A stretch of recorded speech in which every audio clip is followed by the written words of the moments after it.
The sharp smell of disinfectant crawled up my nostrils. I opened my eyes. Above me was a peeling whitewashed ceiling, a dim bulb dangling from a yellowed wire. On the iron rack, and four bags dripped down drop by drop, each one hammering at my nerves.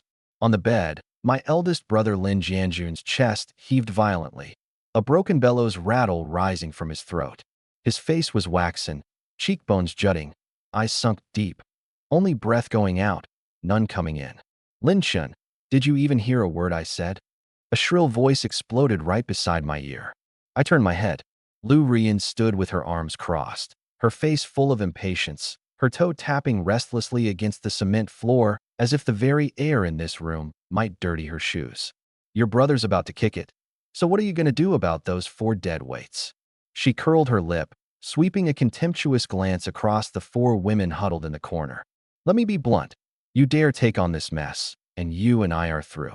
I'm going to the city to live the good life, not to wait hand and foot on a house full of widows. I stared at her face, smeared with cheap face cream. In my last life, it was this very mouth that tricked me into abandoning my family and left me dying with my eyes wide open, unable to rest. The memories came flooding in like a tide. The mind collapse. 3 brothers whose bodies were never recovered. My eldest brother, mortally wounded beyond saving. In my last life, I listened to her, split up the family, drove my 4 sisters-in-law out the door. And then, my eldest sister-in-law worked herself to death. My second sister-in-law threw herself down a well after being forced to remarry. My third and fourth sisters-in-law ended up selling themselves on the streets. My fingernails dug into my palms, breaking the skin. Pain. This pain was real. I had been reborn. In the corner, my eldest sister-in-law Lu Yuru stood in plain coarse cloth, her hair pulled back, without a single strand out of place, her eyes rimmed red. She bit down hard on her lip, hands wringing together, knuckles white. Her body swayed, as if she wanted to bury her head in the dirt. My second sister-in-law Lu Tsuhua had a quick temper. She opened her mouth to speak, but the eldest caught her sleeve. My third sister-in-law Wang Xiuyan shrank behind them, trembling like a sieve, clutching 4-year-old Michi to her chest. My fourth sister-in-law Su Mei leaned against the wall, a pair of phoenix eyes locked on me, filled with despair. On the bed, my brother seemed to hear it. His clouded eyes snapped wide open, his withered hand clawing at the empty air, a gluck-gluck sound squeezing out of his throat. It was the struggle of a man who could not let go. My brother didn't want to leave. He couldn't rest easy. I strode to the bedside and grabbed his icy hand. Lin Chun, are you deaf? Lu Rian shrieked, yanking at my arm. Today you settle this. Dump them and come with me. I whipped my head around. Gone was my usual servility and cowardice. In my eyes now was only a cold that seeped up from the marrow of my bones. That single look made her skin crawl, and her hand loosened on its own. Get out. I spat out the words. What did you say? Her eyes went round. I said get out. I straightened up, standing a full head taller than her, my shadow swallowing her whole. This marriage is off. Don't ever let me see your face again. Fine. Fine, Lin Chun. You'd throw me away for a bunch of widows? Then go be a bachelor for the rest of your life. Her face flushed the color of pig's liver with rage. She shot one more scathing glance at the corner and slammed the door on her way out. The click of her high heels faded into the distance. The room fell silent, leaving only my brother's labored breathing. The 4 sisters-in-law were stunned. The eldest lifted her head, those sorrow-filled eyes full of shock, and a flicker of hope she could barely hide. Chinner, Lin Jianjun's hand, dry as kindling, gripped my wrist with astonishing force. Brother, I'm here. I clasped his hand back, my voice ragged. I'm not going to make it either. He gasped for air. This whole family, women, all of them, they've got no way to survive. Chinner, listen to me. Hold this family up. Even if you have to take another man's leftovers, you've got to keep them alive. I pressed my face against his palm, driving each word into the ground. Brother, I'll hold this family up. The 4 sisters-in-law, I'll provide for them. My nephews and nieces, I'll look after them. As long as I, Lin Chun, have a single breath left in me, I will never let them suffer the slightest wrong. This responsibility, I take it. The moment the words left my mouth, his hand clenched hard in my palm, and then the strength drained away. There was no monitor alarm. This shabby room didn't have one. My brother breathed his last, tears rolling into the pillow, yet the corners of his mouth turned faintly upward. At peace. My husband. The eldest threw herself onto the edge of the bed, her shoulders racked with sobs. The second turned her back, forehead against the wall, choking with grief. The third covered her child's eyes, weeping until she had no voice left. The fourth slid down the wall and buried her face in her knees. I didn't cry. I reached out to close my brother's eyelids and pulled the white sheet up over his head. The door pushed open, and a nurse poked her head in. Family of Lin Jianjun, payment. You owe 120. No money, no taking the body. The crying stopped dead. 120. In the countryside of 1980, that was an astronomical sum. The family didn't even have money to buy rice. The eldest patted down every pocket and came up with only a few crumpled small bills. The second dumped out her cloth bag.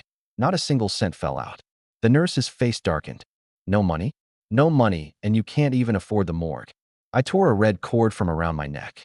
Hanging from it was an old pocket watch, left behind by my grandfather, the Lin family's only keepsake.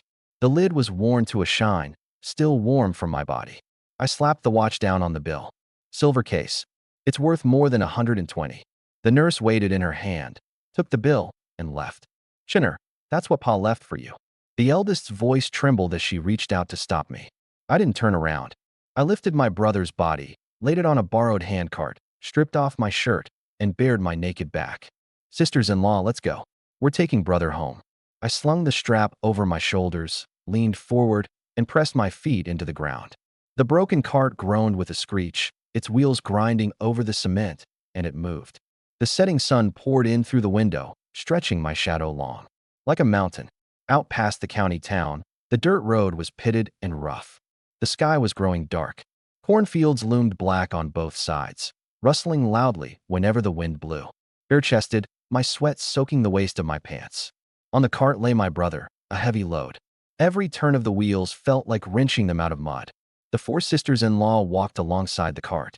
The eldest went ahead carrying a kerosene lamp, its dim yellow glow lighting the bumps and dips in the road. She walked slowly, each step careful, afraid of jolting the cart. Passing a large pothole, a wheel sank in. I grunted, veins bulging on my neck, my liberation shoes kicking up flying dirt. The cart lurched, but didn't come free. A hand pressed against the back of the cart. Then two. My second sister-in-law, Lu Tsuehua, said nothing. She flung her bundle to the ground and threw her body against the tail of the cart. She pushed so hard that a button popped off her collar. Her strength was no less than a man's. Heave! I roared low. The wheels slowly pulled free of the mud. The momentum sent her foot slipping, and she pitched forward, slamming squarely into my sweat-slicked back. Soft warm. She let out a little, oh, her hand scrambling to grab my waist, the muscle beneath her palms hard as stone. As if she'd been scalded, she snatched her hands back and sprang away. Chinner, I didn't crush anything, did I? Her voice shook, flustered. I'm fine. Thank you, sister. I didn't turn around, just pulled the strap taut again. My fourth sister-in-law, Sume, walked at the very back, her eyes flickering in the dark. She looked at my back, then at the second sister-in-law, flustered as she straightened her collar. She bit her lip, stepped forward quietly, and laid her hand on the crossbar at the side of the cart. The third sister-in-law, cradling the sleeping Mingqi, reached out one hand to push two. One family, one cart, moving forward in silence. Only the sound of footsteps and the creak of the wheels. We got back to Kaoshan village in the dead of night. 4 earthen brick rooms stood alone at the edge of the village, the yard overgrown with weeds. I pushed the door open and a musty smell hit me. I laid my brother on a board plank in the main room and covered him with the white sheet. The eldest could hold on no longer. She knelt on the floor, tears pouring like a broken thread. The oil lamp was lit, its bean-sized flame illuminating several ashen faces. Mengqi woke up, rubbing her eyes and crying that she was hungry. "Mama, I'm hungry," the little girl said in a tiny voice. The third sister-in-law wiped her tears and went to the kitchen. A moment later, she came out holding an empty ladle, her hands still shaking. "Sister, the jar, there's no rice left. Not even a mouse dropping." The room fell silent as death. 4 men gone, the family out of food and in debt. Despair was like a huge, invisible hand, gripping every throat. The second sister-in-law dropped down onto a seat, her eyes rimmed red. "I'll go borrow some. I'll go to Lizzie's place. I'll kowtow if I have to, but I won't let the children starve." She started to bolt for the door. A large hand blocked her. I stood in the doorway, pulling that patched undershirt back on. Sit. Not loud, but leaving no room for argument. The second sister-in-law froze, staring at me. The brother-in-law who used to be too timid even to raise his voice. I looked at the empty rice jar, then at Mengchi curled up in the third sister-in-law's arms. I'm the man of this family. Borrowing food isn't a woman's job. I took the hatchet from the corner, testing the edge with my thumb. Not sharp, but hard enough. I'll get us food. Sisters, boil some water. I turned and walked out into the night. The fourth sister-in-law came to the doorway, watching my back disappear into the darkness. The night wind lifted her bangs. She touched her empty stomach. Her heart felt just as empty. But watching that receding figure, something suddenly anchored inside her, steady as a stone. He seems different, she murmured. The second sister-in-law wiped her tears, her fiery spirit flaring back up. Boil water. You heard Chunner. Boil the water and wait. The flames licked at the bottom of the pot. Steam rose, and the firelight lit up several faces, haggard yet lovely. The eldest, dignified. The second, full-figured. The third, delicate. The fourth, striking. But I wasn't going to borrow food. Borrow? In this dirt-poor village, who had grain to spare for a nest of widows. I headed straight up the back mountain. In my last life, I'd roamed these mountains my whole life.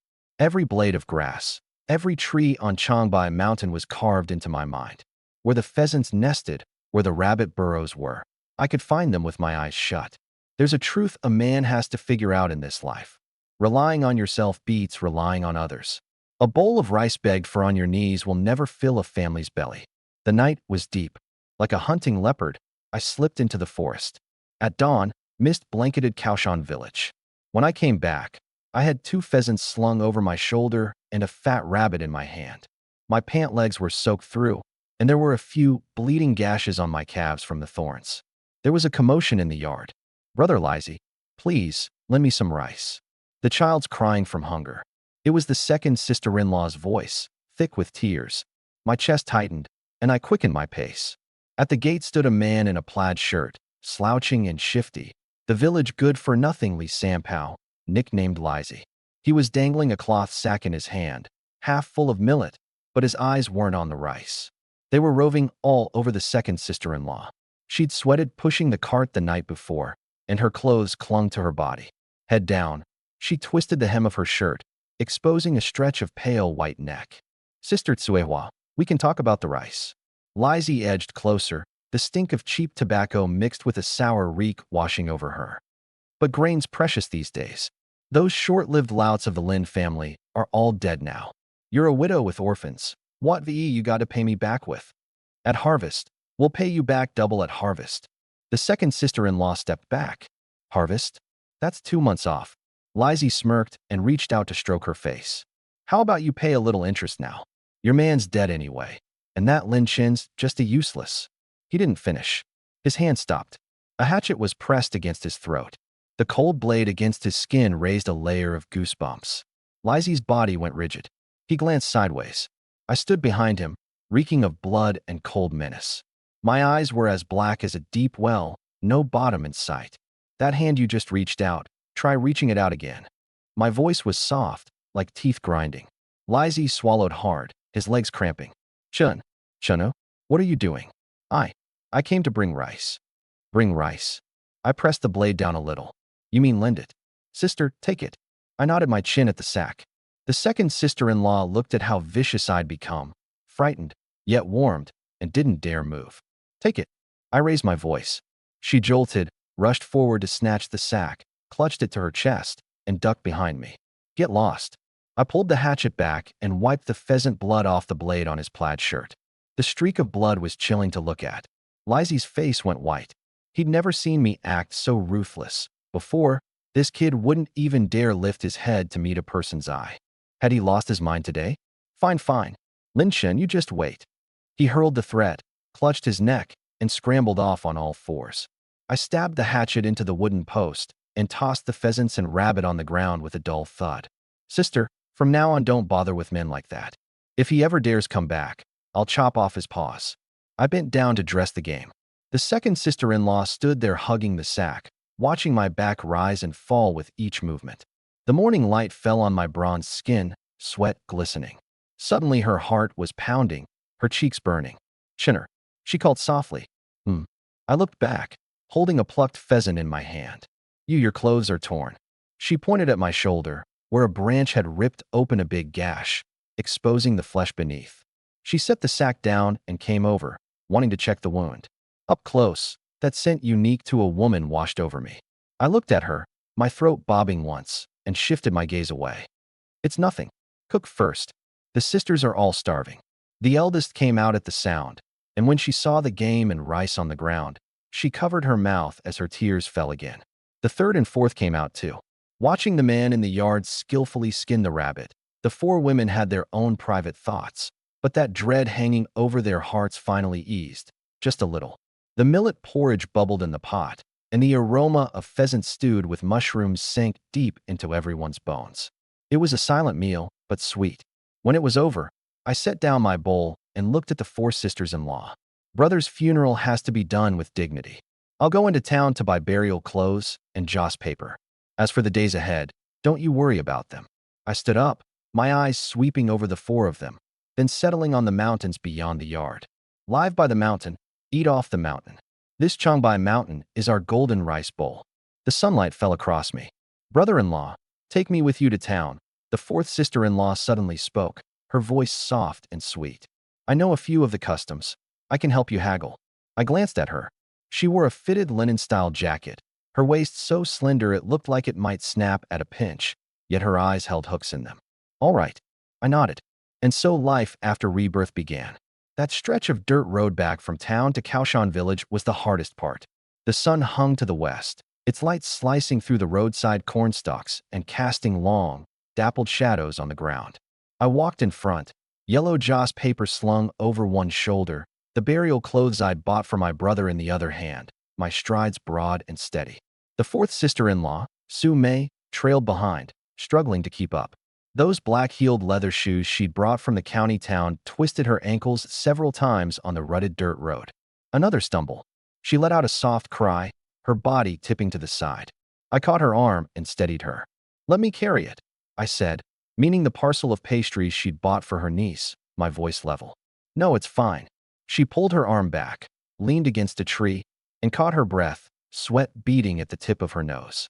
The wind carried the smell of my sweat and dust over to her. She looked away and lowered her voice a little. "Chinner, what are we going to do from here on?" I didn't turn around, didn't slow my step. "The days ahead, I'll figure them out. As long as I've got a bite to eat, the sisters and the children won't go hungry." Few words, but I knew this one sentence had dropped into her heart like a stone into water. The night passed without a word, the oil lamp before the funeral bier burning through till morning. Early the next day, I buried my brother. No money to hire anyone. I dug the grave alone, set the headstone alone. The four sisters-in-law knelt before the grave, their mourning clothes a piercing white, weeping until their hearts nearly broke. When darkness fell, I took the old hunting rifle down off the wall. The barrel was rubbed to a shine, the stock bearing a few shallow carved marks, a thing passed down from the Lin fathers before us. I pressed the cartridges into the chamber one by one, my movements well practiced. "Chinner, you're going into the mountains." The eldest sister-in-law Lu Yuru's voice trembled. This late at night, the mountains were full of wild beasts. I didn't look up. "Wait at home. I'll be back before daylight." The second sister-in-law Lu Tsuehua suddenly stood, hurried into the room, and dug a cloth bundle out of the Kong chest. She opened it, an indigo padded jacket she'd brought with her when she married in. "Put it on. The mountains get cold at night." She pressed the jacket into my arms, her eyes red. Those hands, worn from years of labor, trembled a little now. Her lips moved, but in the end she only got out two words: "Be careful." The jacket was thick and solid in my hands, carrying the faint scent of soap pot. I put it on, a perfect fit, and a warmth ran through me straight to my heart. Before I left, I went to the edge of the Kong to look at my sleeping nieces. The oil lamp was dim. I could just make out their small silhouettes. I brushed the back of my finger gently against the cheek of my eldest niece, Lin Mingyao. The little girl smacked her lips and rolled over. Rifle on my back, hatchet at my waist, I pushed open the courtyard gate. The four sisters-in-law followed me out, standing in the shadows of the doorway, watching me in silence. The night was black as ink. In the distance, Changbai Mountain lay like a crouching giant beast, so dark I couldn't see its edge. I didn't look back. Step by step, I walked into that sea of forest. The moment my foot crossed that dead log at the entrance, my whole body went stiff.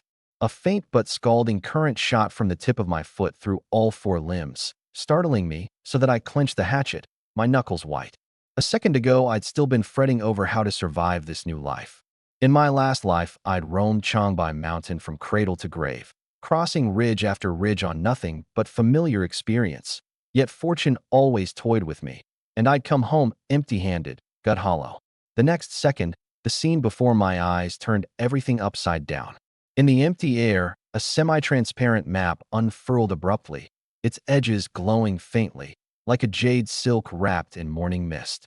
Centered on the sole of my foot, its fine lines crisscrossed, every forest, ravine, and stream within 2 kilometers laid out at a glance.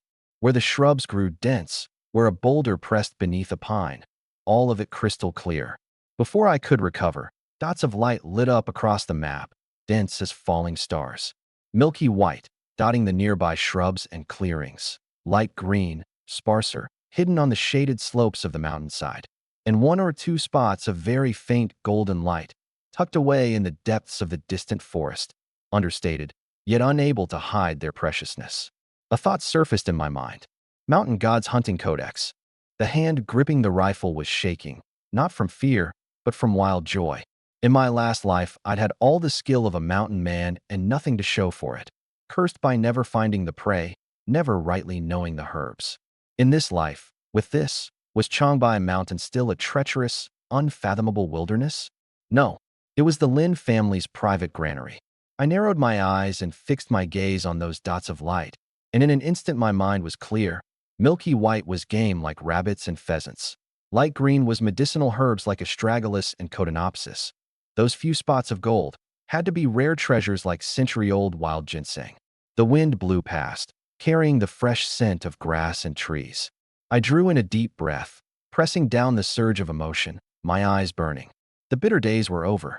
A white dot moved through the woods nearby.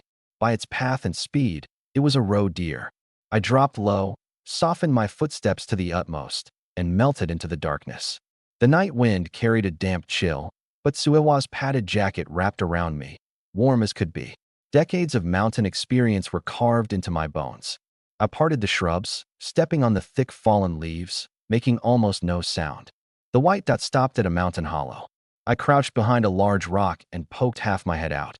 Moonlight leaked through a gap in the clouds, revealing a half-grown, dim-witted roe deer, its head down as it nibbled on berries. About 50 meters. For this old rifle, that was the ideal range. The stock pressed into the hollow of my shoulder, the cold metal against me through the jacket. Holding my breath, eye, front sight, the deer's neck, all 3 in a line. The world was silent save for the wind and the chirp of insects. My fingers settled on the trigger. I didn't pull.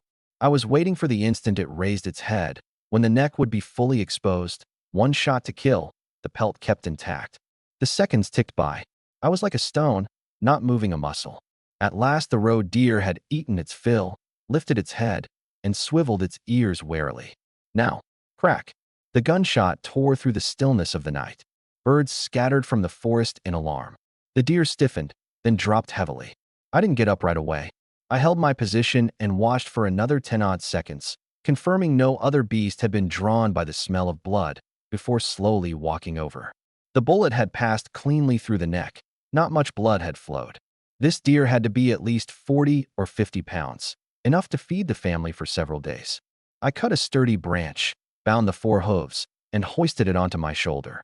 The heavy weight bore down, but my footing stayed steady. On the way back, following the Codex's guidance, I dug up a few herbs from rock crevices and under tree roots. Dried and taken to town, they'd fetch a bit of money too. By the time the outline of Kaoshan village came into view again, the sky was already turning fish-belly white at the horizon. The kitchen was lit. The 4 women hadn't slept all night. Hearing the sound, they came out to meet me together. When they saw the whole roe deer on my shoulder, they were all stunned. The eldest covered her mouth, her eyes full of shock, and even more joy. The second hurried forward to help me unload it. her hand reaching halfway before pulling back, and she just circled around me, muttering, "You're back. Thank goodness you're back." The third sister-in-law, Wang Xiuyan, looked at the deer and broke into a smile she hadn't worn in a long time. Only the fourth sister-in-law, Su Mei, kept her eyes fixed on me the whole time. She looked at the dew and grass clinging to my padded jacket, at the startling brightness in my eyes after a whole night away. That wild air I'd carried back from the mountains, mingled with blood and gunpowder, made her heart skip inexplicably. The sky had just begun to pale as I set the deer down in the middle of the yard with a dull thud. The women boiling water in the kitchen all came rushing out. A whole roe deer lay there, a bloody hole in its neck, the blood already congealed, yet a fresh patch of red was seeping into the ground beneath it. Good heavens!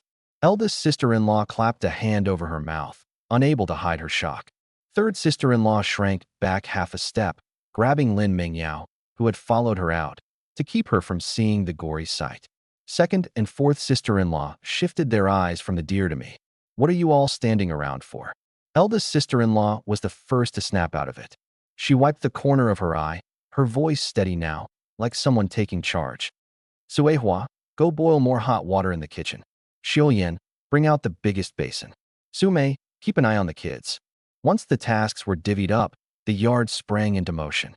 I took off that indigo padded jacket and carefully draped it over a wooden post. The scent of soap bean mixed with the earthy smell of the mountains. Wearing just an undershirt, I went to the well, drew up a bucket of cold water, and poured it over my head with a splash. The morning well water was icy cold, and it washed away most of a night's exhaustion. "Chenzi, let us help," eldest sister-in-law said, coming over with a wooden basin. "Sister-in-law, you go make breakfast." "I've got this," I said, shaking the water from my head as I took the skinning knife off the wall. "The smell of blood is strong. Don't let it get to the kids." I crouched down, gave the knife tip a little flourish, and made a precise cut starting from the hind hoof. Skinning, gutting, separating the organs. It all flowed in one seamless motion, not a single wasted movement. As my arms strained, the muscles on my back bunched up, and sweat trickled down the grooves of my spine. The four women stood under the eaves, watching, momentarily at a loss for words. Second sister-in-law felt bad just standing there. Biting her lip, she ignored the warning look from eldest sister-in-law and brought over a basin of scalding water. "Chenzi, I'll help you wash the innards." She crouched down and tried to scoop up the intestines the way I did. The things were slippery, and after a few failed attempts she got flustered. Her hand jerked, and hot water splashed out. Ow! The scalding water splashed onto the back of her hand, and some of it hit my calf. She cried out in pain and stood up, but her foot slipped in the bloody water, and she toppled straight backward, about to fall right into that gruesome mess. I dropped the knife, reached out with a long arm, and scooped her whole body back into my chest. She slammed solidly into my chest, her cheek pressed against my sweat-soaked chest, her nose filled with the scent of a man, mixed with gunpowder and blood. She could hear the thump, thump, thump of my heartbeat inside my chest, strong and steady. My arm clamped around her waist. The body in my arms was full and soft, and through the thin fabric, the sensation made even the muscles in my arm tense up. Looking down, I could see her earlobe, flushed red with surprise. She went rigid all over, not daring to move, her cheeks hot enough to fry an egg, her hands weakly bracing against my stomach. The only sound left in the yard was the crackling of firewood in the stove. Ahem. Fourth sister-in-law leaned against the doorframe, wearing a knowing half-smile. Second sister-in-law, the deer meat isn't even in the pot yet, and here you are already racing to see whose meat is more tender than your brother-in-law's. Her voice wasn't loud, but it shattered the charged stalemate. Second sister-in-law shoved me away like a cat whose tail had been stepped on, stumbling back 2 steps, her face nearly buried against her chest. She turned and fled back into the house. I stood there, the softness of her waist still lingering on my hands. My Adam's apple bobbed as I swallowed. Pushing down that unfamiliar heat, I bent over, picked up the knife, and kept working. Except the tip of the blade kept straying off the mark, several times over. Su Mei, cracking pine nuts, watched my flustered back, the corners of her eyes crinkling. 1 roe deer, and I broke it down cleanly. The 2 best hind leg cuts I set aside to nourish my sisters-in-law and nieces. The front legs and ribs I chopped into chunks for dinner. The rest I sliced into strips and salted to make jerky, easy to store, and the intact hide I carefully peeled off and rubbed with wood ash. That was the good stuff that could fetch real money in town. For dinner, third sister-in-law brought her cooking skills to their peak. A big basin of deer meat stewed with radish, the meat tender and the broth rich, so fragrant it made the neighbor's kid drool. The millet rice was steamed to distinct, glistening grains. The two little girls ate with their mouths covered in grease, their small faces showing a happiness they hadn't known in months. "Uncle, the meat is yummy." Lin Mingxi held up a piece, her voice sweet and childish. I patted her head and picked out a tender piece for her. Second sister-in-law kept her head down the whole meal, the flush still not gone from her face, not daring to look at me. Eldest and third sister-in-law, meanwhile, kept piling food into my bowl, urging me to eat more. The whole meal was grounding and warm. While cleaning up the dishes afterward, I brought up my plan. Tomorrow I'll head into town, sell the hide and meat for cash. We're due to restock on rice, flour, oil, and salt too. Fourth sister-in-law, who had been quiet the whole time, spoke up. She set down her tea mug, dabbed the corner of her mouth slowly with a handkerchief, her voice soft and sweet, yet leaving no room for refusal. "Chenzi, I'll go with you." Every eye in the room turned to her. Today she'd changed into a clean, pale blue blouse. The clothes were old, but on her they looked different. The hem was tucked into her waistband, showing off a waist you could nearly circle with two hands. "I know town better than you. Which supply co-op pays generously, which black market dealer doesn't lowball. I've got it all figured out. I don't feel right about you going alone. I'm afraid some sharp operator will con you." She had a point. In my past life, I was an ace at working the mountains, but doing business and haggling with people, that really wasn't my strong suit. I nodded. "All right. First thing tomorrow, we'll go together." Eldest and second sister-in-law exchanged a glance in unison. In eldest sister-in-law's eyes was contemplation and quiet acceptance. In second sister-in-law's, there was a trace of something complicated even she hadn't noticed. At the first gray light of dawn, the yard came alive. I crouched bare-chested on the flagstones, using straw rope to bundle the portioned deer meat piece by piece, tying each one tight. Dew dampened my hair, and beads of sweat ran down my spine. The hide, which I'd cured overnight, I also rolled up and bound carefully. A patter of light footsteps came from the house. I didn't even need to look up to know who it was. Sume walked over and handed me an enamel mug filled with warm water. She'd changed her clothes.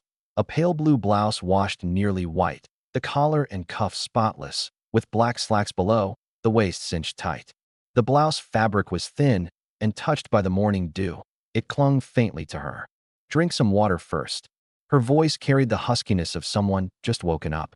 I took it, tipped my head back, and gulped down several mouthfuls. The warm water settled in my stomach, driving off the chill.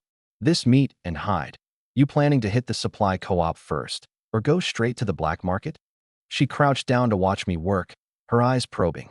"Ask for prices at the co-op first." I loaded the last piece of meat into the back basket. "If the price isn't outrageous, I'll sell half. The rest, I'll try my luck on Back Street." Back Street was the town's black market. "Smart." She cracked open a pine nut, blew the kernel into her palm, and held it up to my mouth. "Your reward." I glanced at her, then used a finger stained with blood and bits of grass to pinch the kernel from her palm and toss it into my mouth. She wasn't annoyed. She pulled her hand back, licked her own palm, stood up, and brushed the dust off her pants. "Let's go. Time to head out." Eldest sister-in-law came out of the house holding a squarely wrapped cloth bundle. "Chenzi, Sume, a few steamed buns and a jug of water to tide you over on the road." She handed it over, then glanced at the black leather shoes on Sume's feet, her brow knit with a worry she couldn't shake off. "Walk slow, don't rush." Second sister-in-law stood by the door, saying nothing, just watching the basket on my back and the roll of hide Sume lifted. Her lips moved, but in the end, as we walked out the gate, all she said, low and quiet, was, "Be careful on the road." Her voice was soft, but I heard it. When I looked back, she'd already turned her face away, her knuckles white where they gripped the doorframe. The road into town was rough. The dirt road was rutted from ox cart wheels. I walked in front, carrying dozens of pounds of meat, my footing steady. Sume followed behind, hauling that not-so-light roll of hide, and she was struggling. Those black leather shoes clearly weren't made for this kind of road, and before we'd gone half a li, a fine sweat had broken out on her fair forehead. I slowed my pace, not turning around. The breathing behind me gradually grew ragged. On a long uphill stretch, her steps slowed to a crawl, her chest heaving hard, a few strands of damp hair plastered to her cheeks. I stopped at the top of the slope and looked back at her. One hand braced on her knee, the other holding the hide. She bent over, gasping for air. Her pale blue blouse was soaked through with sweat, clinging to her back, tracing the shape of her shoulder blades. The wind carried the faint scent on her body, mingled with sweat, into my nose. My throat worked. I looked away. Tired? Let's rest a bit. She looked up, cheeks flushed, but shook her head, stubbornly hauling the hide up the slope one step at a time. I'm fine. Past the top of the slope, ahead was a narrow path carved out by a mountain stream, wide enough for only one person to squeeze through sideways. I stopped and gestured for her to go first. She turned sideways and carefully made her way in, her back to me, her waist twisting into a captivating curve. As the two of us passed each other, a rock under her foot came loose. Ah! She gave a low cry, her body pitching to one side, the hide flying out of her hands. I shot out a long arm, one hand catching the hide in midair, the other steadily circling her waist as she started to fall. Her whole body slammed into me, her cheek pressed against my hard chest, and through the thin undershirt, she could feel the texture of my muscles and their scorching heat. My arm clamped around her waist, and beneath the fabric was a startling softness and slenderness. She went rigid all over, not daring to move. I didn't move either. I could smell the fresh scent in her hair, could see the tiny downy hairs on her flushed earlobe. A few seconds later, I finally let go and set her upright. Careful. Her voice was thin as a mosquito's whine, her face red enough to drip blood. She snatched the hide and hurried on with her head down. Only after she'd made it past the narrow path did she stop and glance back at me. I was bent over, slapping the mud off my pant legs. In those bright eyes was a tangle of emotions, shyness, chagrin, and a trace of testing that even she hadn't figured out. I straightened up, met her gaze, simply nodded calmly, then looked away and kept walking.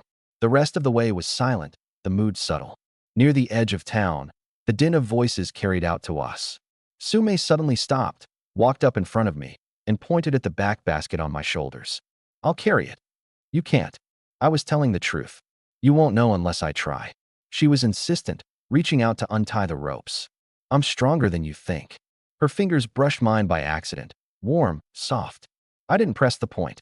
I watched her strain to get that basket of dozens of pounds onto her back, her slender shoulders sinking slightly, but her spine held straight. She arched an eyebrow at me, and on that little face dusted with sweat and grime, there was a hint of triumph and challenge. I said nothing, silently taking from her the much lighter roll of hide. Side by side, we walked into the town's bustling streets. She leaned in a little closer, lowered her voice, her lips nearly touching my ear. From here on, you watch, I'll do the talking. Carrying the much lightened deer hide, I followed behind her. The entrance of the supply co-op was packed with people, all sorts of noises tangled together, loud enough to give you a headache. The crowd at the meat counter was 3 layers deep. Sume, knowing the place well, led me squeezing in from the side to the counter and called out to a chubby master butcher in a white coat, his face shiny with grease. Master Wong, I've got a batch of good stuff. Want to take a look?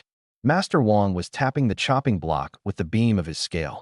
Hearing that clear voice with its hint of coquetry, he looked up. When he saw Sume, his eyes lit up, and even the movements of his hands slowed. I set down the basket and laid the bundled deer meat onto the greasy chopping block, piece by piece. Master Wong picked up a piece, marbled with fat and lean, the meat firm. It was genuinely good stuff. But he shot me a glance, a country boy in shabby clothes, then tossed the meat down and curled his lip. The meat's good meat, but the fat and lean aren't even, and some parts are too tough. The price can't go up. Most I can give is 80 cents. The price he named was way below market. A few of the aunties buying meat around us craned their necks to look, whispering among themselves. Just as I was about to speak, Sume nudged me lightly with her elbow, stepped forward first, and flashed Master Wong a perfectly measured smile. Master Wong, listen to you. This is a genuine wild road deer that ran the mountains, not something raised in a pen. Look at the color of this meat, this springiness. Can it really go for the same price as a farm pig? Lean meat is what's fragrant. It's got real chew. You're the expert. Surely you understand that. Her voice wasn't loud, soft, and sweet, yet everyone around could hear it clearly. An older woman immediately chimed in. Hey, this girl's right. Wild game is fragrant. Master Wong couldn't hold his face together, but his gaze kept drifting involuntarily across Su Mei's bright, striking face. Su Mei acted as if she hadn't noticed and shifted her tone. Besides, you take all 30 pounds of meat in one go, turn around and sell it to a restaurant in the county. The margin you'd make, you know it well. We're not asking for much. Just write it up at market price. Next time we get something good, you'll be the first place we bring it. Reasonable and well argued, both flattering and pressuring. Master Wong's face went red, then white. Haggling the price down further would look petty, and he was afraid of cutting off this source of income. Fine, fine, fine. He waved his hand. 150. Weigh it. Su Mei took the money, counted it carefully once, confirmed the 45 yuan was all there, then tucked it into her pocket and gave Master Wong another sweet smile. Thank you, Master Wong. You're a real straight shooter. That smile. Any more, and it would seem fawning. Any less, and it wouldn't be warm enough. She had the balance down perfectly. Watching from the side, I gained a whole new understanding of this fourth sister-in-law. This was no village woman who only knew how to keep her head down and work. This was clearly someone born to move among people, a shrewd operator. Once the meat was sold, she led me winding through several turns into a quiet little alley. At the far end was an inconspicuous shop, an old wooden sign reading Furs and Hides hanging by the door. A thin, gaunt old man wearing reading glasses sat on a folding stool, unhurriedly stitching a rabbit pelt. Grandpa Joe, business is good, huh? Su Mei greeted him with a smile. The old man looked up and pushed up his glasses. It's you, girl. What good stuff did you bring today? I untied the deer hide and laid it on the table. Old Joe's eyes lit up instantly.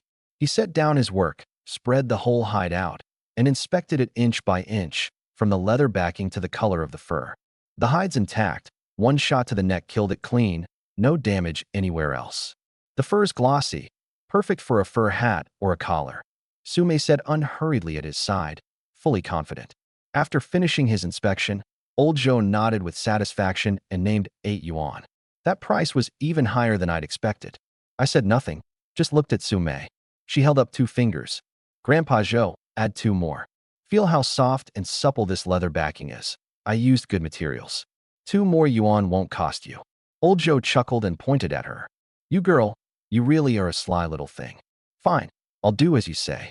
That was another 10 yuan in hand. Once we were out of the shop, she pulled out all the money and coupons and recounted them right in front of me. 50-some yuan. In 1980, that was a fortune. She smoothed the money out neatly and held it out to me. Here you go, hero of the day. I reached out. As she handed over the money, her slender fingertip accidentally grazed lightly across my rough palm. Warm, soft, with a hint of a tickle. A faint current shot up, and my fingers instinctively curled. Su Mei jerked her hand back as if burned and thrust it into her pants pocket. Her cheeks flushed hot again, the tips of her ears turning pink. Neither of us spoke for a moment. I tucked the money into my chest pocket, and beneath that patch of skin, it felt as if the warmth of her fingertips still lingered. Let's go, time to buy things. I was the one to break the silence. We bought rice, white flour, soybean oil, and salt. I also took it upon myself to cut 2 lengths of cloth, one of blue khaki, sturdy and hard-wearing, to make pants for the women of the house, and one of floral print cotton, to make new clothes for my 2 nieces. But Su Mei couldn't tear herself away from the fabric section. Her fingers brushed over one bolt after another, finally stopping at a lake blue dacron printed with fine white flowers, very stylish. She pulled out a length and held it up against herself. The fabric was light and thin, draping along her figure, tracing her graceful outline, the material rustling softly as it moved. Afternoon sunlight streamed in through the high window, a beam of it falling right on her. Her profile was especially radiant in the halo of light, and that spirit, so utterly different from the village women, made my breath catch for a moment. This woman didn't belong in a place like Kaoshinton. She seemed to sense my gaze, turned her head, and met my eyes before I could look away. She didn't shy from it. Instead, she smiled at me, a smile carrying a charm she usually didn't show, like a flower trembling gently at the tip of my heart. All the sewing in the house is mine to do. I'll make new clothes for the sisters-in-law, and for Mengyao, Mengqi, and Mengxi too. Those words pulled me back to reality. I nodded, turned, and walked up to the counter. This bolt of cloth, we'll take it too. Carrying bags large and small, we headed back amid the envious looks of the townsfolk. The satisfaction on Su Mei's face was impossible to hide. Once out of town, the afternoon sun beat down until my scalp tingled. All the shopping had cost 20 yuan. I handed Su Mei a steamed bun, and the two of us finished lunch under a big tree by the roadside, washing it down with water from the jug. When we were done, I reached out to take the heavy basket packed with rice and flour. A hand pressed down on my arm. I'll carry it. She looked at me, her bright eyes carrying a resolve that brooked no argument. You can't. I frowned. 50 pounds of white flour and 20 pounds of rice in there. It'd sit on your back like a small mountain. You won't know unless I try. She was insistent, and without another word circled behind me to untie the ropes. I'm stronger than you think. Her fingertips brushed the back of my neck by accident, warm and soft. I stiffened for a moment, but didn't press the point. With some effort, she got the basket onto her shoulders, her slender shoulders pressed down by the weight. She gritted her teeth and adjusted her stance, but her spine stayed straight. She arched an eyebrow at me, and on that little face dusted with sweat and grime was a hint of triumph and challenge. I said nothing, silently taking from her the few light bolts of cloth. We weren't pressed for time on the way back, so we didn't take the shortcut over the mountain. Instead, we went the long way, along the relatively flat main road. But even the main road was just packed dirt. We hadn't gone far before sweat beaded on her forehead again. I deliberately walked behind her, keeping my pace very slow. My eyes fell, of their own accord, on that back drawn taut by the heavy load. Sweat soon soaked through her pale blue blouse, the thin cloth clinging to her body, her delicate shoulder blades appearing and disappearing as she walked, and below them the slim waist cinched by her waistband, cut into a heart-stopping curve. A mountain breeze blew past, pressing the fabric even tighter. My throat went dry, and I looked away toward the cornfield by the road. But before long, my eyes drifted back. The road ahead was cut off by a small stream. The water wasn't deep, only ankle-high, but the stream bed was covered with cobblestones, both slippery and rough on the feet. Sume stood at the water's edge, at a loss. She looked down at the black leather shoes on her feet, then at the new fabric in my hands, especially that lake blue dacron. If it got splashed with mud, she'd be heartbroken. I stepped forward and handed her the fabric. You hold this. She took it, not understanding what I meant. I knelt down in front of her, my broad back facing her way. Climb on. I'll carry you across. My voice stayed level. Clutching the cloth, she stared at that solid back in front of her, and her cheeks flushed hot in an instant. There was no one else around, just the rushing water and the soft rustle of wine through the treetops. She bit her lower lip, hesitated a moment, then slowly leaned onto me. The instant her body pressed against my back, we both froze. I was only wearing a thin undershirt, soaked through with sweat like hers. Those two full, soft mounds on her chest, through 2 layers of damp fabric, pressed snugly against the muscles of my back. It was an indescribable sensation, soft enough to stop your heart, hot enough to make every muscle in my body go taut. Her arms wrapped around my neck, her whole weight hanging on me. I could smell the soapberry scent of her hair mixed with sweat, could feel her warm breath brushing against the side of my ear, carrying a faint fragrance that made my heart skip a beat. I let out a low grunt, swept my arms back to steady the crooks of her knees, and stood up. My feet stepped into the water, kicking up fine splashes, yet I stood as solid as if I were on flat ground. It was barely 50 feet, but I walked slowly. The weight on my back wasn't heavy, yet it felt like 1,000 pounds, every step pressing heavily on my heart. Once we reached the other side, I slowly crouched down. She slid off, and the moment her feet touched the ground, she scrambled back a couple of steps, head lowered, not daring to look at me. Her cheeks were red as the sun set, the cloth clutched tight against her chest, her fingers wrinkling the fabric. I stood up, didn't look at her either, and just brushed the water droplets off my pant legs. Let's go. By the time we got back to the little courtyard at the end of the village, the sun was almost down. Lu Yuru, Lu Tsuhua, and Wang Shulian were in the yard feeding the chickens. When they saw us come back, they all came over to greet us. You're back? You too must be exhausted. Lu Yuru took the things from us. and the moment the weight hit her hands, she realized it was a big sack of white flour. Her hand trembled. This much white flour. Lu Tsuehua caught sight of the new fabric in Su Mei's arms, and her eyes went wide. Good heavens, you bought cloth too? How much did that cost? Wang Xiuyan took Su Mei's hand and wiped the sweat from her forehead, her face full of tenderness. The two nieces came running out too, crowding around and chattering away. Su Mei set the fabric on the table in the main room, pulled a stack of bills from her pocket, and slapped it down. The roe deer hide went for 10 yuan, 30 jin of meat for 45, 55 total. We spent 20 on supplies, so there's 35 left. Her crisp voice fell, and the whole room went silent. The three women's eyes locked onto that stack of bills. 35 yuan. For a family that split every penny in half, it was an unimaginable fortune. Lu Tsuehua covered her mouth, her eyes rimming red. Wang Xiuyan turned away, her shoulders shaking. Lu Yuru reached out a trembling hand and gently stroked the stack of cash, as if afraid she'd damage it, then looked up at us. Her lips moved, but not a single word came out. For dinner, Wang Xiuyan did something she'd never done before. She made flatbread with the new white flour. The golden bread had clear, distinct layers, glistening with oil, its aroma filling the whole room. The family gathered around the table, eating it with roe deer meat soup. No one spoke. There was only the sound of chewing and the children's satisfied slurping. That meal was eaten with a deep sense of comfort and contentment. After dinner, the oil lamp was lit. Sume took out that piece of lake blue polyester cotton and measured it out carefully under the light. Eldest sister-in-law, second sister-in-law, third sister-in-law, come and get your measurements.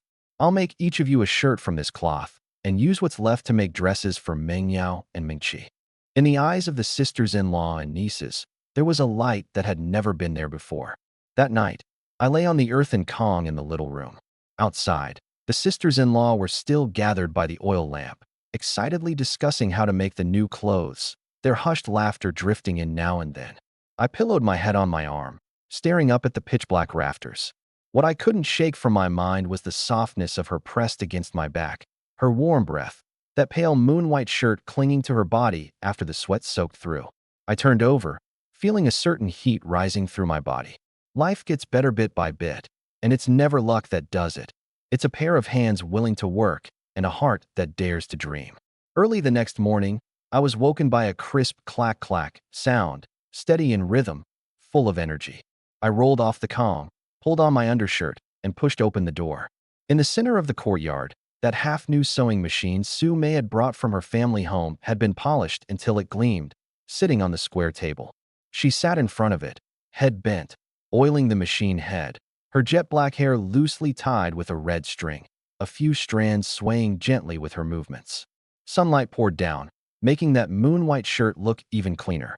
That sewing machine was the only dowry she'd brought when she married fourth brother, Lin Jiaming. Fourth brother, and she had been middle school classmates who'd fallen in love on their own. She'd married in without taking a single cent of bride price from the Lin family, bringing this treasure with her.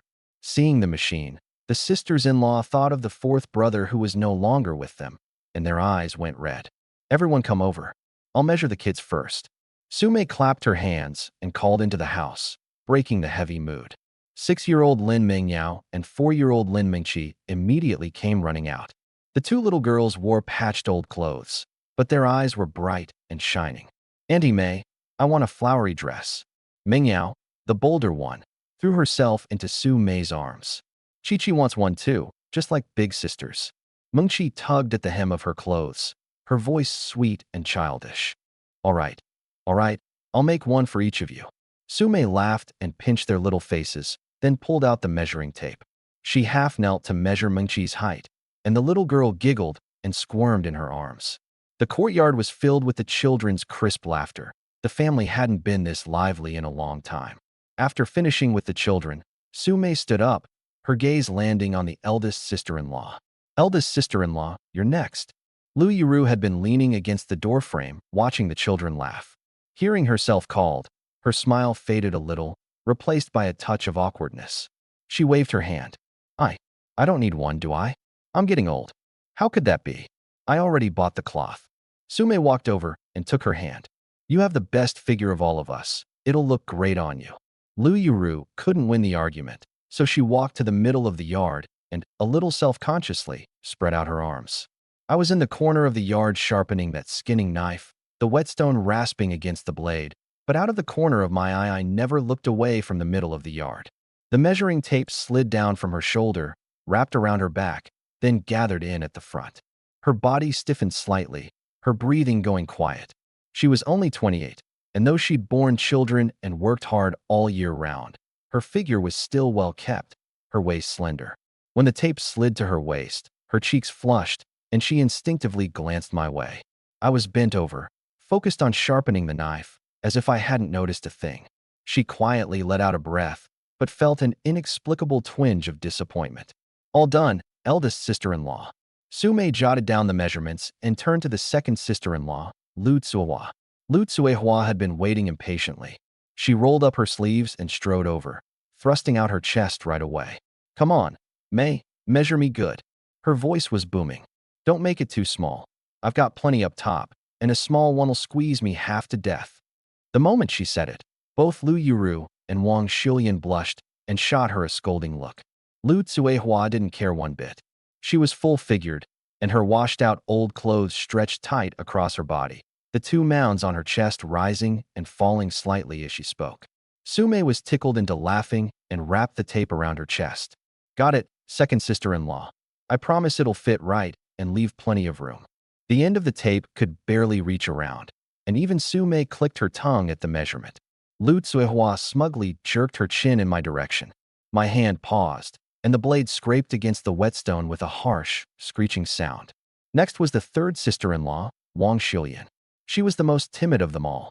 Head lowered, she walked over, her body trembling like a leaf in the wind, and shrank back before the tape even touched her. "Third sister-in-law, don't be afraid. Let me just measure you." Sume softened her voice. Wang Shilian closed her eyes and let herself be measured, not daring to even breathe. Finally, Sume walked over to me with the tape in hand. "Your turn." She tilted her head up to look at me, a hint of mischief in her eyes. I set down the knife and stood up straight. My upper body was bare, my bronzed skin gleaming in the sunlight, my muscles smooth and firm. She had me spread my arms and stood very close. That clean soapberry scent, mixed with her own unique fragrance, drifted into my nose. She measured my shoulders first, the cold tape pressing against my scorching skin, sending a shiver through me. Then came the chest. Her arms reached around from behind, circling me entirely in her embrace. To reach the other end, her body had to press tightly against my back, her fingertips accidentally grazing across my bare chest. My body suddenly stiffened, my muscles instantly going tense. "Hold still." Her voice sounded right by my ear, her breath warm, like a feather brushing across my earlobe. "Your chest is too solid. The tape can't even hold tight. It's hard to get an accurate measurement." That warm, moist breath tickled the base of my ear, and a wave of heat spread rapidly from the point of contact through my whole body. The scene was suggestive and intimate. In the yard, Lu Yuru turned her face away, Lu Tsuehua pursed her lips, and Wang Shilian stared, dumbstruck. No one noticed a thin, small figure flash past along the bamboo fence. Widow Zhang from the village had heard that Su Mei and I had come home yesterday loaded with packages. She'd meant to come see whether the Lin family had really struck it rich and whether she could get a piece of the action, only to run right into this scene. She stood in the shadow of the fence, watching that tall man in the yard being wrapped up by a pretty woman whispering in his ear. Jealousy flickered through her eyes first, then a malicious smile curled at the corner of her mouth. She made no sound, quietly backed away, turned, and walked briskly toward the big pagoda tree in the village where the most people gathered. After the measurements were done, Sume sat back down at the sewing machine to cut the cloth, and the clack-clack sound started up again in the yard. But the peace didn't last long. By the afternoon, gossip had spread through the village. At first, they only said the Lin family had come into a windfall, bought new cloth, and that the fourth sister-in-law could make fashionable clothes. But as it spread, it soured. "Did you hear?" In the Lin family's yard, in broad daylight, that boy was bare-chested, and his most seductive fourth sister-in-law was draping herself all over him, hugging and clinging. No sense of propriety at all. "That's nothing. I heard those widows in his house are all falling over themselves to fawn on him. It's like keeping a harem." One man, For women, TSK TSK. He's living better than an emperor. The talk got uglier and uglier. Naturally, these rumors reached the ears of Lin Laowai. He was crouched in his own doorway smoking a pipe, listening to a few gossipy women wag their tongues, his beady little eyes darting around. Struck it rich? One man keeping for women? He took a hard drag on his pipe, choked, and coughed, but the abacus in his mind was clicking away furiously. Lin Chin struck it rich, and I'm his own uncle, his elder. If he struck it rich and doesn't honor his elders, isn't that outrageous? He knocked the pipe bowl against his shoe sole, stood up, and rubbed his hands. No, I've got to go have a word. This family's honor. I can't let him ruin it.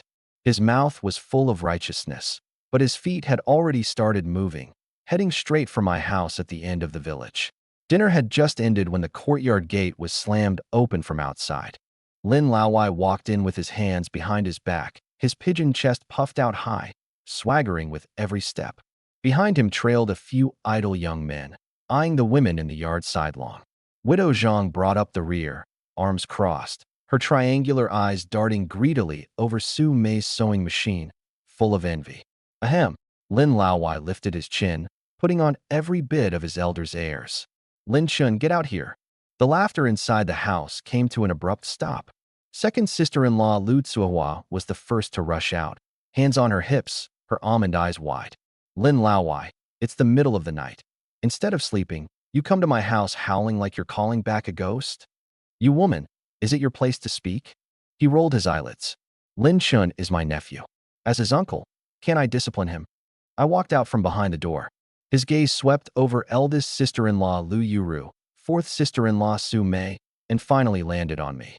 Lin Chun, haven't you disgraced our whole Lin family? One man leading around 4 widows. Word gets out, and everyone in Kaoshan village will be pointing at our backs. Widow Zhang chimed in with a snide, mocking tone. That's right. And now they've struck it rich, buying cloth to make new clothes. Just makes you wonder whether that money came by honest means. That's a load of crap. Lu Tsuehua trembled all over with rage. Tsuehua. Lu Yuru chased out and grabbed her arm tightly, shaking her head. Third sister-in-law Wang Shulian hid behind the door holding a child, her face gone white. Su Mei stepped in front of the sisters-in-law, her bright, lovely face cold as frost. Seeing that no one dared to make a move, Lin Laowai grew bolder. I came here today to lay down the rules for you. You struck it rich, so you'd better honor the elders of the clan. This money, you hand some over. Otherwise, I'll go to the commune and report you for profiteering and corrupting the family morals. The few idlers behind him joined in the racket, and the yard grew as noisy as a market. I hadn't said a word the whole time. I reached behind the door and picked up the hatchet I'd just sharpened that afternoon. The blade gleamed with a cold, faint light under the oil lamp. I hefted it. The weight was just right. I carried the blade to the center of the yard. Everyone fell silent. I didn't look at anyone.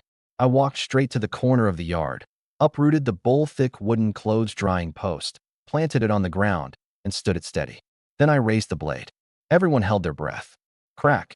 A sharp snap, especially jarring in the night.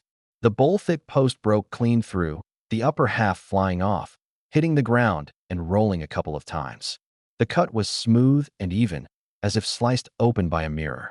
I lowered the blade. There wasn't so much as a nick in the edge. Unhurried, I wiped the blade down with my sleeve, then let my gaze settle calmly on Lin Laowai's face. Uncle. My voice wasn't loud. This blade of mine is plenty sharp. I took a step forward. The few idlers behind him instinctively backed away. It's made specially for chopping off those dirty hands that reach too far and loose tongues that don't know when to stop. My gaze slowly moved to Widow Zhang's ashen face. Her legs went weak, and she nearly couldn't stay standing. Lin Laowai's throat made a gurgling sound, as if an invisible hand were gripping his neck. He looked at the blade in my hand, then at his own thin, bony hands, cold sweat trickling down from his temples. You wouldn't dare. You're welcome to try. I hoisted the hatchet onto my shoulder. Dead silence. After a standoff of a dozen seconds, he finally couldn't hold out. He shot me a vicious glare. Fine. You've gotten your wings. You just wait. Having dropped his face-saving threat, he turned and left, tripping over his own feet and nearly falling. The idlers and Widow Zhang scrambled and stumbled their way out of the yard even faster. The courtyard gate hung wide open, night wind pouring in, carrying a chill. Lu Tsuehua spat with satisfaction. Bunch of cowards. But I felt no joy at all. I knew this was only the beginning. The people in this village couldn't stand to see our family do well. As long as we had a single day of comfort, trouble would keep coming like flies. Scaring them off wouldn't cure the root of the problem. No matter how tall one man stands, he can't hold up the whole sky alone. To truly make this family stand on its own, I had to be stronger, faster. I put the hatchet back behind the door and bolted it shut. Everyone go to sleep. It's over now. The looks the sisters-in-law gave me were complicated. There was lingering fear, there was relief, and there was a faint, indescribable dependence. I sat alone under the oil lamp in the main room. After the yard grew quiet, I closed my eyes, and that ethereal map unfolded in my mind. The white dots representing wild rabbits and pheasants were densely packed, but they no longer interested me. After Lin Laowai's disturbance, that sense of urgency weighed even heavier. Hunting game could only put food on the table. It fell far short of letting this family straighten its back. My consciousness skimmed past the white dots to search for those sparser, but brighter, sources of light. Soon, several pale green dots appeared on a shaded hillside a few miles outside the village. Medicinal herbs, astragalus, cotinopsis, even some of even greater age. Once the thought took hold, I couldn't push it down. Hunting a roe deer sold for a few dozen yuan, and it was enough to draw out people like Lin Laowai. But digging up one valuable, aged herb could bring in enough money to completely turn this family's fortunes around. A faint creak came from behind me. The door was pushed open a crack. It was eldest sister-in-law Lu Yuru. She carried a chipped coarse porcelain bowl and stepped in carefully. In the bowl was freshly made egg drop water, still steaming. "Chenzi, don't think too much. Drink this and get to sleep early." She gently set the bowl on the table. The oil lamp lit up her gentle face, those eyes that always carried a hint of sorrow, now full of tenderness. Under the lamplight her hair bun was a little loose, fine lines at the corners of her eyes, yet they couldn't hide her dignified grace. I picked up the bowl and took a sip. Warmth flowed from my throat all the way down to my stomach. "Sister-in-law, I'm fine." She sat down across from me, wringing the hem of her clothes. "I know you've got a plan, but don't force yourself through everything. This family isn't yours to carry alone." I set down the bowl and looked at her. "I'm going up the mountain in a bit to have a look." Lu Yuru took the empty bowl. When her fingertips touched the side, it was still warm. The tenderness in her eyes nearly overflowed. "It's dark in the mountains. Please, be careful." I nodded and watched her turn and go back to her room.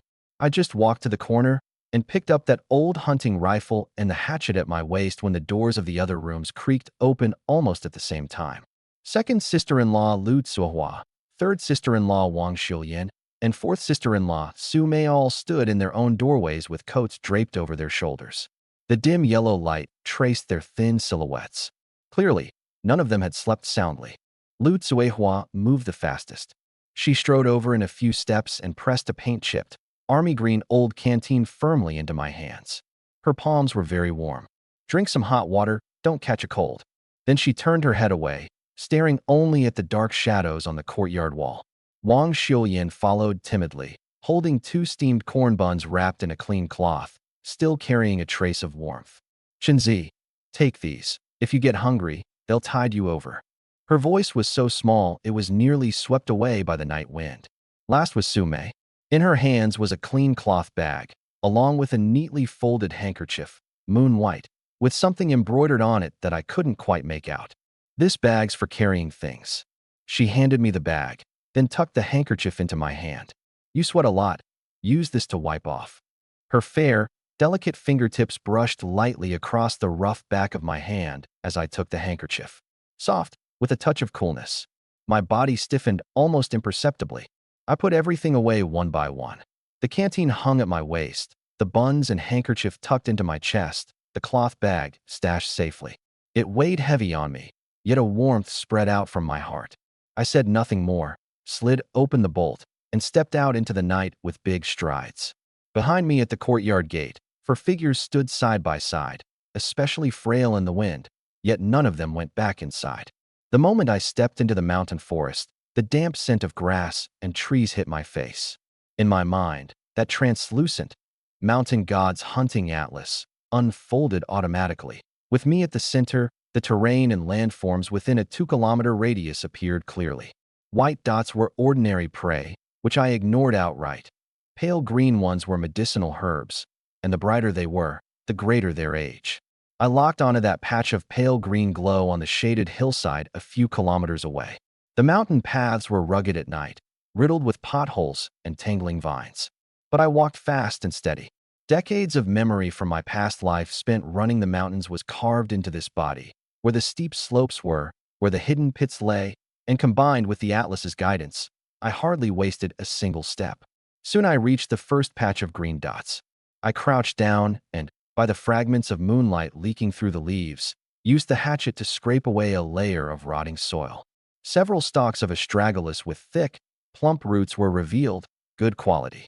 I dug them out one by one, whole, shook off the dirt, and packed them into the cloth bag Sume had given me.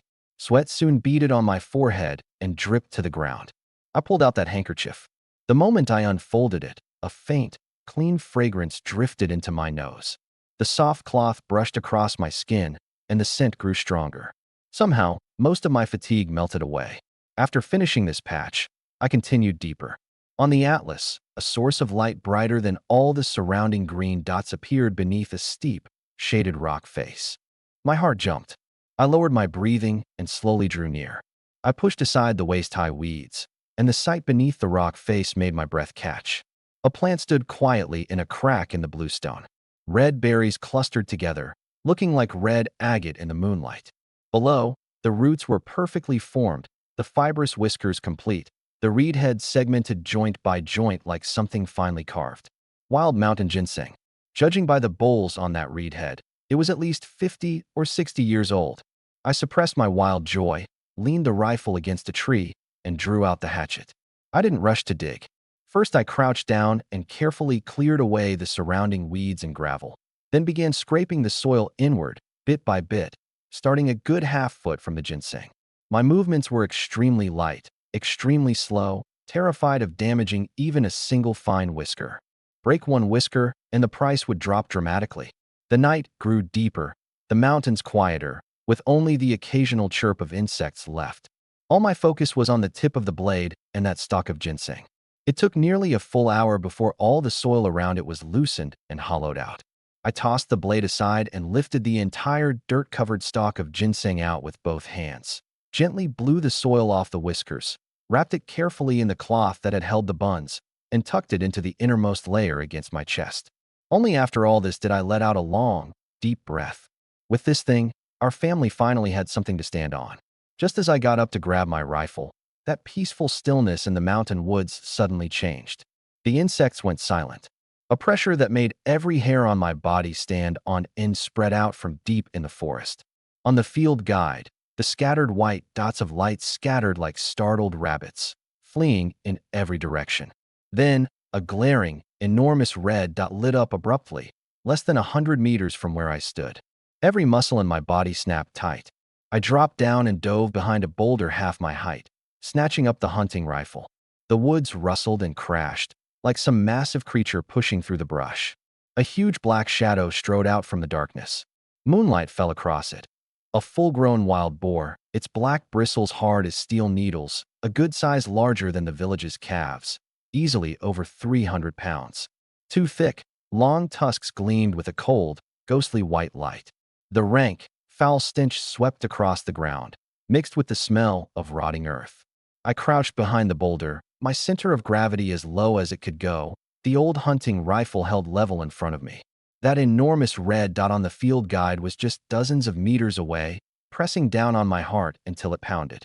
The woods were dead silent. Even the insects had gone quiet. The black behemoth didn't charge right away. A pair of small, vicious eyes stared dead at the boulder I was hiding behind, two jets of white steam blasting from its nostrils, its front hooves pawing impatiently at the rotting leaves. It was gathering strength. I could clearly hear my own heartbeat. One beat, then another, heavy and strong. The wrapped mountain ginseng against my chest seemed to burn hot along with it. In the instant I adjusted my breathing, the boar king moved. No warning. 300+ pounds came roaring like a cannonball fired from the barrel. The ground itself shook. I didn't try to take it head on. I twisted sideways, pressing my whole body flat against the cold stone wall. Boom! Both tusks smashed solidly into the boulder. Stone chips flew, and a few struck my face, stinging sharply. The massive impact left it dazed. It shook its head and turned around clumsily, trying to lock onto me again. Now, the instant the beast turned was when it was most clumsy, most off guard. I flashed out from behind the stone, my whole body coiling into a single force, my shoulder socket jamming hard against the rifle stock. The thick cotton of second sister-in-law's padded jacket gave me the steadiest support. The cold sight lined up on its left eye, exposed as it whipped its head around. Not a moment's hesitation. Bang! The muffled gunshot exploded through the valley, echoes rolling. The boar king's body stiffened. Its forward charge stopped dead. The huge body swayed twice, then crashed to the ground, kicking up a cloud of dust and dead leaves. I didn't move closer. I held my firing stance, muzzle still trained on it. A full half-minute passed. Only once I was certain it was dead did I let out a breath thick with gun smoke. The undershirt on my back was already soaked through, and I was nearly spent. I walked over and kicked at that steel needle bristle with my foot. No reaction. The bullet had gone in through the left eye and torn its whole brain apart. Dead in one shot. I gasped for air, reached in to touch the still warm ginseng against my chest, and only then did my heart truly settle. This was the biggest prize of the night. What came next was the harder job. 300+ pounds. Carrying it down the mountain on my back was a pipe dream. I cut down a few tough branches, found some sturdy green vines, and quickly lashed together a crude drag sled. It took every ounce of strength I had to get the massive carcass onto it and tie it down tight with the vines. Dragging it down the mountain, every step was like a tug of war. I was bare-chested, every muscle bulging, veins climbing from my neck all the way down my arms. Sweat streamed down like little brooks. I couldn't tell if it was sweat or dew. The gash on my arm from the boulder ran from my upper arm down to my forearm. Not deep, but burning with pain, blood mixing with sweat as it ran down. I couldn't spare it a thought. This young body, reborn, with two souls fused into one, had stamina and explosive power far beyond an ordinary man's. I just felt like I had strength I couldn't use up. Real strength never lay in the length of a tusk, but in that split second of calm when facing danger. By the time the outline of Kaoshan village appeared again at the foot of the mountain, the sky had begun to pale at the horizon. The villagers heading out early to the fields rubbed their bleary eyes, shouldered their hoes, and stepped out, only to catch sight of that figure dragging a huge black shadow along the mountain path, and it startled them. What the heck is that? Looks like a person, dragging an ox. When I got closer, everyone was dumbstruck. That was no ox. It was clearly a wild boar of terrifying size, stronger than the production team's donkey. Good heavens. It's that Lin boy. He killed a boar king all by himself. A sharp-eyed villager shouted himself hoarse. The words hit like a thunderbolt dropped into a lake. The whole of Kaoshan village instantly erupted. The news grew wings. Before I'd even dragged it to my front door, half the village had run out, following at a distance, pointing and murmuring, faces full of disbelief. The courtyard gate creaked open from the inside. The four sisters-in-law, who hadn't slept a wink all night from worry, rushed out almost at the same moment. Seeing me standing at the gate like an iron tower, that terrifying giant boar dragged behind me. All four froze in place, unable to speak a word. It was Lu Yuru who came to her senses first. Her eyes didn't fall on the boar that could be traded for a fortune. Instead, they fixed on my arm, on that gash with the flesh peeled back and the blood half dried. It was a shocking sight. Chenzi. Tears streamed down instantly. She covered her mouth, her voice trembling, and rushed forward. How did this happen to you? Quick. Xiulian, boil hot water, bring clean cloth. Wang Xiulian went pale with fright at the wound. She answered and turned to run back to the kitchen. Lu Tsuehua lunged forward in a single stride to help me untie the ropes on the sled. Her hand landed right on my sweat-damp back. It was scalding to the touch. The solid back muscles swelled under her palm, full of explosive power, hot enough to leave her hand tingling. Her little face flushed crimson in an instant, but her hand didn't let go. Instead, she pushed harder to help me unload those heavy vines. I bared my teeth. As the weight came off, my shoulder went numb with ache. I turned my head and looked at Lu Tsuehua, her face bright red but still clutching me tight, and said, half joking, half serious, "Sister-in-law, this pig's too heavy. You came at just the right time. Help me rub my shoulders. Sume didn't come forward. She leaned against the doorframe, her bright eyes holding no panic, only rapid calculation and a flame that burned hotter by the second. She gazed at the giant boar as if she were already seeing mountains of cash. The sky had barely begun to brighten, yet my little courtyard was already packed tight with people.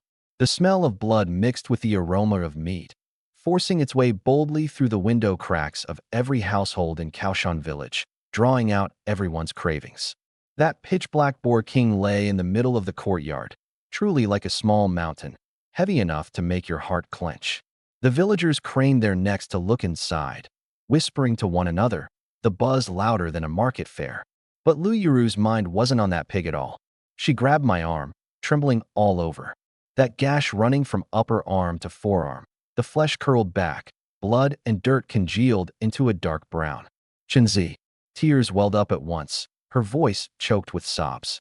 Wang Xiulian's face had gone white with fear too. She turned and ran into the house, came back with a basin of hot water, a cloth clutched in her hand. But looking at that wound, her hands shook so badly she could barely hold the basin steady. Everyone moved. A crisp, sharp rebuke. Lu Tsuhua shoved through the crowd and rushed over. She snatched the cloth, cursing under her breath.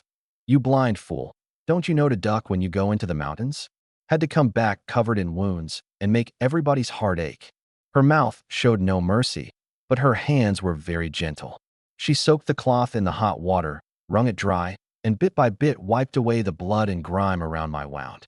The warm pads of her fingers were soft, and as she wiped, they brushed, intentionally or not, across the taut lines of muscle on my arm. Wherever she touched, a tingling numbness rose, working its way from the wound down into the bone.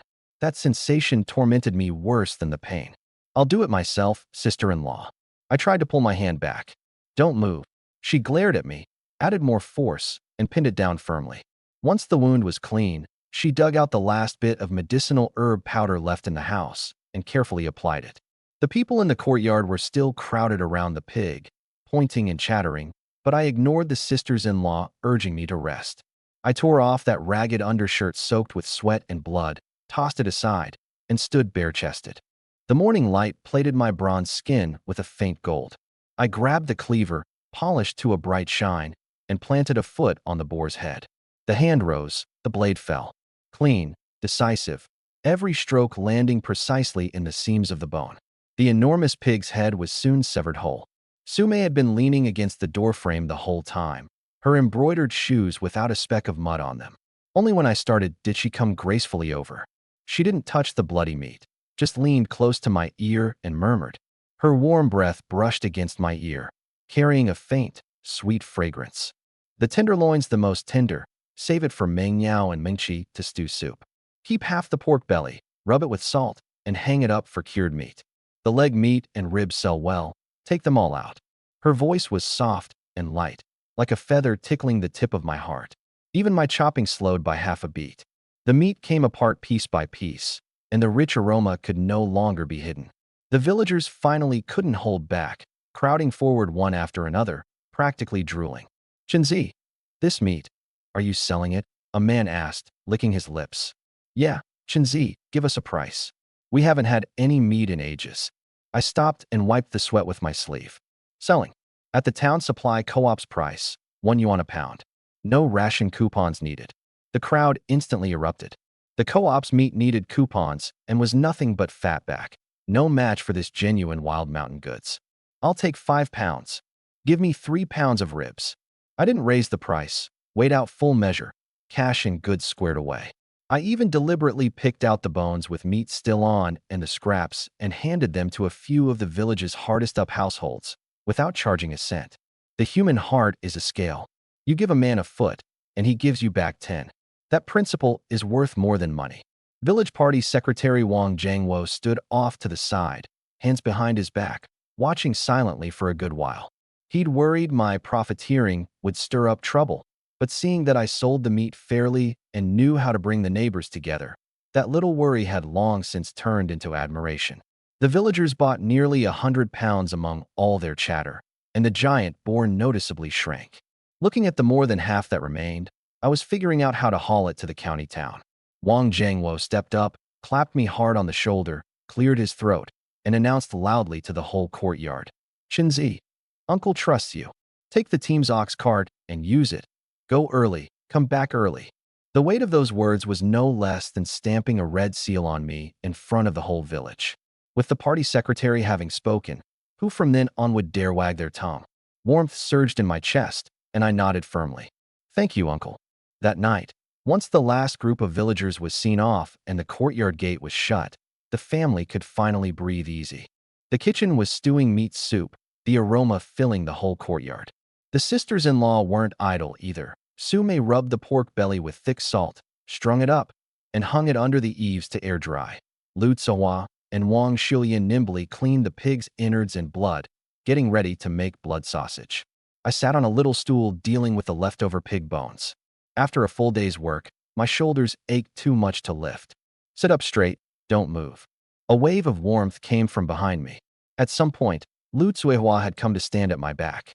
Using the excuse of rubbing my shoulders, her small hands, marked with thin calluses, landed on my scalding back with no light touch. SSSS, I sucked in a sharp breath. Hurts? Good, you deserve it. That'll teach you to show off. Her mouth gave no mercy, but her hands eased up, kneading my stiff shoulder blades one press at a time. Her skill was truly good. The aching soreness was gradually replaced by a warm current. Only, those hands weren't quite behaving. Her fingertips traced circles on my back without her realizing, her cheeks so red they might drip blood, yet her mouth still stayed stubborn. Consider yourself lucky.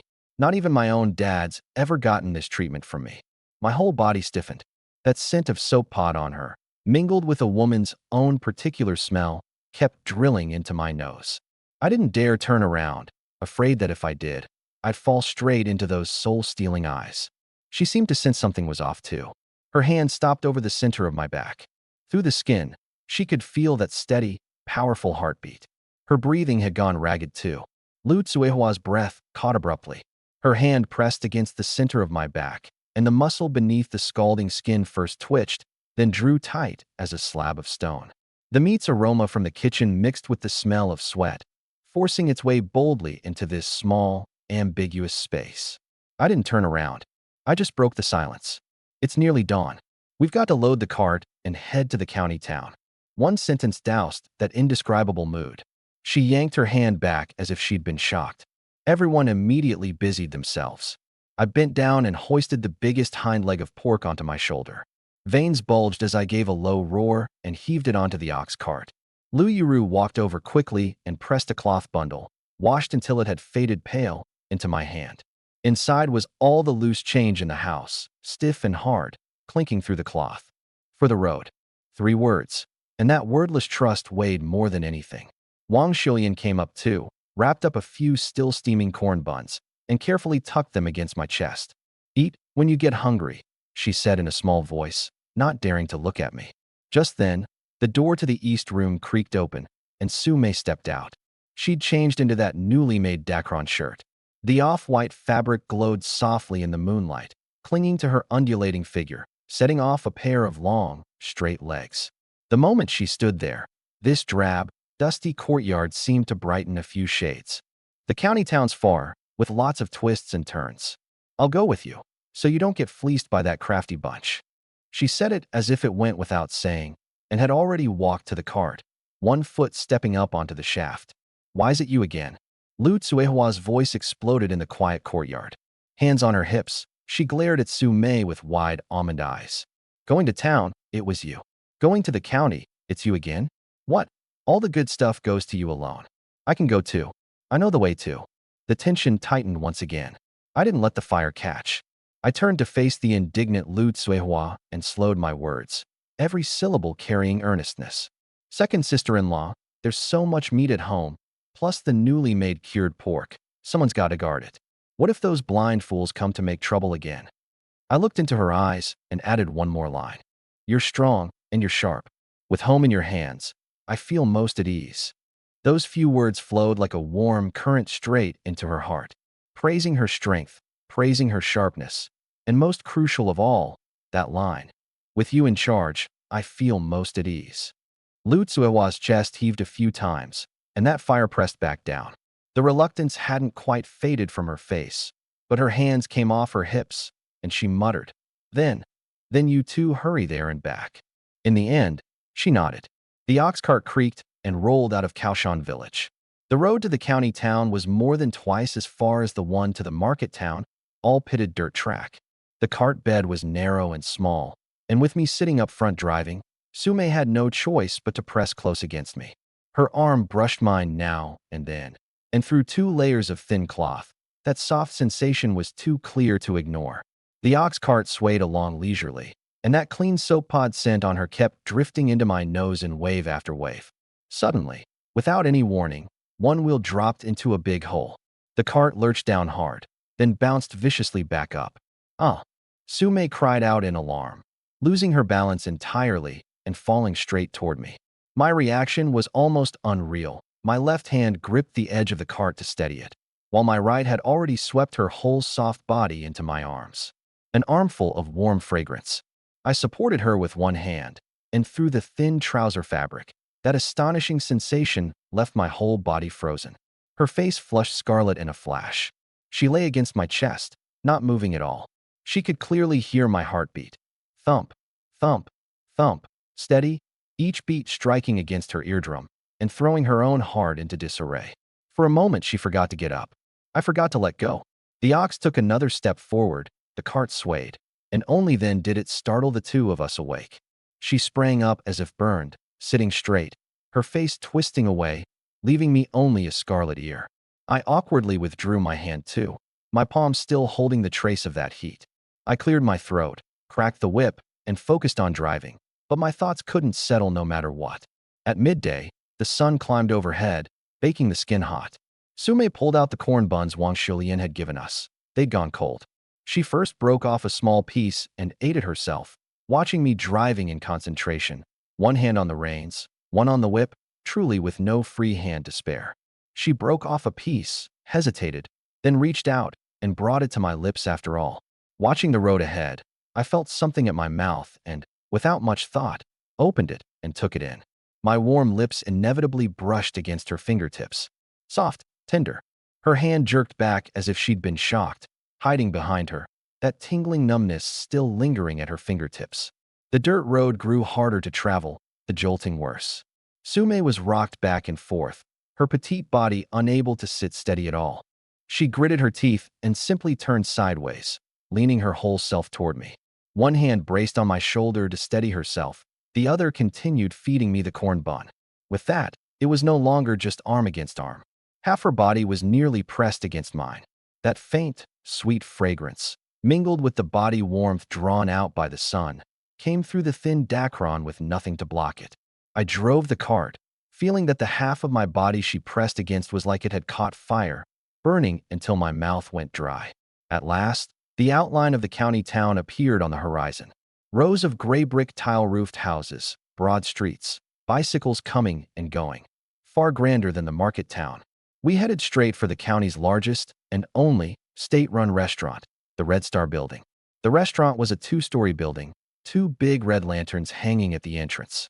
The people going in and out were either cadres or city folk. Sume led me around to the back kitchen, familiar with the way. A fat man with a face full of jowls stood with hands on his hips, cursing at a cook. Seeing us, he waved impatiently. What do you want? Go beg somewhere else. You're Director Zhao, right? We're here to deliver wild boar meat. Sume spoke up first, her smile pitched just right, neither servile nor haughty. This purchasing director they called Boss Zhao. His little eyes first lit up at the several slabs of pink, fresh pork on the ox cart, a flicker of greed passing through. But soon his gaze slid off the meat and stuck onto Sume. That gaze was shameless, sliding from her striking face down over the figure the shirt traced out, so oily it seemed lard might drip from it. Director Zhao's little eyes made a full circuit of Sume's body before finally settling on that striking face of hers. He gave a heh-heh laugh, bearing a mouthful of yellow teeth, and stuck out one fat, stubby finger to point at the meat. This meat, looks all right, but wild boar's tough, hard to work with. Tell you what, I'll give you a fair price. 80 cents a pound. He said it lightly, but that finger reached out dishonestly and crooked towards Sume's arm. Little sister, if you're the sensible type, The price is all negotiable. The knuckles of the hand gripping my whip went white. A fire shot up from the soles of my feet straight to the crown of my skull. 80 cents a pound? The domestic pork from the city meatpacking plant sold for 1 yuan 30, and this was coupon-free wild boar. This dead fatso wanted to take advantage of both the meat and the woman. I took half a step forward. Sumei's glance swept over, light but precise, and it nailed my foot in place. Far from being angry, she stepped forward instead, leaning her body slightly. The collar of that off-white shirt pulled taut. Her voice softened too, carrying a hint of coquetry. "Director Zhao, you don't know how hard that mountain road is. My brother Chun and I, we really risked our lives to get this big thing down from the mountains." She raised her sleeve and wiped at sweat that didn't exist at all on her temple. And this one movement had Fatso Zhao's little eyes going glassy, his Adam's apple bobbing up and down. Ahem. Well, since little sister puts it that way. He cleared his throat, that mock-serious air paired with those lecherous eyes, both ridiculous and revolting. Then 1 yuan. 1 yuan a pound, and not a cent more. Sumei didn't take him up on it. She turned and walked slowly in a circle around the ox cart. The black long trousers hugged her legs, and with every step, that curve gave a slight sway. Several of the kitchen helpers at the back door stopped what they were doing and craned their necks to watch. I stood where I was, watching her back, and the fire in my heart, far from dying down, only burned hotter. In that fire was murderous intent toward Fatso Zhao, and also a trace of indescribable heat. Sumei stopped in front of him and held out 2 fingers, pale as scallion stalks. "Director Zhao, 1 yuan 20. Her voice had returned to cool detachment. "A cent less, and we turn around and leave. In this county town, your Red Star building isn't the only place that buys goods." 1 yuan 20? Fatso Zhao's face darkened, his lust pressed down by greed. "Little sister, are you toying with me? 1 yuan 20? Why don't you just rob me?" Sumei gave a light laugh, laced with mockery. "Director Zhao, can domestic pork go for the same price as wild boar? If your kitchen could put out a whole wild boar banquet for the county leaders to taste, wouldn't your director's seat sit all the more secure?" She leaned half a step closer and lowered her voice.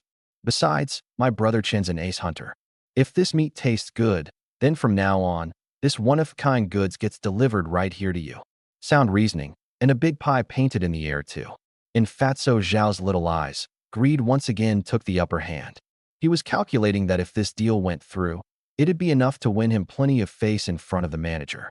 That fat, stubby hand couldn't hold back and rose again, wanting to grab Sumei's wrist, his mouth about to spew something crude. "Little sister, as long as you." His hand had reached only halfway. Crack! A sharp report, crisp and loud, made everyone flinch. Fatso Zhao's whole slab of fat shuddered, and he spun around. At some point I'd come to stand silently behind him, the ox whip in my hand, its tip still trembling faintly. On the gray flagstone paving beside us, a snow-white whip mark stung the eyes. Fatso Zhao looked at that white streak, then looked at me. There was nothing fierce on my face, but in those eyes, there wasn't a trace of any emotion at all. It was that hollow kind of cold, the kind that raised the hairs on my scalp and sent a chill crawling up my spine all the way to my heels. Real intimidation never relies on shouting. Sometimes, a single crack of the whip does more than 100 threats. "Director Zhao," Sumei sighed, "right on cue. My brother Chen here has a temper. He especially can't stand seeing me get pushed around." One sentence, soft and hard, both at once. Cold sweat instantly beaded on Fatty Zhao's forehead. He didn't dare look at Sumei anymore, just kept nodding and bowing toward me. "A misunderstanding. It's all a misunderstanding. Little brother, don't do anything. Please, don't do anything." He wasn't about to haggle now.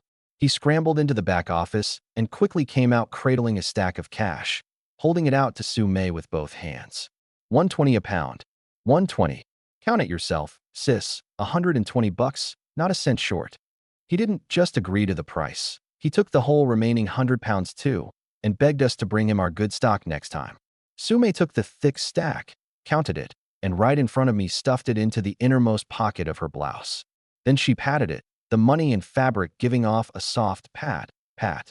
Once she'd done that, she turned to me, still gripping the whip, and gave me a smug little wink. We drove the cart away from the back kitchen. Fatty Zhao stood there watching Sumei's swaying figure, then glanced at my cold face and wiped away a bead of sweat. Whatever crooked ideas he'd had were long gone, whipped clean away by that single crack. We came out of the alley and merged into the bustling crowd of the county town. Only then did Sume pull the still warm stack of bills from her chest and press it into my palm. Take it. You're the backbone of this family. The money still carried her body heat and a faint trace of her scent. I didn't take it. Instead, I reached back and caught the hand offering it. Her hand was soft, her fingers slender, and from the tension a moment ago, her palm was damp with fine sweat. I looked at her. In the sunset, her face glowed beautifully, her forehead dotted with beads of sweat. I spoke, my voice low and rough. Sister-in-law, next time something like this happens, let me handle it. Sume's hand was soft, her fingers slender, her palm damp with sweat. I gripped it, and I could feel the faint pulse at her wrist. Sister-in-law, next time something like this happens, let me handle it. The words dropped into the evening air, heavy as lead. She flinched like she'd been scalded and tried to pull her hand back, but it wouldn't budge. I was holding tight. She raised her head, and her eyes met mine. There was nothing else in them, only a look that said, "This is not up for debate." Her heart skipped a beat, her cheeks flushed again, and she stopped struggling. After a long moment, I finally let go, took the stack of cash, and tucked it back into her chest. The lingering warmth of the money seeped through the fabric, burning against her chest. The trip home was much easier. The ox cart creaked and swayed. Sume hummed a popular little tune from the county town, sweet and lilting like a flowing stream. She broke the last half of a corn bun into small pieces and fed them to me one bite at a time. I drove the cart, eating from her hand. My warm lips kept brushing her fingertips, and her feeding slowed by half a beat each time. The setting sun stretched our shadows long across the dirt road. By the time the ox cart appeared at the village entrance of Kaohsiung Hamlet, the sky had gone fully dark. At the courtyard gate, 3 figures stood like statues waiting for their men. Eldest sister-in-law Lu Yuru paced back and forth with a kerosene lamp, its lights swaying. Second sister-in-law Lu Tsohua stood with her hands on her hips, craning her neck to peer down the main road. Third sister-in-law Wang Shulian held the sleeping Mingqi, her face full of worry. They're back. Lu Tsuehua had sharp eyes. She shouted first. The cart came to a stop. I jumped down, and Sume climbed off after me. Lu Yuru hurried over, looked me up and down, and only after seeing I still had all my limbs did she let out half a breath. Why so late? Anything happened? Sume said nothing. She just straightened her back, pulled the bulging money pouch from her chest, walked to the beat-up old table in the courtyard, and dumped it all out with a clatter. Stacks and stacks of bills, dazzling in the dim lamplight.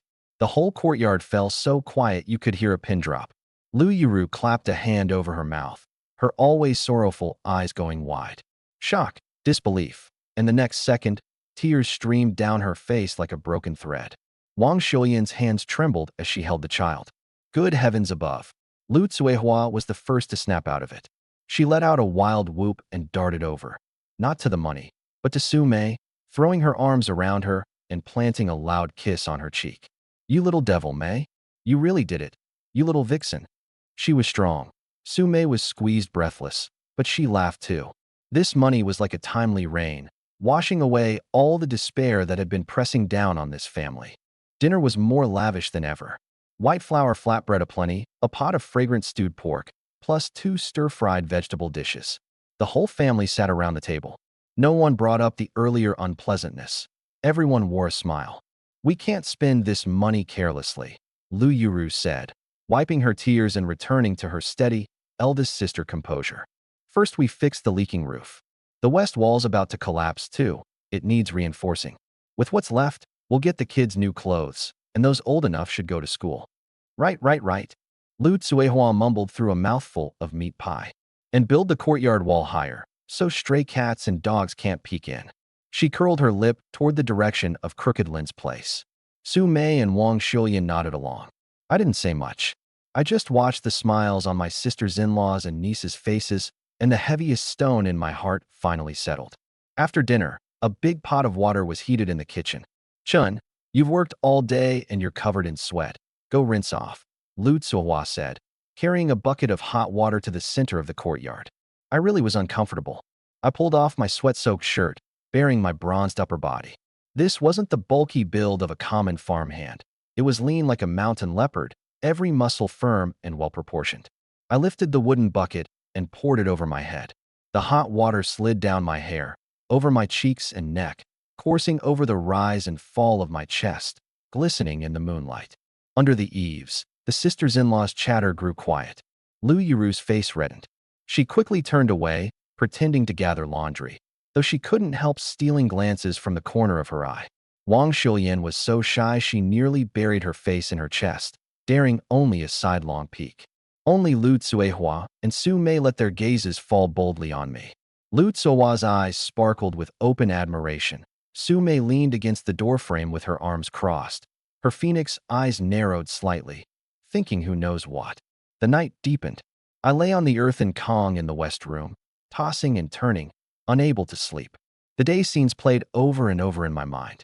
The door creaked and was pushed gently open. I sat up with a start. By the moonlight, I made out who it was, second sister-in-law, Lu Tsuehua. She was holding a chipped bowl, and she quietly sat down at the edge of the Kong. Can't sleep? She handed me the bowl. A spicy sweet aroma hit my nose. Ginger tea. Drink some. It'll ease your fatigue and chase off the cold. I felt a little awkward and lowered my head to take a sip. She didn't leave. Her apricot eyes were startlingly bright in the dark, fixed intently on me. Fess up. Did that fourth sister of ours try to lead you on again in town? PFF, cough, cough, cough. I nearly sprayed the ginger tea everywhere. She snorted a laugh, leaned in close, and lowered her voice. The way she sways that figure of hers. Could you even hold out? I just caught my breath and was about to speak when a hand pressed down on my shoulder. Firm, finding the taut muscle right through my thin shirt, kneading it. Not too hard, not too soft. Fourth sister's pretty, but too skinny. All bones, she said, each word more brazen than the last. Somebody like your second sister-in-law is better. I know how to take care of a man. Her hand slid to my back, palm warm, roaming over my muscles. My whole body stiffened, my back rigid as an iron plank. She bent down, her ample chest nearly pressing against my back, her warm breath brushing against my ear. Chun, next time you go to town, take me along. I can help you make big money too, and give you a proper rub-down when we get back. With that, not waiting for a reply, she swayed her hips and left with a laugh, trailing a wave of fragrance. The room fell silent again. I sat frozen on the Kong alone, holding the half-cooled ginger tea, my whole body burning, my belly like it held a furnace. That night, sleep was out of the question. I closed my eyes, and my head was full of second sister-in-law's figure and the warmth of her breath by my ear. I rolled over, and then I remembered fourth sister-in-law's softness, curled against my chest. Restless and unsettled, I just sat up and sank my consciousness inward. That semi-transparent, mountain god's hunting atlas unfolded at once. Mountains and ravines, as clear as before. I meant to look for any new golden light deep in the hills, but my gaze swept across the edge of the map. The atlas's range had expanded. It wasn't just the forest now, it now included the village and the winding little river along its edge. The river water was a deep, dark blue, packed densely with drifting white points of light, moving in schools, far more crowded than the rabbits and pheasants in the hills. And what really set my heart pounding, in a deep pool at a bend downstream, along with the dense white dots, there were actually several soybean-sized points of golden light. That glow was brighter than the wild mountain ginseng in the hills. There were treasures in the river. My breathing grew heavy. However valuable the game in the hills, you had to risk your life for it. Hunting was dangerous, and one slip could bring this family crashing down. But the river was different. That was an inexhaustible stream of income. At the first hint of dawn, I got off the Kong. I pushed open the door, and the cool morning air rushed in. There was already movement in the kitchen, a dim firelight illuminating a frail figure. Third sister-in-law, Wang Shulian. She crouched before the stove, carefully feeding in firewood, last night's meat broth and flatbread warming in the pot. The morning light filtered through the window lattice, gilding the side of her face with a faint glow.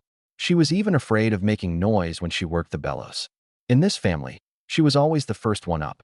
Warmth stirred in my chest. Just as I was about to speak, there came a crisp crack from over by the woodshed.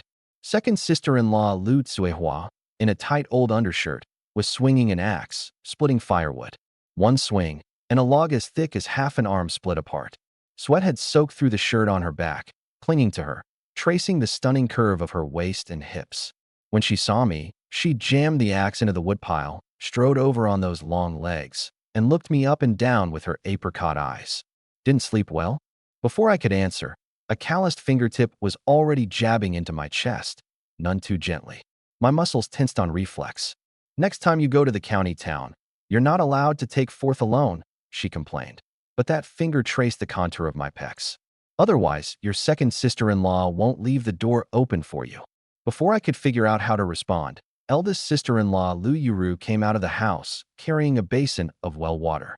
She saw the scene in the courtyard, but showed not a ripple of reaction. She simply set the wooden basin calmly on the stone bench and handed me a clean towel, washed pale from use. That complete trust settled my restless mind at once. At the breakfast table, sipping the warm broth third sister-in-law had heated, I announced my new plan. We're not going into the mountains today. All three sisters-in-law paused, chopsticks in hand. We're going fishing. I set down my bowl. You can't count on wild boar and black bears in the hills every day. But the fish in the river, you can never scoop them all out. Hunting was no long-term solution. The risks were too great. This river by the village was the stable source of income. The sisters-in-law found it all reasonable. But we don't even own a fishing net or a bamboo raft, Lu Yuru said, pointing out the most practical difficulty. We'll borrow them. I stood up. Uncle Lin at the east end of the village has them. Lin Dongsheng was the village's renowned fisherman and hunter. He made his living off this river and the back mountain for half his life. He was just a loner by nature and didn't much care for socializing. I headed straight for the east end of the village. His place was even more rundown than mine. 3 mud brick rooms, a courtyard wall of stones and mud, the yard piled with torn fishing nets and animal bones, reeking of fish mixed with blood. At the gate, a young man built like an iron tower, bare-chested, was hugging a blue stone the size of a millstone, grinning foolishly, lifting it over his head and setting it down again and again. That stone weighed at least 150 pounds, but in his hands it was like a toy. The young man stood nearly 2 meters tall, with a broad back and a burly frame, his skin dark. When he saw me approach, he stopped and looked at me with clear eyes full of a child's curiosity. This was Lin Dongxing's son, Lin Dachuan. Everyone in the village called him Dummy Chun. Word was that a fever had damaged his brain as a child, leaving his mind stuck at 7 or 8 years old. Uncle, is he home? I asked. Dachuan grinned, bearing a mouthful of white teeth, pointed inside, and mumbled, Dad, sleeping. No sooner had he spoken than the door creaked open. A wiry man walked out, 40-something, his face carved with the marks of wind and weather, but his eyes as sharp as a hawk's. Lin Dongsheng. His gaze swept over me. You kid, what do you want? Uncle Dongsheng, I'd like to borrow the bamboo raft.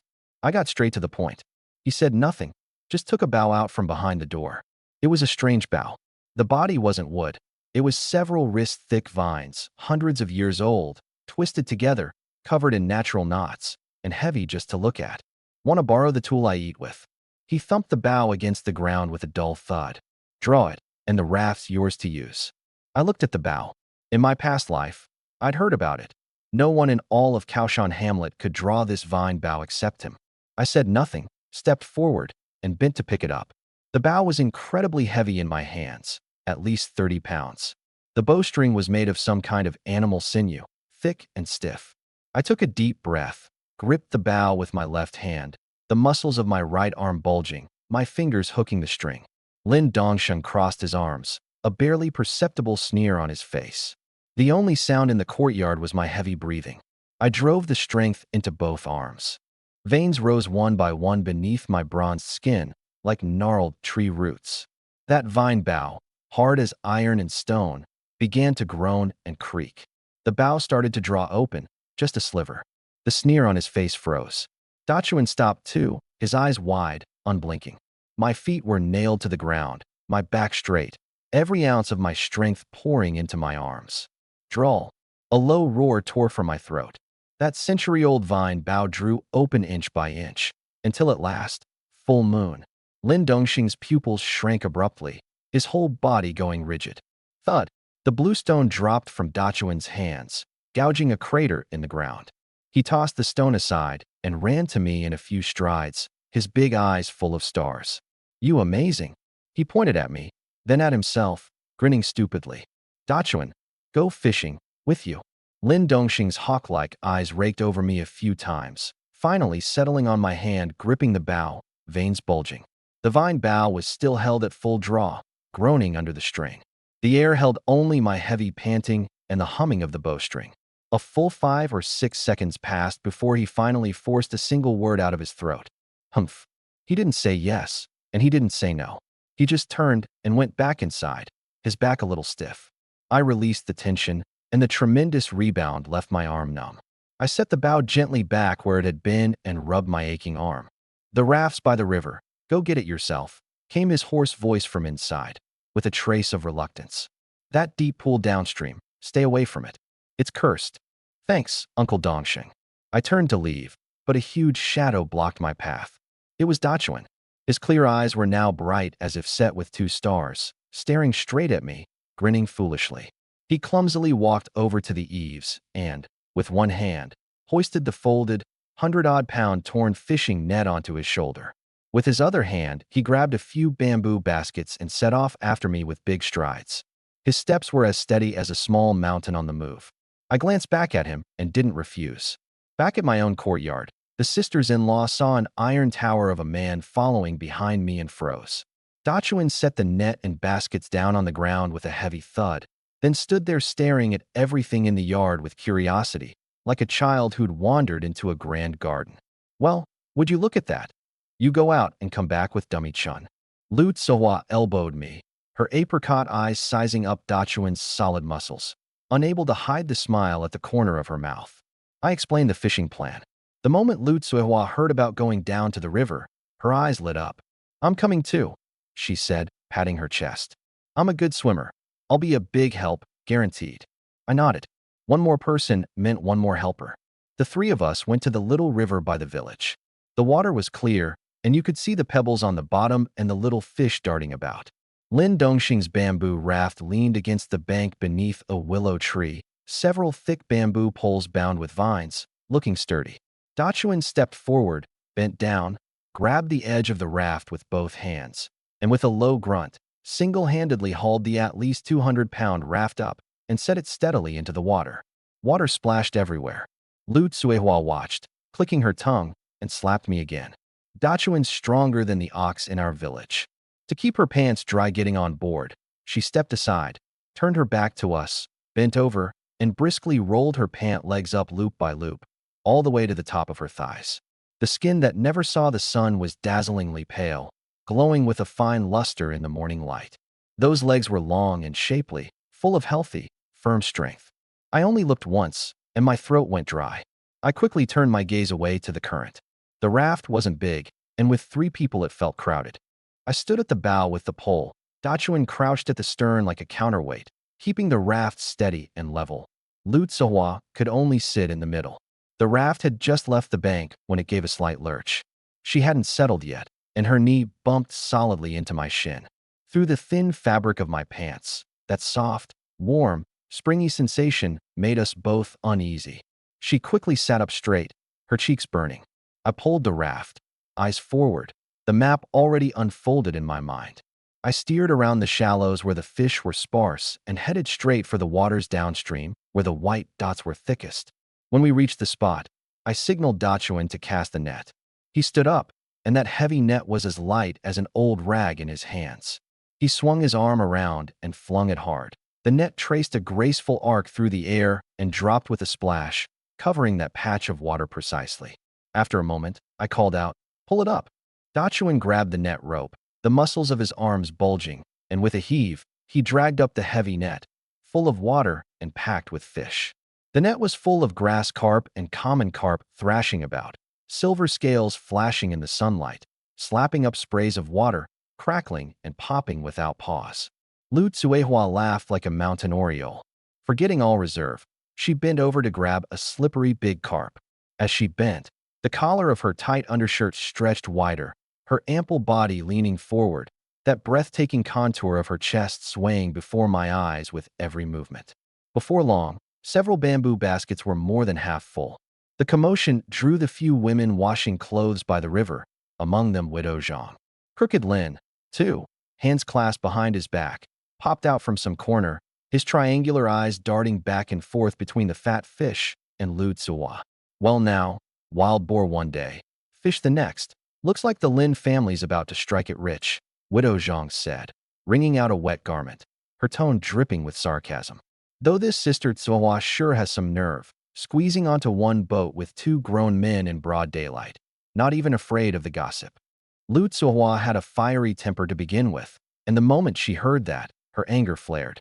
She tossed the fish into the basket, planted her hands on her hips, and abruptly stood up on the swaying raft. Widow Zhang, watch your filthy mouth. Spew any more garbage and I'll tear that rotten trap of yours right off. She stood up too fast, and the raft, unsteady to begin with, rocked violently from the stomp. Her foot slipped, she lost her balance, and toppled straight toward the river. It happened in a flash. I flung my pole into the water with a splat, lunged forward in a bow stance, thrust out my long arm, and just before she hit the water, caught that soft, warm body from behind and pulled her firmly into my arms. A perfect fit. Her full backside slammed hard into my belly from the momentum, that springy softness, through 2 layers of thin, half-soaked cloth, so vivid that every muscle in my body instantly went taut. Oh, he's got her, he's got her. Now there's no explaining this away. On the bank, Crooked Lin clapped and jeered with a foul mouth. Dachuan, who had stayed silent at the stern the whole time, saw second sister-in-law frightened and heard those grating, filthy words. For the first time, a beast-like rage surfaced on that honest face. He stood up in silence, stepped down off the raft, waded through the knee-deep water to the bank, bent over, and lifted a millstone-sized bluestone from the riverbed. Those clear eyes locked, dead on, onto Crooked Lin. Holding Lu Tsuehua, still dazed, in my arms, I could feel her body trembling faintly. I didn't turn around, just spoke 2 low words. Dachuan, put it down. Dachuan glanced at me.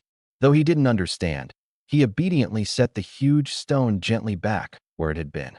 The dull thud of it landing made Crooked Lin's knees buckle on the bank. I helped Lu Tsuehua sit steady, my hand still resting on her waist. So slender, so soft. She came back to herself, her face burning red, and hurriedly sat up straight, not daring to look at me. I raised my head and looked toward the riverbank. Crooked Lin and Widow Zhang were cowed by the cold air radiating from me. Remembering how viciously I'd split that log post with a single crack of the whip, they didn't dare say another word and slunk away. I pulled the raft up and headed for the deep pool where those points of golden light shone on the map. The pool was ink green, so deep you couldn't see the bottom. I pulled out the weighted net and had to Chun throw everything he had into casting it toward the center. When we hauled it up, the net dragged like it had snagged on something at the bottom. De Chun's face went red with the strain, veins bulging along his arms like knotted vines. With a low growl, he wrenched the net clear of the water. There were no rocks in the net, just several fish, each over 3 feet long. Their scales were solid gold, the size of a man's palm, glinting in the sunlight. One golden carp thrashed the hardest. Its tail whipped around and sent a sheet of water crashing straight over Lu Tsuehua. Her half-wet floral shirt was now completely soaked through, plastered to her body, leaving nothing to the imagination. She let out a startled cry and crossed her arms over her chest, flushed and mortified. I peeled off my own dry undershirt and handed it to her. Put this on. The water's cold. She threw it on hastily. The oversized shirt covered her up and wrapped around her pounding heart, too. On the way back to the village, those golden-scaled carp drew a crowd. All the earlier sniping and gossip suddenly looked ridiculous in the face of a real, tangible haul. That's how people are. What comes out of their mouths rarely holds up against something they can see with their own eyes. The ox cart had barely rolled through the courtyard gate when Sume came out to meet us. The moment she saw the golden carp, she froze. Then a strange light flared in her eyes. She leaned in close to my ear, dropping her voice, unable to hide her excitement. Chenzi, your luck is unbelievable. This isn't something you eat. This is a foot in the door. She raised a hand and tapped my chest, then pointed at the fish basket, her face inches from mine, her warm breath brushing my neck. A fish like this. Forget our village. Nobody in the whole county has ever seen one. She rubbed her fingertips together, her voice dropping even lower. Play this right, and it beats selling wild boar meat 100 times over. I looked at the golden fish flopping around in the basket, then at her shrewd eyes. Before my rebirth, I hadn't known much about these fish, only that they were rare. Now, hearing her out, something stirred in me. How do you want to play it? Take them to the county seat. Find a big restaurant. Or, she paused and pointed skyward. Find one of the big shots. We don't have the connections. No connections? Then we make our own. She glanced at Lu Tsuehua and Wang Xiuyan, who were chattering around the fish basket. This stuff can't just be sold off any old way. If we sell it, we sell it for a fortune. Lu Tsuehua came over. My undershirt hung off her frame, way too big, which somehow made her look even more petite. She put her hands on her hips and blurted out, "What scheme is number 4 cooking up now? Fish this big would make an amazing soup." Sume shot her a look and ignored her. Sister-in-law Lu Yuru walked over too, still holding our niece's language textbook. "These fish really are unusual. Nobody in the village has ever seen anything like them." "Exactly," Lu Tsuehua cut in. "Chinzi's just amazing. These are even rarer than the wild boar." She tugged at the hem of my clothes. I reached out and pressed my hand to her head, pushing her back a little. "Listen to number 4. Sume cleared her throat and prodded at the fish. "This is called a golden-scaled carp. Word is it used to be tribute for the emperor.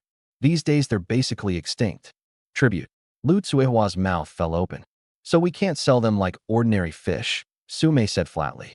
"We find the right people, sell in the right places, raise them well, and there might even be other business to make of it." I'd already worked it out in my head. She was right. Something this rare wasn't meant to fill a belly. It was meant to be leveraged. "You've decided?" "I have. First we go to the biggest place in the county, the Red Star restaurant. We can rub shoulders with important people there. We show them the fish. It's called scarcity marketing." I looked at Lu Yuru. She nodded. "Let's try it."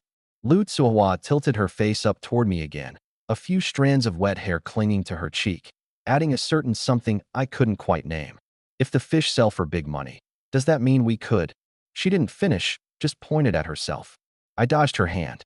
I knew what she meant. That money couldn't come at a better time. I put the golden carp in the water vat in the courtyard for now. As they swam, they stirred the water into flashes of gold.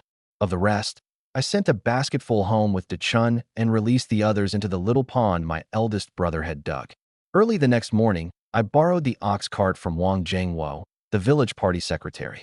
Sume was already waiting at the gate in a brand new navy linen jacket, cut from cloth bought with our earnings, tailored by her own hand, nipped in at the waist to show off her graceful figure. A red silk scarf at her temple made her especially striking. In her arms, she cradled a delicate woven bamboo fish basket, lined with damp green grass, holding the 2 liveliest golden carp. "Chinzi, let's go." The ox cart creaked out through the courtyard gate again. This time Lu Tsuehua didn't come along. She stood at the gate with her arms crossed, watching our backs recede, muttering under her breath. "All dolled up like that, going to town to flirt with men." Lu Yuru patted her shoulder. "Tsuehua, that's enough. It's good she's going. Chinzi's all alone out there, in an unfamiliar place." Lu Tsuehua's lips moved, but she said nothing more. Still, that sour ache she couldn't name refused to fade. At the back kitchen door of the Red Star restaurant, the moment Fatty Zhao saw us, the fat on his face jiggled 3 times over. He hurried to plaster on a smile, bowing and scraping as he came to greet us. "Ayo, Brother Lin. Sister Sue. Long time no see. Come in, come in. What good stuff have you brought today?" He knew exactly how much profit that wild boar last time had earned him, and he knew I wasn't someone to trifle with. Sume, holding the fish basket, gave a faint smile. "Director Zhao, what I've got today isn't wild boar." Fatty Zhao rubbed his hands together, his curiosity instantly piqued. "Oh, then what?" She didn't answer. She walked over to the ox cart and, with slender fingers, gently parted the grass. The 2 golden carp jumped once in the gap, their scales flashing a blinding gold in the sunlight. Fatty Zhao's little beady eyes went wide as saucers. What kind of fish is this?" His voice was actually trembling. Sume just smiled and said nothing, tapping the edge of the basket with a fingertip. "Director Zhao, this isn't something money can buy." Sume calmly covered the grass back over, hiding away that patch of gold. She turned, leaned languidly against the ox cart, her phoenix eyes half smiling, and parted her red lips. "Director Zhao, these aren't for you." That one line was like a feather tickling the tip of Fatty Zhao's heart, itchy and maddening. He was a sharp old hand. One look at the quality of the fish and Su Mei's coy, in-control posture, and he knew he'd stumbled on a treasure today. Then, who is Sister Sue offering these to? He asked, rubbing his hands, his smile uglier than a grimace. Sume let out a mysterious sigh. Who else? That new official who just arrived in the county. He's got a taste for rare things. We had to pull strings just to find our way in. We're only passing by the Red Star to rest a bit.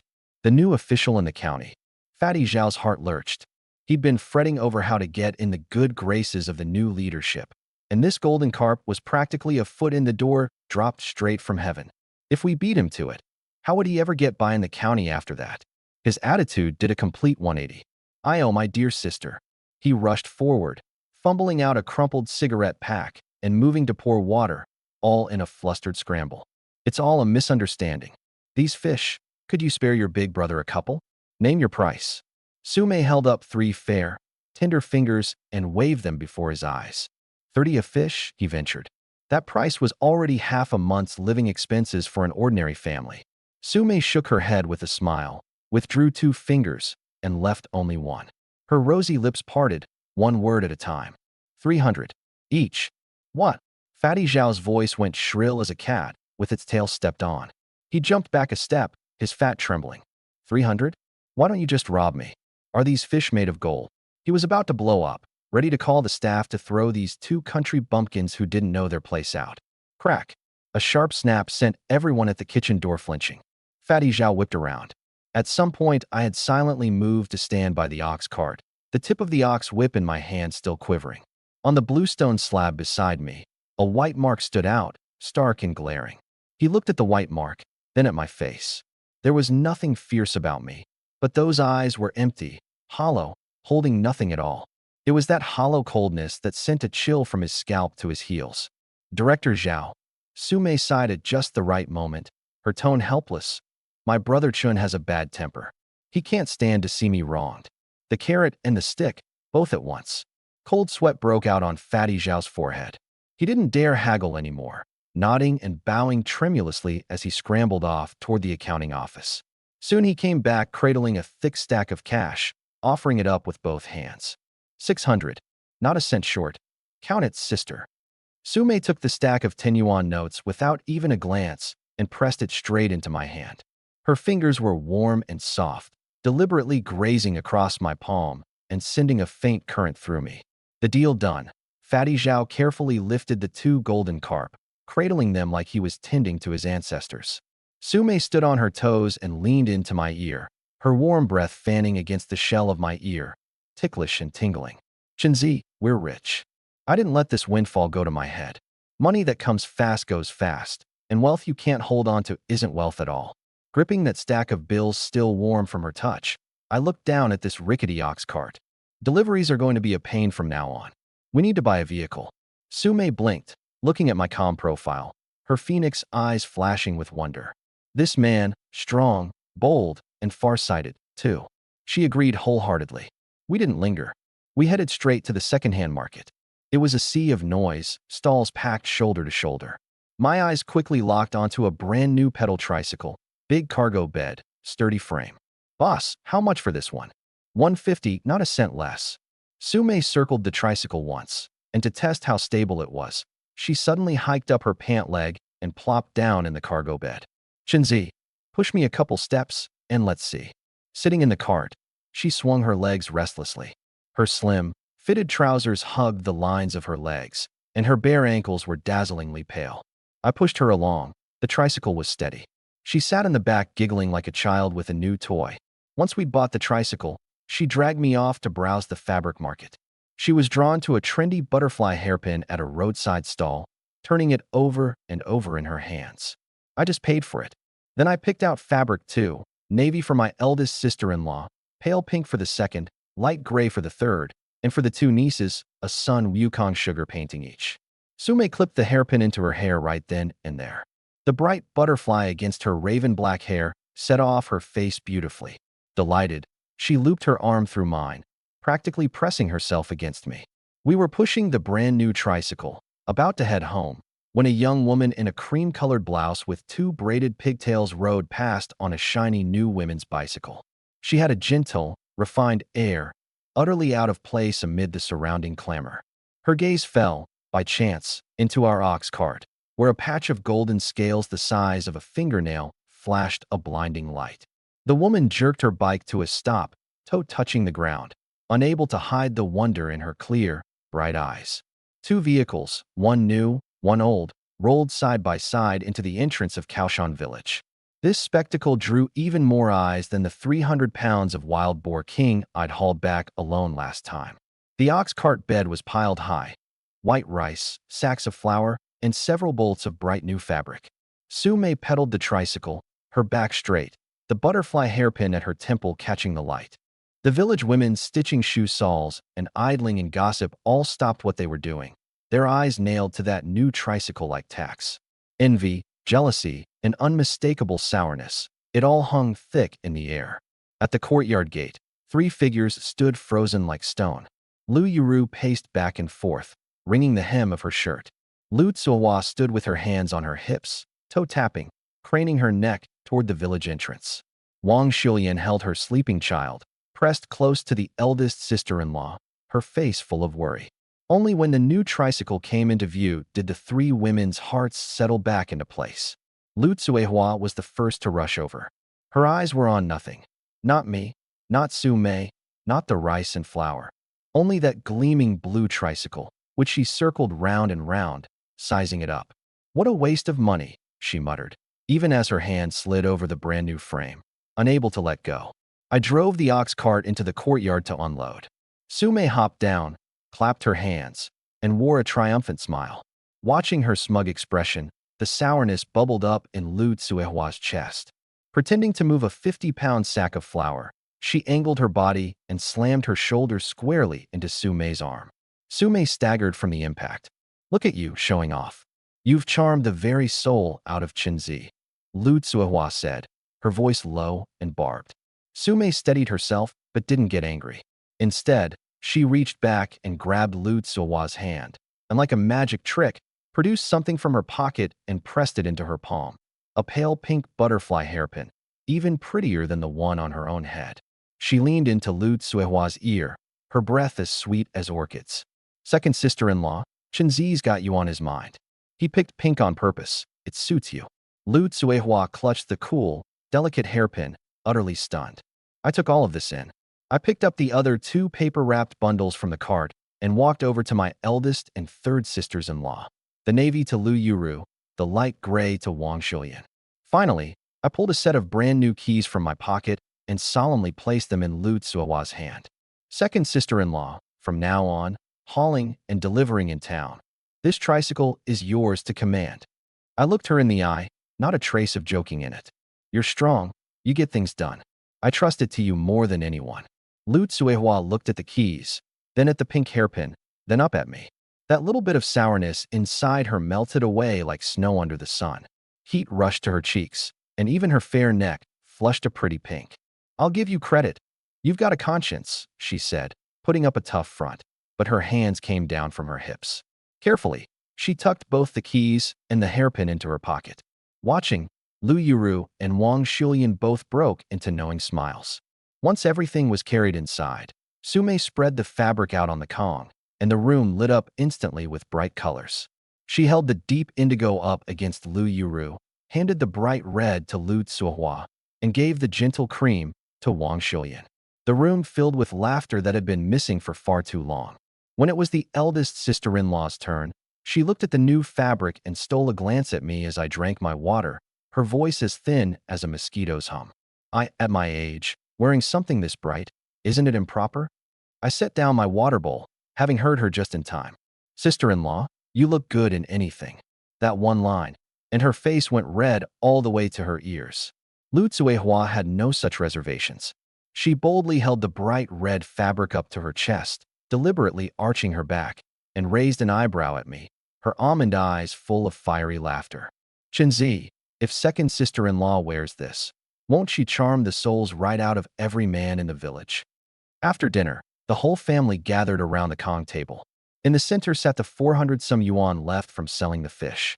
Stack upon stack of 10 yuan notes glowed with a reassuring light under the kerosene lamp. The money has to be spent where it counts, I said first. First we fix the leaking roof on the east side. Then we build up the courtyard wall higher and stronger with stone. We start in the next few days. I wanted to give this family true security. Right. Lu Tsuehua was the first to agree. Build the wall higher, so those gossips can't keep peering in. Sume rapped her knuckles on the table. Money can't just sit there. It dwindles the longer it sits. We can use what's left to start a small business. She looked at Wang Shilian. Third sister-in-law's pickles and pastries are second to none. Make a good batch. Haul them to town in the new tricycle, and they'll definitely sell. Wang Shilian, embarrassed under her gaze, timidly lowered her head. Money is a dead thing clutched in your hand. Only when it moves does it come alive. And no one understood that better than Sume. The night grew late. I stood alone in the courtyard, using a stone to sketch out plans for the wall on the ground by moonlight. Faint footsteps came from behind me. It was the eldest sister-in-law, holding a bowl of steaming water, standing quietly. Chinzi, have some water. I took the bowl. Warmth spread from my fingertips. She didn't leave. She looked at the rough sketch on the ground, then at my profile. In the moonlight, the trust in her eyes was so thick it couldn't be dissolved. Don't wear yourself out, she said softly. This family, it all rests on you now. Those words weighed heavier than any promise. Back in the west room, I lay down on the cold earthen calm, closed my eyes, and let my consciousness sink inward. That semi-transparent, mountain god's hunting atlas unfolded at once, rolling ridges, crisscrossing gullies. Out of habit, I turned my gaze to the winding little river, to that deep, dark pool. On the atlas, in the deep pool where I'd caught the golden carp, several bean-sized points of light still glowed. That golden light pulsed, one bead at a time, rhythmically, within the deep blue water. Early the next morning, the Lin family courtyard rang out with clanging and banging. The half-collapsed wall on the east side, I tore it down completely. Bare-chested and full of energy, I mixed yellow mud alongside Lu Yuru and the others. The newly bought tricycle didn't sit idle either. Lu Tsuehua pedaled it back and forth, hauling stones from the little hill at the edge of the village. This family finally had something to look forward to. Every face was covered in sweat, and smiles, too. Just as the courtyard was buzzing with activity, a clear woman's voice rang out abruptly at the gate. Excuse me, is Linshin home? Everyone's hands stopped, and all heads turned in unison. A young woman stood at the gate. Cream-colored blouse, two jet-black braids hanging over her chest, blue trousers, white trimmed cloth shoes, clean and neat. She stood there quietly, utterly out of place in this rundown courtyard. It was the very woman we'd run into at the county's secondhand market the day before. Seeing this delicate city girl, all the sisters-in-law's expressions changed. Lu Tsuehua was the first to react. She wiped her hands on her pants and strode over to the gate in a few steps, planting herself like a wall in front of the woman, hands on her hips, her almond eyes sizing her up from head to toe without the slightest courtesy, for all the world like a mother tiger guarding her food. Who are you looking for? The woman was taken aback by her aggression and took half a step back, but still spoke politely. I'm looking for Comrade Linshan. My name is Zhao Yaji, from the County Supply and Marketing Cooperative. She paused. My father is the director of the co-op. I've come to discuss purchasing the golden carp. The daughter of the co-op director? At those words, the expressions of the women in the courtyard grew even more complicated. I set down the wooden tamper and walked over. I'd noted her nervousness and her politeness. She didn't seem to have any ill intent. Come in, we'll talk, I said, stepping aside to make way. Lu Yuru hurried inside to pour a bowl of water and set it on the stone table, a bit flustered.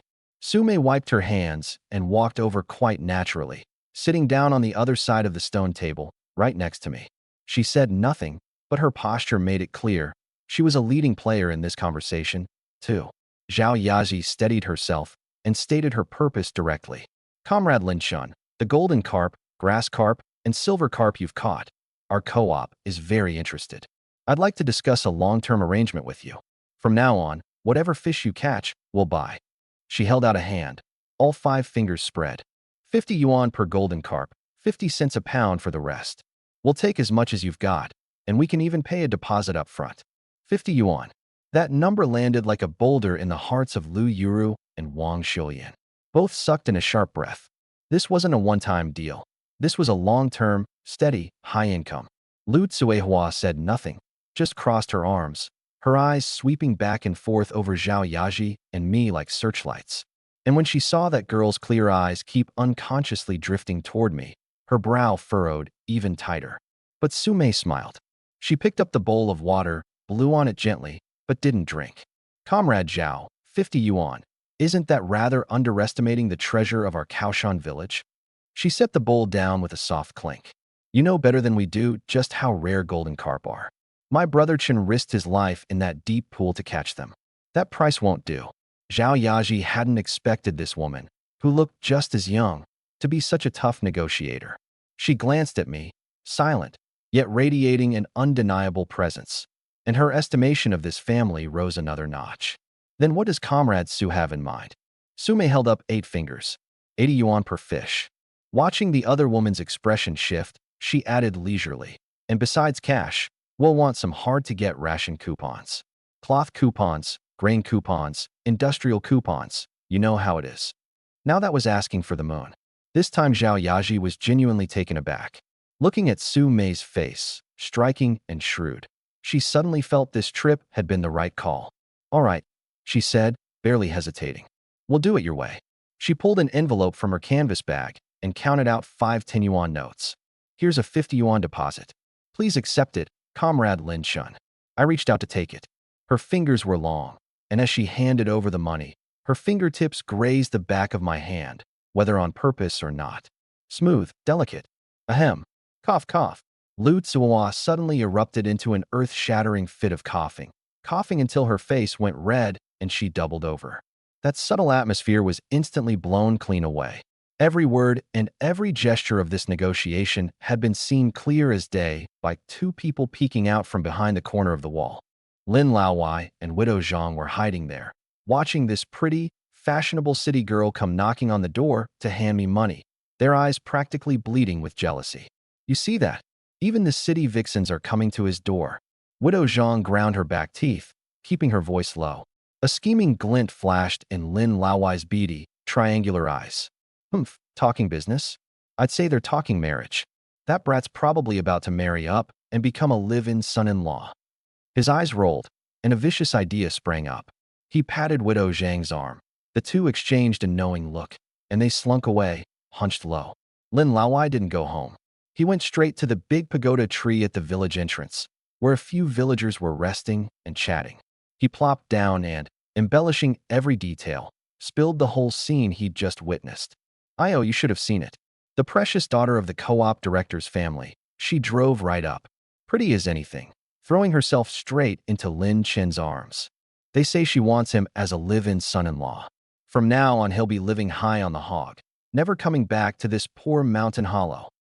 Then what about his 4 sisters-in-law and 2 kids? Someone asked. Lin Laowai slapped his thigh, his voice pitching an octave higher. What else?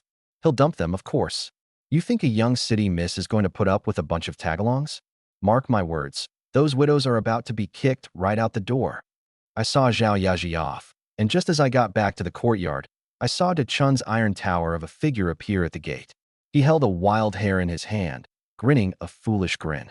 De Chun had heard we were repairing the wall. Without a word, he shoved the freshly caught hair into my hands, stripped off his shirt, and revealed a body of knotted muscle. Chinji, I'll help you. With him joining in, the work sped up more than twofold. Stones it took 2 other men to lift, he carried 1 in each hand. Foundation stones that took several men chanting a work song just to pry loose. He'd bend down, let out a low grunt, and heave up bodily. I took off my shirt too and worked alongside him. One of us lithe as a leopard, the other mighty as a bear. 2 men, bare-chested, sweat pouring in the courtyard. Sweat slid down bronzed skin, running over chests and clearly defined abs, radiating a raw, primal power. The sisters-in-law bustling around the courtyard all slowed their movements by half a beat. Lu Yuru and Wang Xiulian were at least discreet, glancing up now and then, their cheeks flushing before they quickly ducked their heads again. Lu Tsuehua and Su Mei watched far more openly. Su Mei leaned against the door frame, arms crossed, her phoenix eyes appraising us like she was admiring 2 works of art. As for Lu Tsuehua's eyes, they seemed glued to me, unable to look away for even a moment. The sun was brutal, hot enough to make my skin burn. Lu Yuru was always the most attentive. Worried I'd get heat stroke, she slipped inside and chilled 2 bowls of mung bean soup in well water, then brought them out. She came over to me, her voice soft. Chun, Dachuan, take a break. Cool off. I set down the stone and took the big bowl, downing it in one go. The sweet, cool soup slid down my throat, quenching the heat burning through me. She watched me finish, tenderness practically overflowing from her eyes. She'd barely turned around when Lu Tsuhua walked over carrying a wooden ladle. It was brimming with water freshly drawn from the well, icy cold, still giving off a chill. What good does soup alone do? Let your second sister-in-law cool you down. She stepped behind me and tilted her wrist. Splash! More than half a ladle of ice water poured straight over my head. The sudden cold sent a shiver through my whole body. Water streamed down my hair, ran over my cheeks and throat, spilled across my chest and abs, tracing all the way down. The taut lines of my muscles stood out even sharper under the rushing water. Oh no, my hand slipped. Lu Tsuihua feigned surprise, but there wasn't a trace of apology on her face. She tossed the ladle aside and pulled the sweat towel from around her neck, leaning in close. Look at you, soaked through. Let your second sister-in-law dry you off. The warm towel, carrying the scent of soap pods, pressed against my scalding chest. My whole body froze in an instant. Her hands were big, wiping haphazardly through the thin layer of towel, her fingers brushing, whether by accident or not, across the sensitive spots. A faint current shot up from where she touched, spreading through every limb. My breath caught for a moment. Sume, leaning against the doorframe watching the show, took in every bit of it. The corner of her mouth curled up, her voice laced with teasing. Second sister-in-law, this cooling method of yours is really something. Though I can't tell, are you cooling him down or lighting a fire? Lu Tsuehua's hand paused. She turned and shot Sume a glare, but didn't argue back. She just scrubbed with the towel even more vigorously, those restless fingers even sliding an inch down along his abs. Every muscle in my body pulled tighter. Wang Xiuyan came out with a flushed face, carrying a winnowing basket of freshly griddled scallion pancakes, golden, crispy, and fragrant. Chun, Dachuan, you must be hungry. Eat something. Her eyes, always tinged with timidity, looked at me, full of admiration and tenderness. The yard was bustling, but the rumors in the village were only getting worse. Lin Laowai had spun Zhao Yaji's visit into a whole drama, one where I abandoned my widowed sisters-in-law to marry into a city family as a live-in son-in-law. That girl said, the moment Lin Shin nods, she'll build his family a 3-story Western-style house on the spot. What about those 4 women? What else? Toss each of them $8 or $10 and send them packing. Once a man's got a new flame, who remembers the old ones? Within 3 days, those widows will be swept out the door. The rumor was told with such vivid detail that plenty of people believed it, and the looks they gave my family turned gleeful with schadenfreude. Naturally, these words reached the ears of my sisters-in-law. Lu Yuru and Wang Xiuyan just kept their heads down and worked in silence, their faces a shade paler. Sume curled her lip in disdain. Only Lu Tsuihua was so furious she was ready to go settle the score with Lin Laowai on the spot, until Lu Yuru held her back for dear life.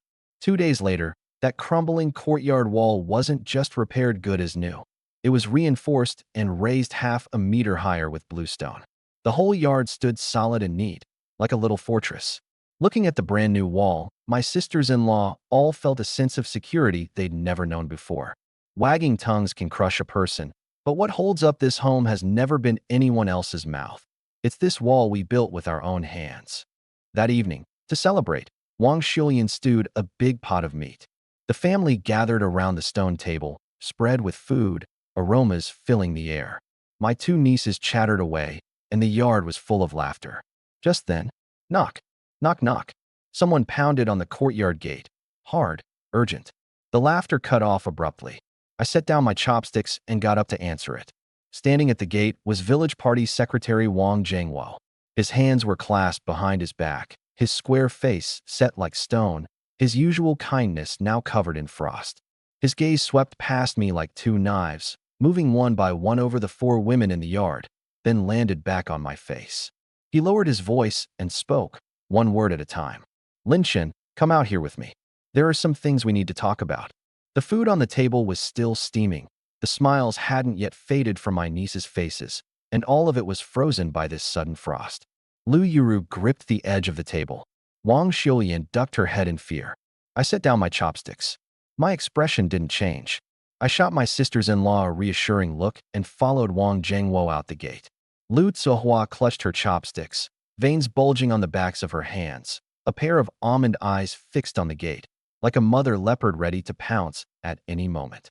Outside, the moonlight was cold and clear. Wang Zhengwo paced back and forth in front of me a couple of times, hands behind his back, that square face taut as an iron plate. Lin Chen, you're a smart kid, so I won't beat around the bush. The whole village is saying you're going to the city to marry in as a live-in son-in-law, and you're abandoning your sisters-in-law and the children. This looks really bad. Here in Kaoshan Hamlet, we value face and loyalty above all. Your brothers aren't even cold in their graves yet. If you really do something like this, the whole Lin family's backbone will be snapped in two by people's scorn. He stopped and looked at me. I know your household's got it rough. For women and 2 kids, that's an enormous burden. But a man can't lose his conscience.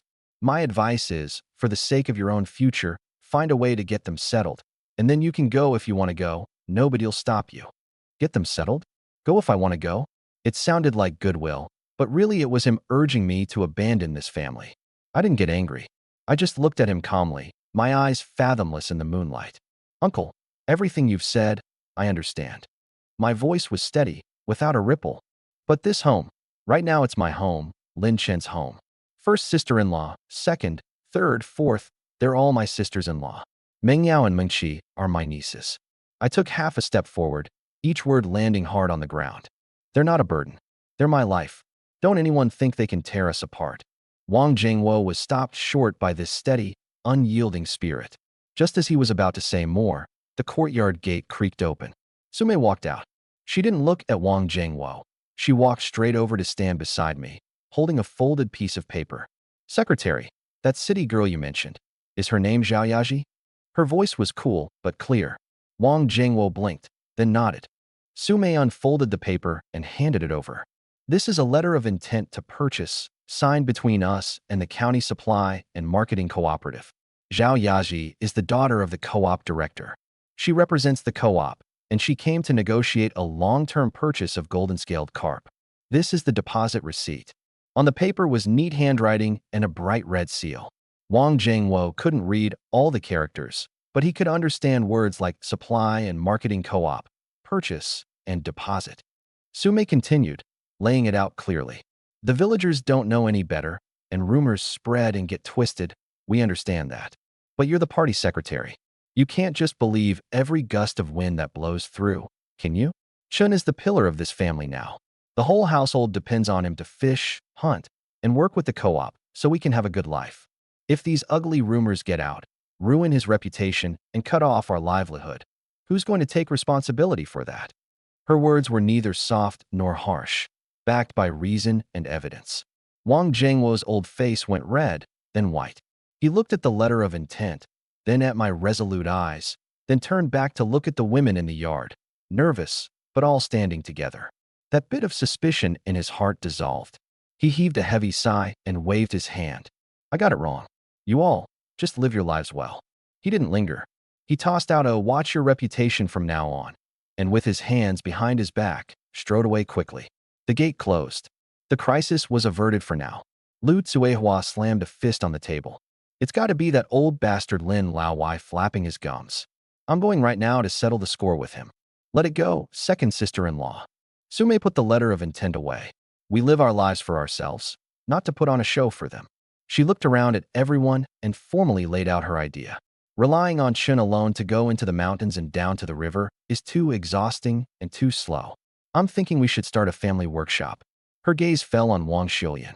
Third sister-in-law makes the best pickled vegetables and pastries. She'll be in charge of making them. Everyone helps out, and once they're done, second sister-in-law and I will haul them to town on the 3-wheeler to sell. The plan made everyone's eyes light up. Wang Xiuyan timidly raised her head, a spark in her eyes. The moment Lu Tzuehua heard she'd get to ride the 3-wheeler, she got so excited she thumped her chest. No problem. I'll take that job.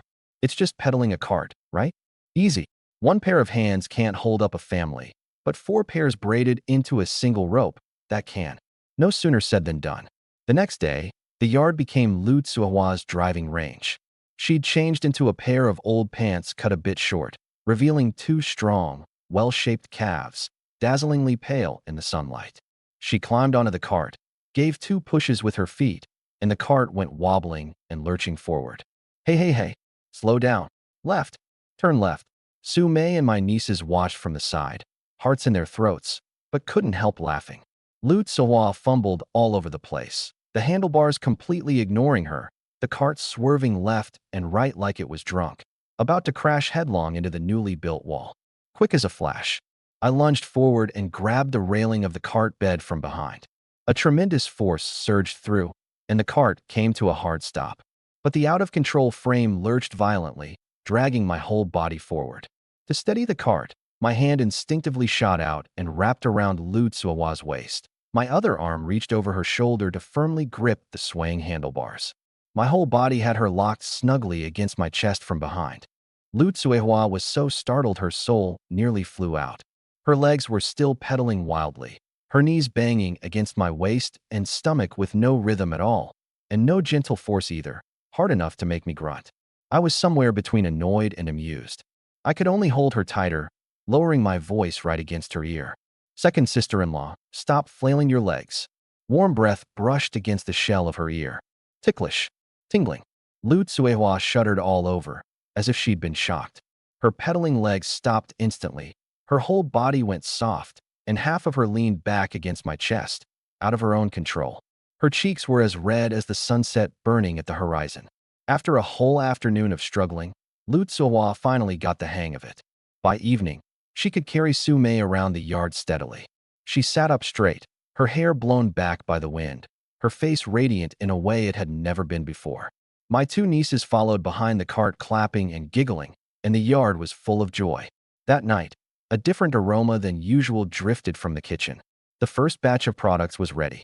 Crystalline pickled radishes, refreshing sour long beans, and neatly arranged, sweet-smelling golden date paste cakes, a whole Kong table full. Under the kerosene lamp, the family gathered around these handmade treats, the same light shining in everyone's eyes, the hope for the future. Lu Tsuehua, still swept up in the excitement of learning to ride, picked up a piece of date paste cake and held it out to me like a prize, her almond eyes sparkling. Chun, you try it first. Early morning, the sky just turning pale. Lu Tsuehua thrust a piece of date paste cake to my lips like a treasure, her almond eyes bright, as if soaked in water. Chun, you try it first. I took a bite. Soft, sweet without being cloying, mouth full of the flavor of dates. Delicious, just those two words, and she was sweeter than if she'd eaten honey, chest thrown out, pride written all over her face. The gate swung open.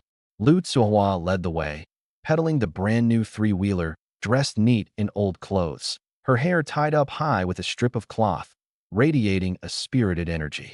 Su Mei sat to one side of the cart bed in a well-fitted Dacron shirt, calm certainty in her eyes, like a strategist in command. Wang Shilian followed behind the cart, glancing back with every step, clutching the hem of her shirt, guarding the two big baskets of neatly packed pickles and pastries. At the edge of town, Dachuan and I split off. They went to the market to claim a stall, and I headed for the deep pool downstream. The inky green water of the pool was fathomless. Dachuan and I worked together to cast out the weighted net. Our teamwork was getting smoother and smoother. In less than half an hour, two big golden-scaled carp were flopping around, plus a whole basket of miscellaneous fish, all hauled up by us. The ox cart headed straight for the county supply and marketing co-op. The moment Zhao Yaji saw me, a flash of delight she couldn't hide crossed her bright, clear eyes. She inspected the fish, caught sight of my sweat-soaked back, and pulled out a handkerchief to offer me. I waved it away. The golden-scaled carp and the miscellaneous fish, together with the deposit paid in advance, came to 140 yuan. Cash and goods, settled clean. I tucked the money away and headed to the market with Dachuan, wanting to surprise my sisters-in-law. Before I even reached the stall, I spotted it, surrounded by a ring of people, bustling with activity. Lu Tsuehua caught sight of me at a glance, her voice louder than anyone's, and rushed over in a few strides, cheeks flushed red, gesturing excitedly. Chun, you should have seen it. Nobody was buying when we first opened up. Then Sister Su Mei pulled out a free sample trick, and one bite in, those old Annie's eyes went wide. They were fighting to pull out their money. The more she talked, the more worked up she got. That greasy Zhang across the way got jealous and started making snide remarks that our stuff isn't clean. I shot right back at him on the spot. I said, whether our food's clean, everybody's mouths can taste for themselves. Not like some people's hearts, rotten from the inside out, crawling with maggots. I looked at that old bed sheet, emerald green pickles, crystalline radishes, golden pastries, the two big baskets nearly empty. Wang Xiuyan was busy helping to weigh and pack, her earlier timidity completely washed away by the work, her back now straight. Good goods don't fear comparison. Real skill doesn't need to argue with words. Once the goods are laid out, people's hearts keep their own scales. My heart had only half settled when my footsteps suddenly stopped. At a narrow alley corner, not far off, the light was dim. Greasy Zhang was crouched in the shadows, a pair of thieving eyes fixed on the cash box in front of Su Mei. Gone was his earlier flustered rage. All that was left was a greed and malice cold enough to chill the bone. I burned that face firmly into my memory. I walked up to the stall, about to pull out the 140 yuan. The figure at the alley mouth appeared again. Greasy Zhang was followed by two seedy-looking young men, Harames, walking with a swagger. The three of them headed straight for the stall. Greasy Zhang kicked over a bamboo basket, and several pieces of pastry rolled out, coated with dirt. Wang Xiuyan cried out and scrambled to pick them up. Hand over the money. The yellow-haired youth reached out to grab the cash box. Su Mei reacted fast. She snatched the box into her arms and stood up with a cold face. Lu Tsuehua leaped in front of her, hands on her hips, and started cursing. Robbing people in broad daylight. Have you got no respect for the law? In this market, my word is the law. Greasy Zhang sneered and reached out to flip over the bedsheet. Today, if you don't leave the money, you can forget about keeping the stall too. Dachuan, who had been standing silently behind me the whole time, made his move. His hand, broad as a palm leaf fan, came late but landed first, seizing the yellow-haired youth by the wrist. That young man felt his bones creaking. He tried to pry it loose with his other hand, not a budge. Dachuan raised his arm. A man well over 100 pounds, feet off the ground, dangling in midair like a chick held up in one hand, both legs kicking wildly. Help! The youth screamed like a ghost wailing, a wet patch spreading across his crotch. Greasy Zhang and his other accomplice, mouths gaping wide enough to stuff an egg, were utterly dumbfounded. I stepped forward and picked up a pine pole from the edge of the stall, one that had propped up the awning, thick as the mouth of a bull. I gripped it in both hands and twisted my wrists. Crack! The pole snapped in response. The break was all jagged splinters. I threw the two broken halves down at Greasy Zhang's feet and raised my eyes to his ashen face. Get out. One word. Let me see you again, and it won't be wood that breaks. His legs gave out. He looked at my eyes, then at his accomplice still struggling in Dachuan's grip, and his soul flew from his body. He scrambled backward. Dachuan loosened his hand, and the youth hit the ground with a thud, then got up and fled without a backward glance. The onlookers murmured in amazement, their eyes full of awe as they looked at Dachuan and me. Wang Xiuyan stared at the broken wood on the ground, her heart still pounding. She raised her head and looked at my back, and that heart she'd always kept suspended finally, for the first time, settled steadily into place. She picked up the last intact piece of date paste cake, carefully wrapped it in oil paper, walked over to me, tilted her face up, her eyes full of gratitude. She held it up in both hands and shyly offered it to my lips. Chun, you eat. I lowered my head and took a bite. Soft and sweet, still carrying the warmth of her fingertips, sweetness all the way to my heart. Lu Tsuehua curled her lip, unwilling to be outdone. She picked out the crispiest piece of pickled radish from the jar, quickly sidled up to my other side, and deliberately thrust out her chest. Try second sister-in-law's. Second sister-in-law's has more flavor. Sour, spicy, crisp, and refreshing. Yet another taste altogether. Su Mei pressed her lips together in a light laugh at the side, adding today's small change to that 140 yuan, a thick stack of bills that put everyone's heart at ease. With money earned, I took everyone shopping. Besides rice, flour, oil, and salt, Su Mei suggested buying several better-sealed large clay jars and splurged on a scale with precise markings. Good tools are what keep a business running long, she said, making perfect sense.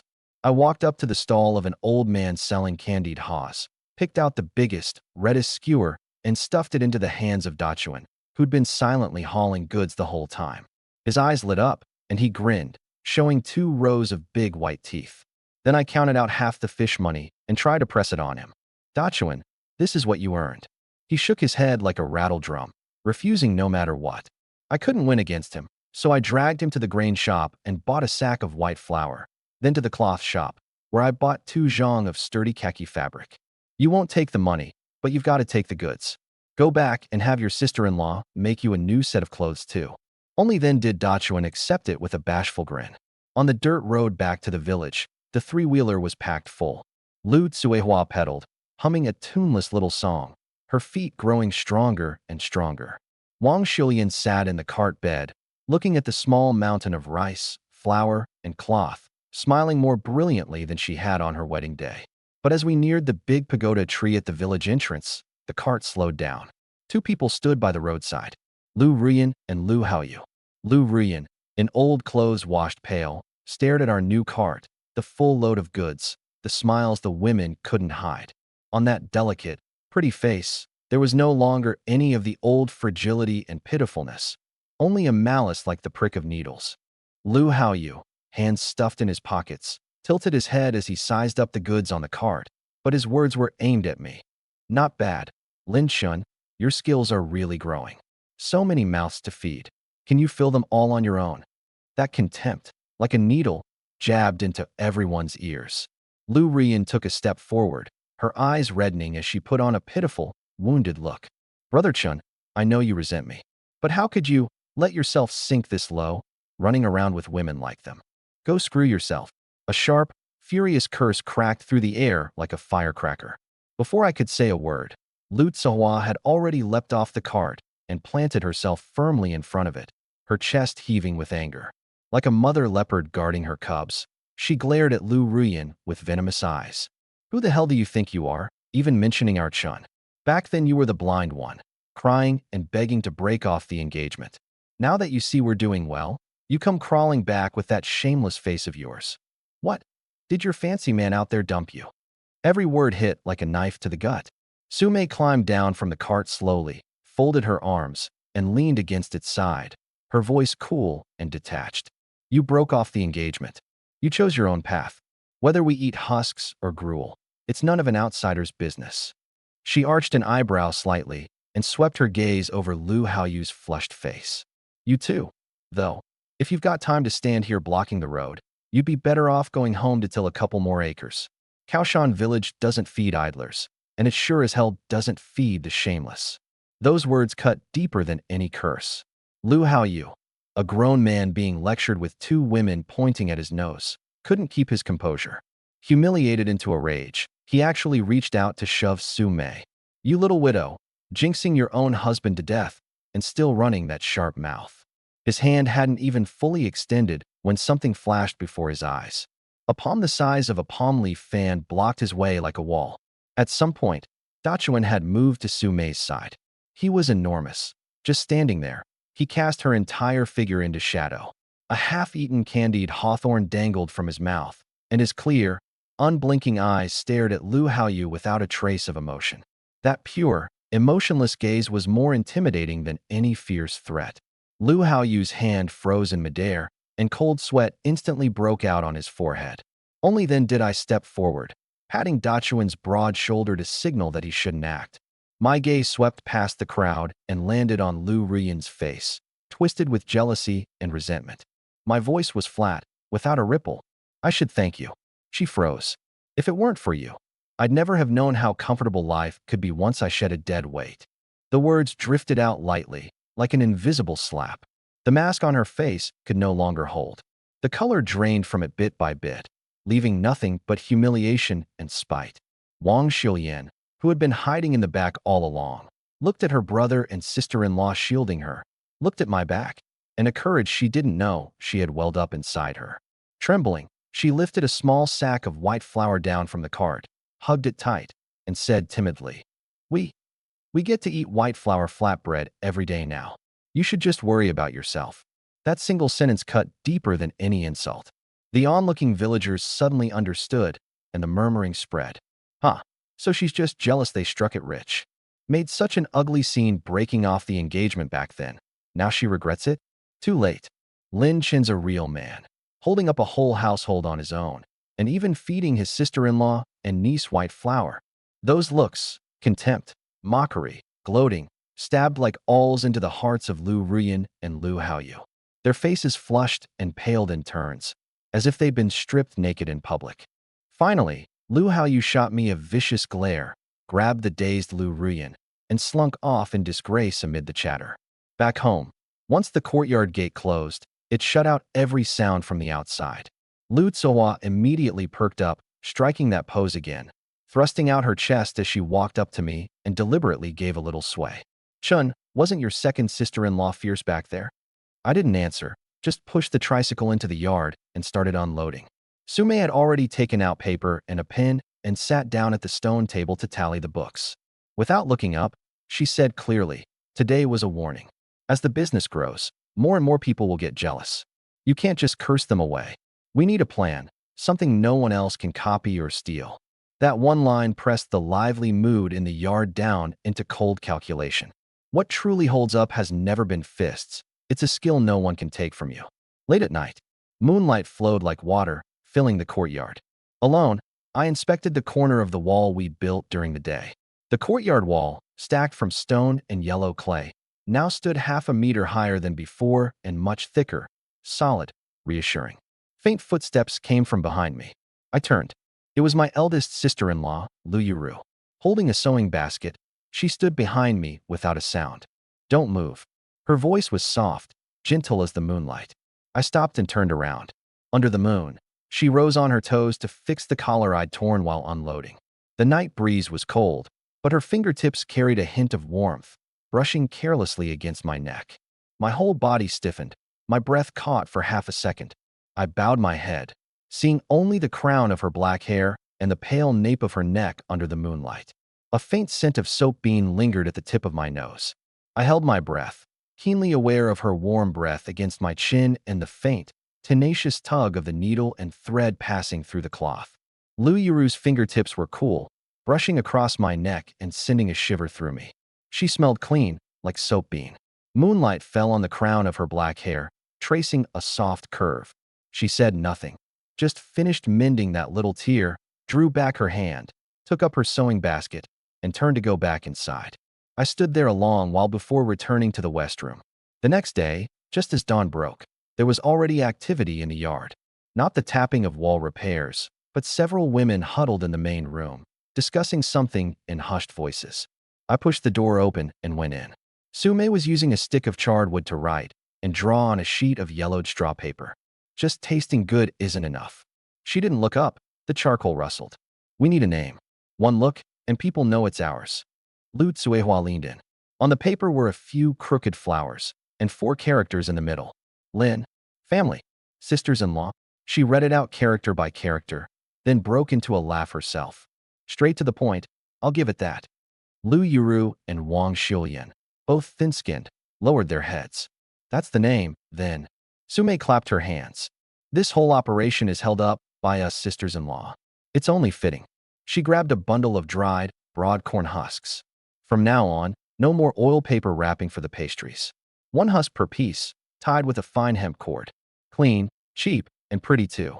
Everyone in the village knew how to wrap things in corn husks, but no one had ever thought to use them for food sold for money. Lu Yuru picked one up, a look of approval growing in her eyes. And it's got a fresh fragrance to it. Just pickles and pastries is too plain. Sume clearly had bigger plans. Let's add one more thing, rice wine. Brewing wine. Lu Tsuehua's interest was piqued.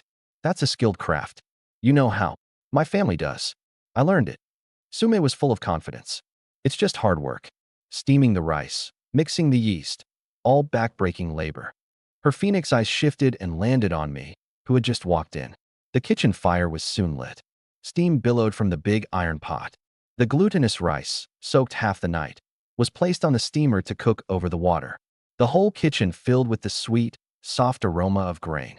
Once the rice was steamed, each grain distinct, crystal and translucent, I used a wooden bucket to haul the scalding rice out, bucket by bucket, and poured it into a clean, large clay vat to cool. When it had cooled to lukewarm, Sume took out a small cloth pouch of crushed white wine yeast. Sprinkle it in. Spread it evenly. I scattered the yeast powder evenly over the rice. Next came the stirring, the most crucial step and the most exhausting. A jujube wood pestle, half a person tall, its head worn smooth, heavy in the hand. I gripped the pestle, drove it into the rice, and began to stir. The rice was sticky. Just a few strokes in, sweat was already beading on my forehead. That's not how you stir it. Sume shook her head. She stepped forward and stood behind me. You're using too much brute force. Relax your hands. 2 hands reached over and covered the backs of mine on the pestle. Her hands were soft, carrying a coolness. The instant that cool softness touched my burning skin, my whole body stiffened.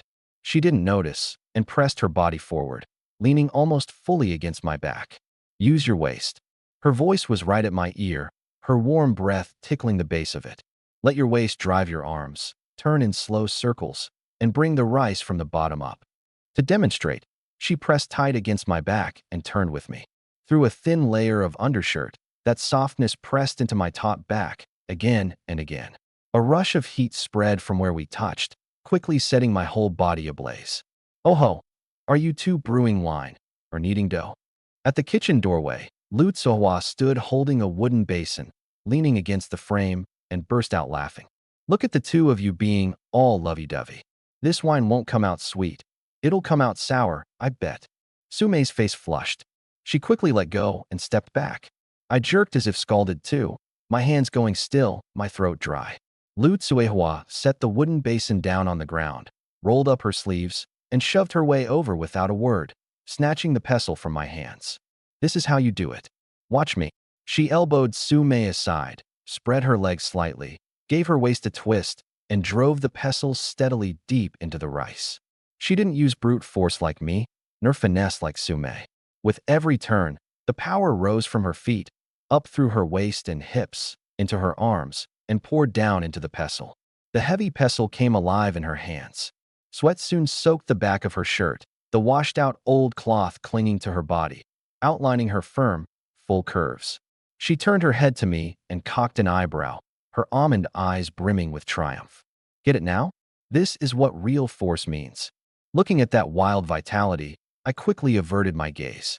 So real strength never came from the arms, but from the feet planted firm. At dusk, I hauled every fish out of the pond I'd dug on the fly. Fed diligently these past days, they added up to nearly 100 pounds, big and small. As agreed, I drove the ox cart to deliver the fish to the supply and marketing co-op. At nightfall, in the little alley behind the co-op, Zhao Yaji was already waiting. Today she wore a pale blue dress, its collar and cuffs trimmed with white, 2 braided pigtails hanging down over her chest, demure and delicate, utterly out of place in that messy back alley. When she saw me, her eyes brightened for a moment. Weighing, counting, everything went smoothly. When the accounts were settled and I made to leave, she called me back and pulled a brand new book out of her canvas bag, handing it to me. A few characters on the cover, a handbook of freshwater fish farming. My dad says you're a capable man. Fishing alone isn't a long-term plan. She pressed the book into my hands. Take it. It should be useful. I flipped it open, and the fresh scent of printing ink wafted up. Tucked inside was a flattened little purple wildflower, dried, but its color still vivid. He also said your family's pickles and pastries are better than what the co-op sells. She looked at me. You might be able to work together more. Work together more? Something stirred in me. I'd thought about earning money off my sister's-in-law's skills, but we'd been stuck peddling at the market. If we could sell into the co-op, that would be a steady, wide road.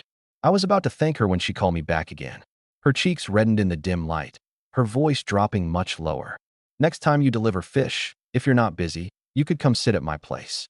I'll make you some tea. By the time I got home, it was fully dark. I tucked the book and the dried flour together into my shirt and carried only the empty fish bucket into the yard. The main room was brightly lit. All 4 sisters-in-law were still up, my dinner keeping warm on the table. Only when they saw my tall figure appear in the doorway did their anxious hearts settle back into place. Lu Tsuehua was the first to hop off the Kong and come to greet me, deftly taking the empty bucket. But once she set it down, she didn't step away. Instead, she leaned in closer. Her nose twitched near my collar and shoulder, like a wary little dog sniffing carefully. Then her 2 pretty brows knitted together. Why do you smell like a woman's face powder? She looked up, her almond eyes fixed straight on me. What did that city girl say to you? Dragging it out this late before coming home. A blunt question. Everyone else in the room stopped what they were doing. Lu Yuru paused the needle in the sole she was stitching, Wang Shulian clutched her child tighter, and even Su Mei, who'd been reading, looked up. I didn't answer her. I just reached into my shirt and pulled out that brand new handbook of freshwater fish farming. Su Mei's eyes lit up instantly. She set down her book, came over, took the handbook, and flipped through it rapidly, a shrewd gleam in her phoenix eyes. After just a few pages, she grasped the weight of this book and the deeper meaning behind Zhao Yaji's gesture. She says she wants to work with us. Only then did I speak, my voice steady. She wants to put your pickles and pastries into the co-op to sell. That was more staggering than 100 pounds of fish selling for 140 yuan. The yard fell silent in an instant, leaving only the faint crackle of the oil lamp's wick.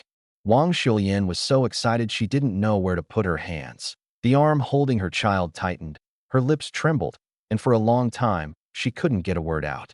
The things she made, sold into the co-op? That was something she'd never even dared to dream of before. But a trace of worry crossed Lu Yuru's face. She set down her sewing and asked softly, Chun, is this reliable? What if it's a trap? We're not kin to those folks, no connection at all. Hearing that they'd have to deal with that city girl, Lu Tsawa grew even more reluctant. She circled behind me, and her soft yet powerful hands pressed onto my shoulders, stiff from a full day of driving the cart. Chun, we're doing just fine selling at the market ourselves, making plenty every day. Why do we have to work with her? The pressure was neither light nor heavy, landing right on the stiff muscles, her fingertips warm. Did she take a fancy to you? Giving you books, wanting to work together. She's up to no good, isn't she? Her fingers slid down along the tendons on either side of my neck. That pressure wasn't like a massage, it was more like staking a claim. Snap. Sume closed the book. Eldest sister, second sister, this is a golden opportunity. Her voice rang clear, cutting through the doubts in the room at once. The market is small time. Rain or shine, how much can we really sell? The co-op is the real path, an iron rice bowl. She pressed the book down on the table, hitting the nail on the head. Once we're in the co-op, we won't just earn steady money. We'll earn ration coupons too. And more importantly, she said, word by word, we can put the Lin family sisters-in-law name out there, properly and legitimately. I nodded. Fourth sister's right. But we take it one step at a time. I added. First we have to put out the best samples, show our real skill, and make the co-op people truly convinced. A brand is something no one can hand you. You can only feed it into being, mouthful by mouthful. Seeing Su Mei and me singing in harmony, the sour jealousy in Lu Tsuahua's chest came bubbling up. The force in her hands unconsciously grew heavier, her whole body nearly pressed against my broad back. She bent down, brought her lips to my ear, and lowered her voice, her warm breath tickling the curve of it. Then if the deal goes through, you have to take me into the city first. I've never even ridden in that city girl's little car. Her tone was both sour and coquettish. Carrying a wheedling note, she didn't even notice herself. I felt thoroughly ill at ease. That softness against my back, that damp heat at my ear, left my throat dry. I quickly stood up, wriggling free of her hands, and changed the subject. It's settled, then. Don't just stand around. Get ready, quick. I began assigning tasks, my voice steady, leaving no room for argument. Third sister has the best skills. You take charge of the samples. Eldest sister is meticulous. She'll assist you and keep quality in check. Fourth sister has a quick mind. She'll handle packaging, pricing, and draw up a plan. Finally, my gaze landed on Lu Tsuehua, who still wasn't quite satisfied. Second sister, you're the fastest on your feet and the strongest. Tomorrow at dawn, pedal the tricycle into town and buy me the best glutinous rice for brewing and fresh soybeans for the new batch of pickles, all of it. The tasks came down one by one, concrete and solid. That little knot in Lu Tsuehua's heart, hearing there was real work to do, and the most important purchasing at that, loosened right up. She threw out her chest and answered crisply. The whole family's hearts twisted back together into a single chord. The night grew deep.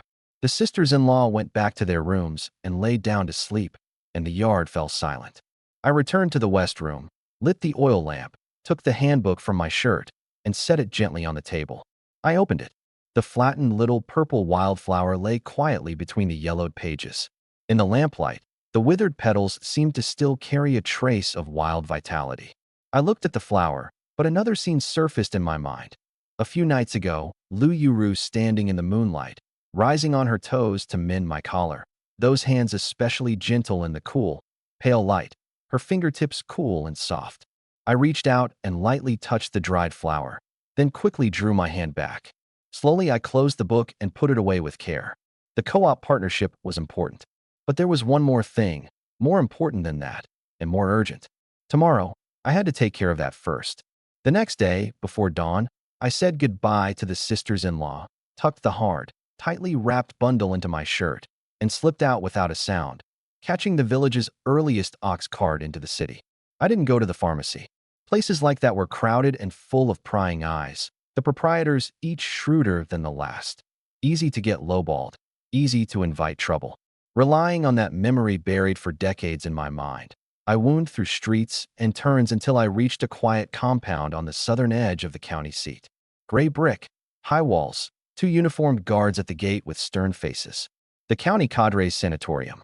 I stepped forward and spoke briefly, saying only that I'd come from the old forests of the Changbai Mountains, that I had an old thing dug up from the mountains, and that I hoped an old leader at the sanatorium might take a look. The guards wanted to shoo me off. But seeing me travel-worn yet unusually composed, not like a swindler, and hearing I'd come from the Changbai Mountains, they hesitated, then went in to report. Before long, a bespectacled middle-aged man came out and led me into the reception room. Tea was brought. He sat down and got straight to the point. "Let's see what you've got." I wasted no words, took out the cloth bundle, and peeled it open layer by layer. When the last layer of coarse cloth was lifted, there on the table lay a wild mountain ginseng. Its root fibers complete, its rhizome scars tight and dense, its form elegant, giving off a faint, earthy, medicinal fragrance. The middle-aged man took one look, and his breath stopped. He didn't dare touch it. He rose at once and strode out quickly. Not long after, an old man in a Zhongshan suit, hair gone gray but spirit still vigorous, was helped in on the middle-aged man's arm. The old man's surname was Chun, a man who truly knew his goods. He put on his reading glasses, picked up a magnifying glass, and leaned in close to the ginseng, examining it from the rhizome down to the root fibers, missing not a single detail. He looked for a full 10 minutes before setting down the glass and letting out a long breath. "Fine goods. Truly fine goods." He turned to me, a sharp glint showing in his cloudy eyes. "Young man, name your price." I held up 3 fingers. Both the old man and the middle-aged man froze for a moment. 300? I shook my head, my voice steady. 3,000. Dead silence filled the reception room. The middle-aged man nearly leapt out of his chair. 3,000 yuan, in those days, was enough to build a whole courtyard compound in the county seat. But Old Chen wasn't angry. He picked up the magnifying glass again, looked it over once more, and slowly nodded. "It's worth the price." He looked at me. "I won't just give you 3,000. I'll owe you a favor too." Money and goods, squared away. I walked out of the sanatorium with that thick, jabbing stack of 10 yuan bills tucked away. 3,000 yuan. This sum was more than enough to turn that household completely upside down. But no matter how heavy the money, there's one thing it can't force: whether a person is willing to move forward. Yet I didn't rush home. Instead, I turned and headed in another direction. The farm machinery station. Several brand new machines were parked in the yard, their green paint gleaming in the sun. My footsteps stopped in front of a small diesel walking tractor. The ox cart was too slow, and the tricycle's hauling capacity was limited. To grow the business, to let my sisters-in-law hold their heads high, we needed our own equipment. Just as I was working out how to drive this big fellow home, dozens of miles away at the Lin family compound in Kaoshan village, things were in full swing. The sisters-in-law were all going full tilt, determined to put out the best they had for this big exam at the co-op. Wang Xiuyan tended 2 big pots in the kitchen. One boiled the maltose for the pastries. The other steamed a new batch of rice wine. The stove blazed with fire, the heat turning the kitchen into a steamer. Sweat soaked the hair at her forehead, a few loose strands clinging to her cheeks. That perpetually timid face, in the mist, glowed with a lovely flush, taking on a warmth, a lived-in vitality it had never had before. In the main room, Sumei directed Lu Yuru. She designed new packaging, Dried lotus leaves were cut by Lu Yuru's deft hands into uniform square sheets. The pastries were wrapped in the lotus leaves, then tied with a fine, red-dyed hemp cord into a pretty bow. Lu Yuru sat on a low stool, head bowed, absorbed. As she leaned slightly forward, her collar fell open a touch, revealing a small patch of pale skin and the delicate line of her collarbones. A few strands of black hair hung down, veiling the side of her face, the whole of her as quiet as a painting. The one making the biggest commotion in the yard was Lu Tsuehua. The newly brewed rice wine had come out of the vat, and she was in charge of portioning it. The big wine jar, weighing dozens of pounds, she wrapped both arms around it and lifted it effortlessly. Bending down, she used a wooden ladle to spoon the amber liquid, scoop by scoop, into small earthen jars. The motion pulled her full figure into a breathtaking curve. Her washed-out pale trousers wrapped tight around her rounded contours, and sweat slid down her wheat-colored back, full of wild, powerful vigor. In the midst of all the bustle, Su Mei's nose twitched. An off smell, not the fragrance of wine, not the sweetness of pastry. A faint whiff of something scorched. Her face changed, and she rushed straight into the kitchen. The fire in the stove was still going strong, but the syrup in that candy pot had clearly turned darker, and thin wisps of black smoke were rising from it. Su-mei scooped up a little, blew on it, and took a taste. Bitter and harsh. A whole pot of syrup, completely ruined.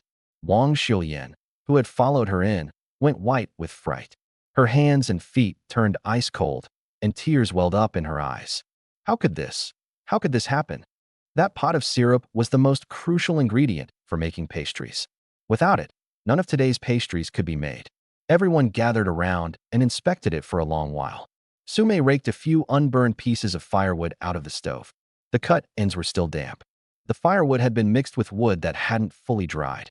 Damp wood burns unevenly, flaring up and dying down, and one moment of distraction was all it took for the syrup to boil over. A whole day's work, about to go to waste. Everyone in the courtyard fell silent. The atmosphere was so heavy it was suffocating. Wang Xiuyan finally covered her face and began to sob quietly. And in that despairing silence, a sudden thunderous put-put-put came from outside the courtyard gate. The sound grew from far to near, louder and louder, like the roar of some kind of machine, making everyone's ears tingle. Everyone turned in unison toward the gate. The sound stopped just outside. The next second, the courtyard gate was pushed open from outside. My tall figure appeared in the doorway. Behind me was a brand new hand tractor, its green paint gleaming. Outside the gate, the thunderous put-put-put grew from far to near, like a steel beast crashing into the quiet mountain village, making everyone's ears tingle. I pushed open the gate and revealed the big green machine behind me in full view of everyone. A brand new hand tractor. The green paint gave off an industrial sheen under the dim sky. 2 big wheels, a black diesel engine, and that long iron handle. It sat in the doorway, giving off the smell of engine oil and steel, instantly stunning the entire courtyard. The sisters-in-law and my 2 nieces, who had just woken up, were all dumbstruck. Eldest sister-in-law Lu Yuru covered her mouth, her eyes full of shock. Second sister-in-law Lu Tsuowa's eyes went wide as she circled around me and leaned in close, reaching out but not daring to touch it, just pacing back and forth around the iron beast. Third sister-in-law Su Mei's face went pale. She understood better than anyone what this machine meant for the family. I shut the gate, closing off the outside world. From now on, our family's got a vehicle. That single sentence pulled everyone out of their daze. Su Mei was the first to snap out of it. She hurried into the kitchen, glanced at the ruined syrup, then glanced at the tractor in the yard, walked over to me, and lowered her voice. Chun, the syrup's ruined. I'm afraid we won't be able to make today's batch. Wang Xiuyan, who had just stopped crying, felt the tears surge up again. I didn't frown. I walked over to the stove, raked out the damp firewood and tossed it aside, felt the money in my pocket, and turned to look at the sisters-in-law, who had lost their anchor. Everyone calmed down. My voice wasn't loud, but it instantly settled the panic filling the courtyard. I'll drive into town right now and buy another pot of syrup. It won't hold us up. The sisters-in-law found their footing again. But Tsuehua had no such worries. Her soul had already been stolen by that big green beast. She circled it twice, finally touched the cold metal cargo bed, and, wiping her hand, was about to climb up into the driver's seat. Let me drive. I grabbed her arm. You've got to learn this thing first. I hopped up first, turned the key, grabbed the crank, and gave it a hard turn. Put, put, put, put. The engine roared to life again, the whole vehicle shaking with it. I patted the empty spot beside me, and Suehwa's eyes lit up as she squeezed in without a second thought. The driver's seat wasn't big, and the two of us were pressed close together. I ignored it, one hand on the clutch, the other gripping her hand on the throttle. This is the clutch, squeeze it tight to shift gears. This is the throttle, press it down, and the vehicle moves. My voice mixed into the roar. The vehicle shook hard, and Suehwa, unsteady, suddenly lurched and bumped into me. My whole arm went numb, my throat went dry, and my palm unconsciously tightened around her hand. She let out a soft gasp and quickly sat up straight. Sume watched this scene, her eyes flickering. Unlike Suehwa, she wasn't just caught up in the excitement. She waited until I'd shut off the engine before speaking softly, every word clear. Chun, this machine is our family's biggest trump card. Hauling goods, making deliveries, plowing fields for the villagers during the busy season. It can all bring in real money. In a single breath, she'd laid out the true value behind this tractor. Lu Yiru didn't think that far ahead. She brought over a bowl of warm water and handed it to me, drenched in sweat, and, looking into my eyes, gently urged, drive slow on the road. Be safe. Her care was always like this, silent and warm.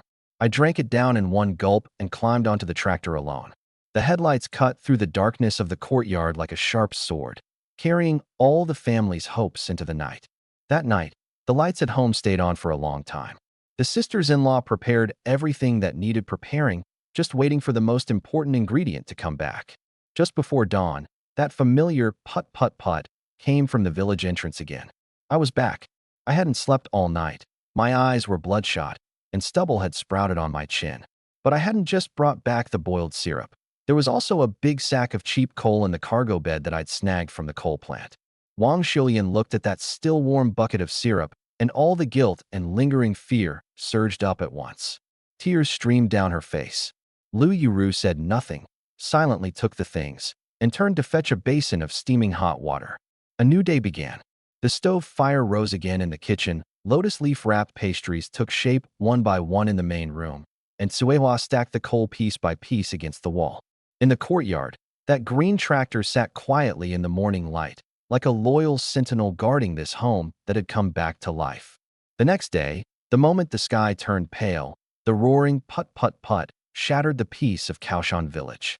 The big green beast parked in the courtyard awoke like a wild animal that had slept through the night, growling, making the paper windows of many households buzz. Old Crooked Lin at the east end of the village was eating porridge when the fright made his hand jerk, spilling half a bowl of gruel all over his pants.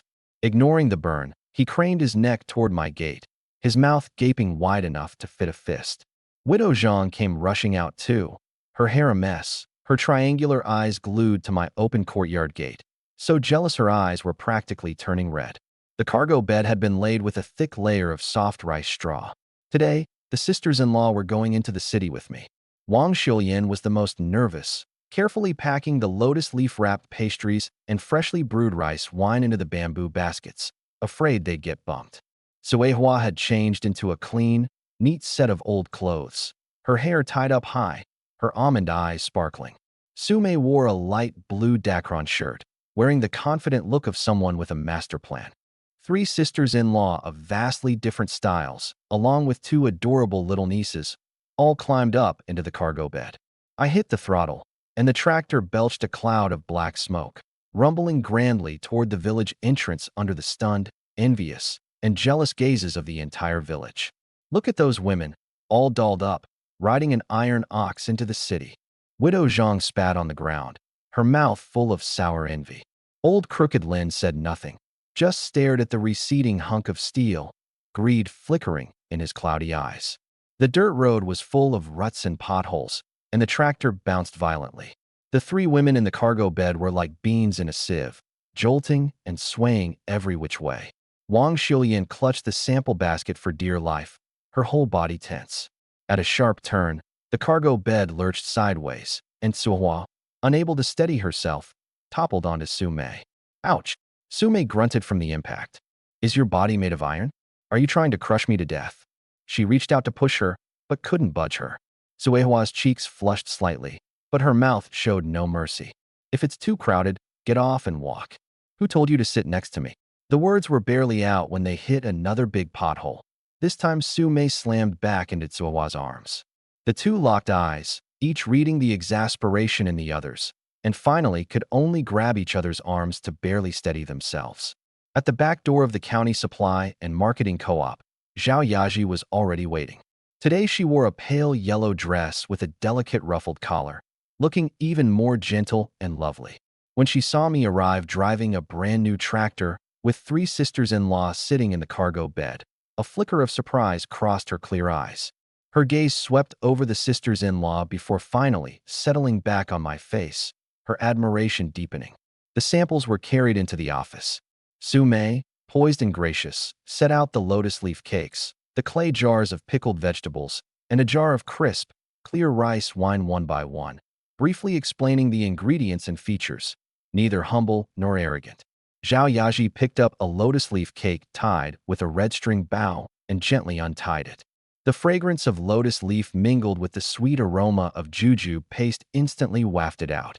She took a small bite, soft, sweet, and not the least bit cloying, and her eyes immediately lit up.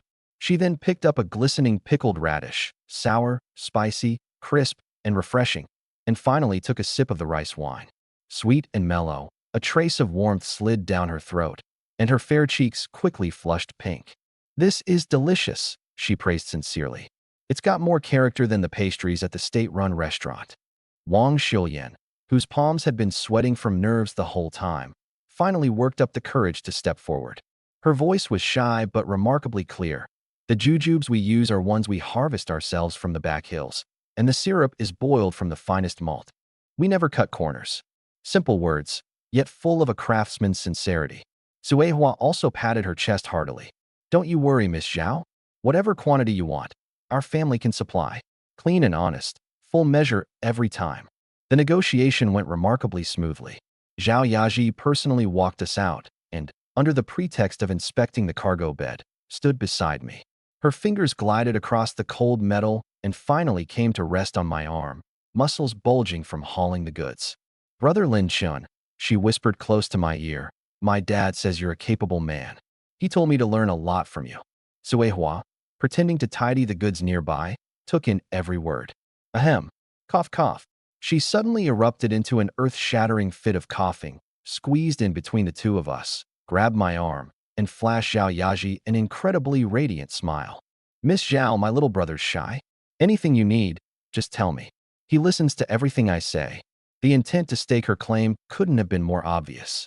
Zhao Yaji's movements stiffened for a moment, but she quickly recovered and just smiled with a nod. In the end, the co-op signed its first batch of contracts with us. Pastries, pickled vegetables, and rice wine, 50 caddies of each, delivered every 3 days. Zhao Yaji paid half the deposit on the spot, a full 200 yuan. When that stack of crisp, new 10 yuan bills was handed to Su Mei, the sisters-in-law all felt it was a little unreal. On the way home, the mood in the cargo bed hit a fever pitch. Wang Xiuyan covered her face, so overcome that tears kept falling, tears at the sight of hope. Su Mei studied the contract carefully, already calculating in her head how to expand production and how to build the Lin family sisters-in-law brand into something big. Suehua hummed a tuneless little song, loud and clear. Only that hand hooked around my arm never let go the entire time. When you're poor, what you lack most is never money. It's something that can change your circumstances and a group of people willing to fight alongside you. Both of those I now had. That night, the lights in the Lin family courtyard stayed on until midnight. In the center of the table lay that weighty contract, along with 200 yuan of crisp deposit cash, and the whole room was filled with the scent of hope. Everyone knew this family was truly about to rise. The night grew deep. The nieces had gone to sleep, and only the occasional chirp of insects remained in the courtyard. Eldest sister-in-law Lu Yuru, who had silently been refilling everyone's water and clearing the dishes, suddenly stood up. She walked to the door of the east room and gently knocked. The laughter and chatter inside stopped. The door opened, and Suehua poked her head out. Moonlight spilled over Lu Yuru. Her expression was unusually solemn.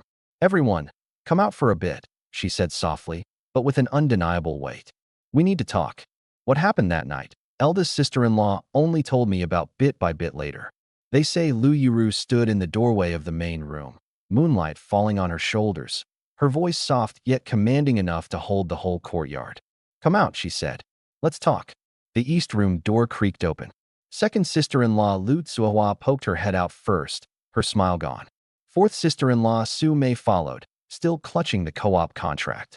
Third sister-in-law Wang Xiuyan, holding the sleeping Mingqi, came last.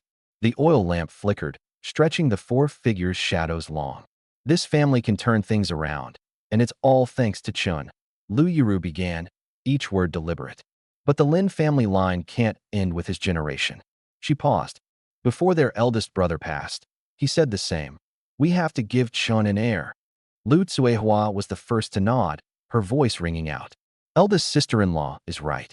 With the brothers all gone, Chen's the only seedling left. We've got to give him an heir. Su Mei's fingers tightened around the contract. She only gave a slight nod, a small gesture, but one carrying undeniable certainty. But who's going to bear the child? That was the crux of it. Lu Yuru sighed softly, her hand resting on her belly. I bore Ming Yao, and it took a toll on my body. I'm afraid it'd be hard for me. I'll do it. Lu Tsuehua straightened her back, her cheeks flushing. I'm strong and sturdy. I'll give Chen a healthy, robust child for sure. Su Mei turned up the lamp wick. Her voice was quiet but clear. Second sister-in-law, this isn't just about being strong. Chen's business is just getting started. From now on, there'll be more people to meet and more matters to handle. His child can't grow up only knowing how to farm. She lifted her head, shrewdness glinting in her eyes. I finished high school. I'm not slow-witted. The room fell quiet. This wasn't jealousy or rivalry. One offered a healthy body, the other a clever mind. Two women, each wanting to give their utmost for this family, for that man.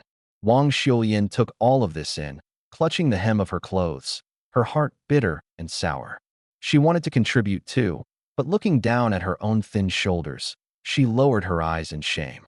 This is for Chun himself to decide. Lu Yuru finally spoke, her voice like a clear spring. We can't force him. No matter who it ends up being, we're all one family, and the child will belong to all of us. That single sentence tamped down both women's fervor. They agreed to find the right moment, with eldest sister-in-law taking the lead, to sound me out. Of all this, I knew nothing at the time. The next morning, I sensed something was off in the atmosphere at home. When I stepped out of the west room, the way the sisters-in-law looked at me had changed, carrying an indescribable meaning. Careful, probing, with a tenderness that hadn't been there before. Second sister-in-law smiled 3 degrees warmer than usual. Fourth sister-in-law spoke in a soft, gentle voice, and when she served the rice, her fingertips brushed the rim of my bowl as if by accident. I didn't think much of it, just assuming they were happy about the business. That co-op contract had brought this family a hope it had never known. After breakfast, I went to check the tractor and found a pale yellow hairpin tucked in the straw of the cargo bed.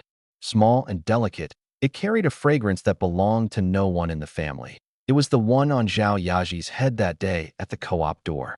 I held the hairpin, lost in thought. That city girl seemed to have more on her mind than met the eye. Brother Chun, we've got trouble. Dachuan came charging in from the village entrance, panting, his shirt soaked with sweat. That good-for-nothing Lu Haoyu rounded up a bunch of guys from who knows where, and they're blocking the road to town, saying they're going to charge a toll. The hairpin glinted in the sunlight. I slipped it into my pocket. A toll. I repeated just those 2 words, turned, and walked toward the tractor. On the village's narrow lane, the sun blazed bright. Lu Haoyu and a few of his men lounged insolently across the road, wooden clubs in hand. The villagers heading to town to sell vegetables were all stopped, furious but not daring to speak. They could only fork over the money. 10 cents a head. Pay up if you want to pass. Lu Haoyu stood with his hands on his hips. The roar rolled in from the village entrance. I drove the tractor with Dachuan, appearing at the crossing. The green body was especially eye-catching under the sun. I parked the vehicle a few meters from him and cut the engine. The roar stopped abruptly, leaving only his arrogant voice on the lane. I hopped down. Dachuan followed, his hand, big as a palm leaf fan, silently gripping the wooden handle in the cargo bed. Well, if it isn't Lin Chun. Lu Haoyu cocked his head, his triangular eyes sweeping over me. This road, looks like you won't be getting through. I didn't respond, just raised my hand and pointed at the wheels. My vehicle, if it rolls over someone, the sound might be a bit loud. His face changed abruptly. Looking at those two tires, thicker than his own waist, cold sweat instantly broke out down his back. You wouldn't dare. I turned the key again. The engine gave a low growl, the body starting to tremble like a beast gathering itself to pounce. The front of the vehicle inched forward. Lu Haoyu's legs went weak. His crew let out a yelp, threw down their clubs, and scrambled to dive out of the way. Stop! Stop it! A shriek squeezed out of his throat as he collapsed to the ground. The wheel stopped just inches from his pant leg. He could smell the dirt on the tire. He looked up and saw only my expressionless face. I bent down. This road belongs to the whole village, I said. Your family doesn't run it. I straightened up, returned to the driver's seat, and started the engine again. Next time I run into you on the road, the roar rose again. It won't stop next to your pant leg. The tractor rolled past him, kicking up a cloud of dust. Lu Haoyu, covered in dirt, lay sprawled on the ground, watching the green iron beast recede, shaking uncontrollably. Some people, you can reason with them 100 times and it does no good. They only recognize one thing, someone they can't afford to mess with. When the tractor drove back into the village, the onlookers didn't dare make a sound. Before, they'd looked at the Lin family with pity, with sympathy. Now, looking at me, there was a new awe in their eyes. That kid's turned wicked, an old man muttered under his breath, and the person beside him quickly tugged his sleeve. Before the vehicle even reached the gate, the door opened. The four sisters-in-law crowded in the doorway, unable to hide their anxiety. Only when they saw the two of us safe and sound did their hearts settle back into place. Lu Tsuhua rushed up first, circling me from head to toe as if afraid I'd lost a single hair. You okay? Those dogs didn't do anything to you. It's all sorted out. I hopped down and brushed the dust off myself. I recounted what happened in a few words, and she slapped her thigh. Well done. That's exactly how you deal with those good-for-nothings. Makes our family proud. She snatched the towel from eldest sister-in-law's hand and vigorously wiped my sweat, her movements so big she was nearly pressing against me. Sume wasn't as showy. She just brought over a cup of cooled warm water and held it to my lips, her eyes full of approval. With scum like that, reasoning is useless. Beat them into submission once, put the fear in them, and they won't dare stick their necks out again. Wang Shulian said nothing, just turned and went into the kitchen, soon coming out with a bowl of hot noodle soup topped with 2 golden poached eggs. Chun, you must be hungry. Have something to tide you over. Lu Yuru stood at the back, quietly watching it all, watching her sisters-in-law pour their care over me, each in her own way. She said later that in that moment, the thought in her heart grew even clearer, even more resolute. After dinner, night settled in. I bathed by the well, ladle after ladle of cool water pouring down over my head, running down my spine into the night. The moonlight was still, frogs croaking back and forth in the distance. Late into the night, I blew out the oil lamp.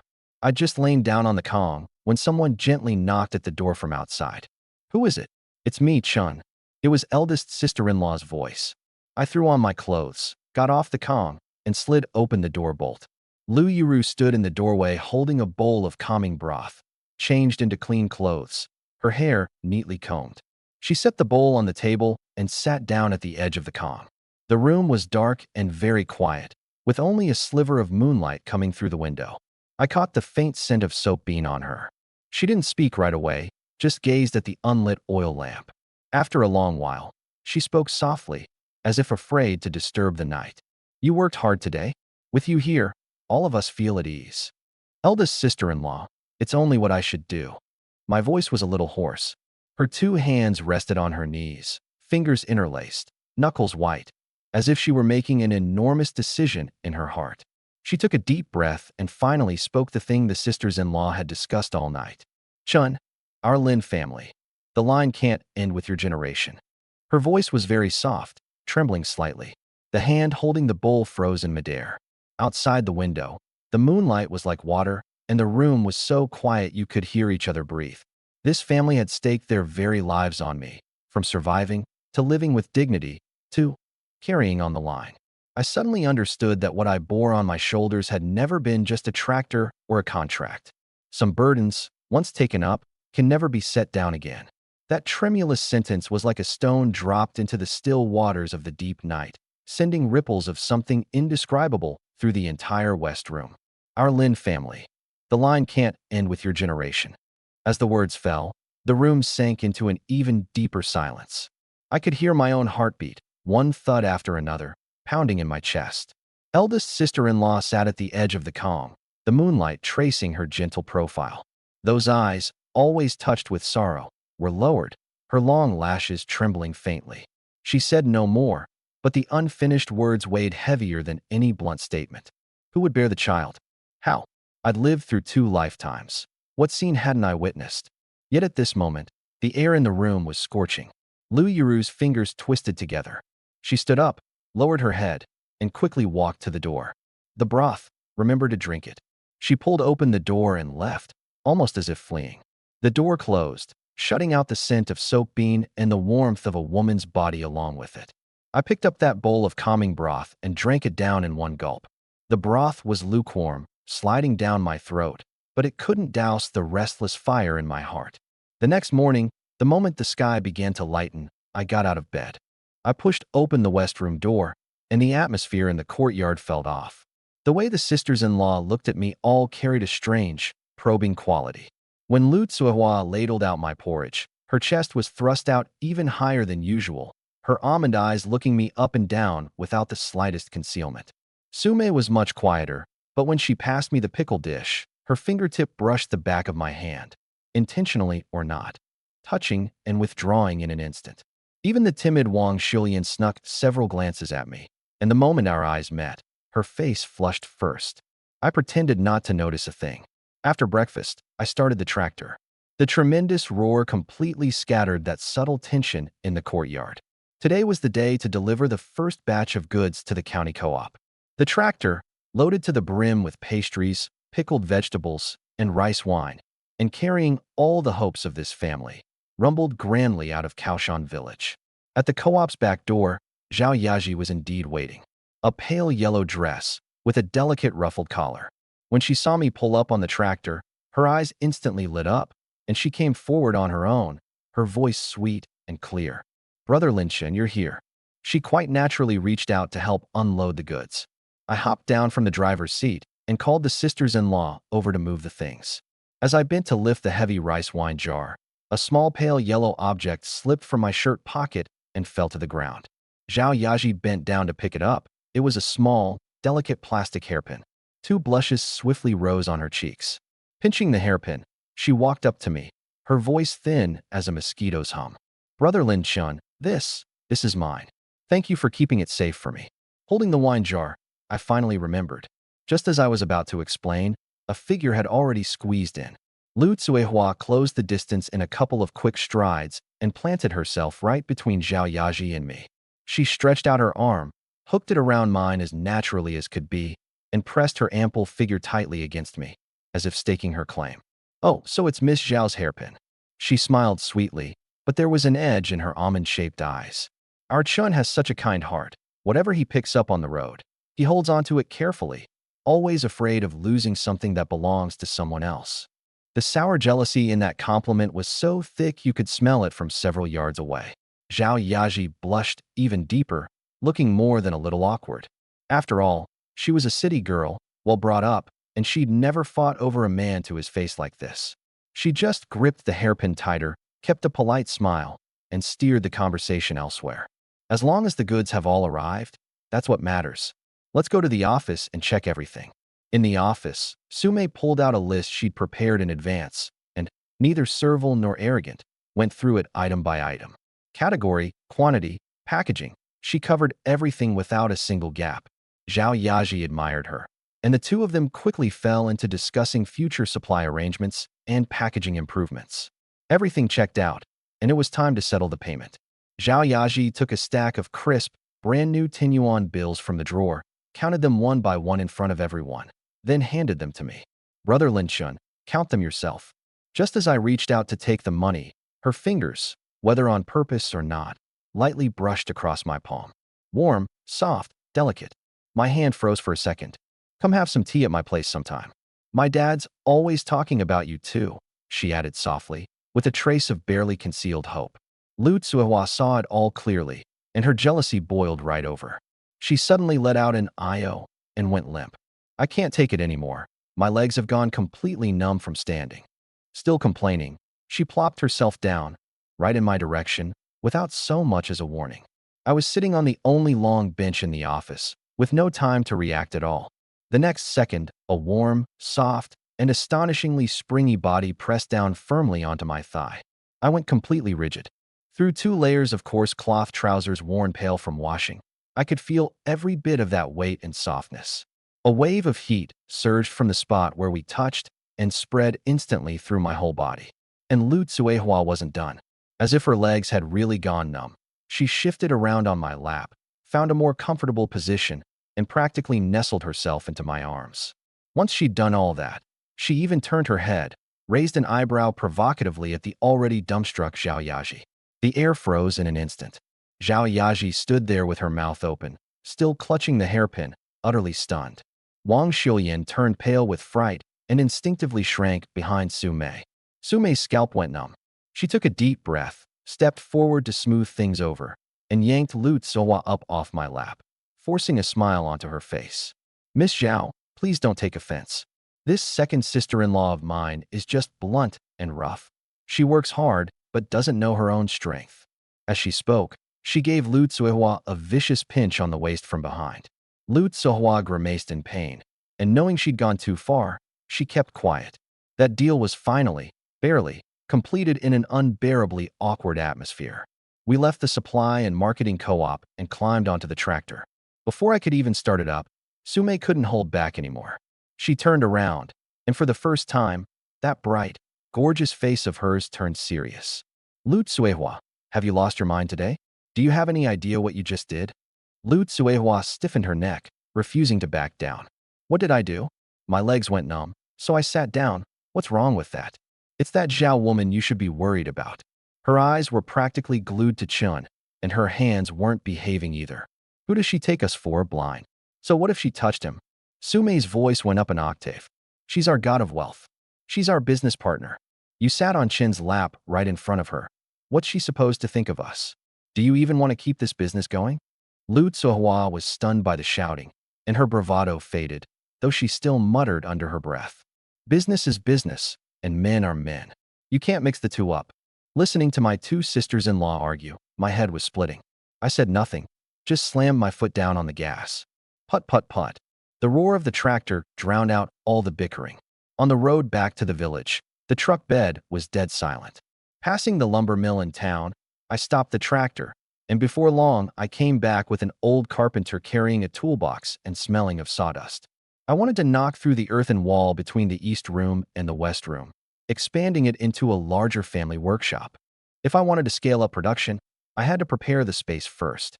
The tractor had just rolled up to the village entrance when I saw the village party secretary, Wang Jiangwo, standing under the big pagoda tree, as if he'd been waiting there just for me.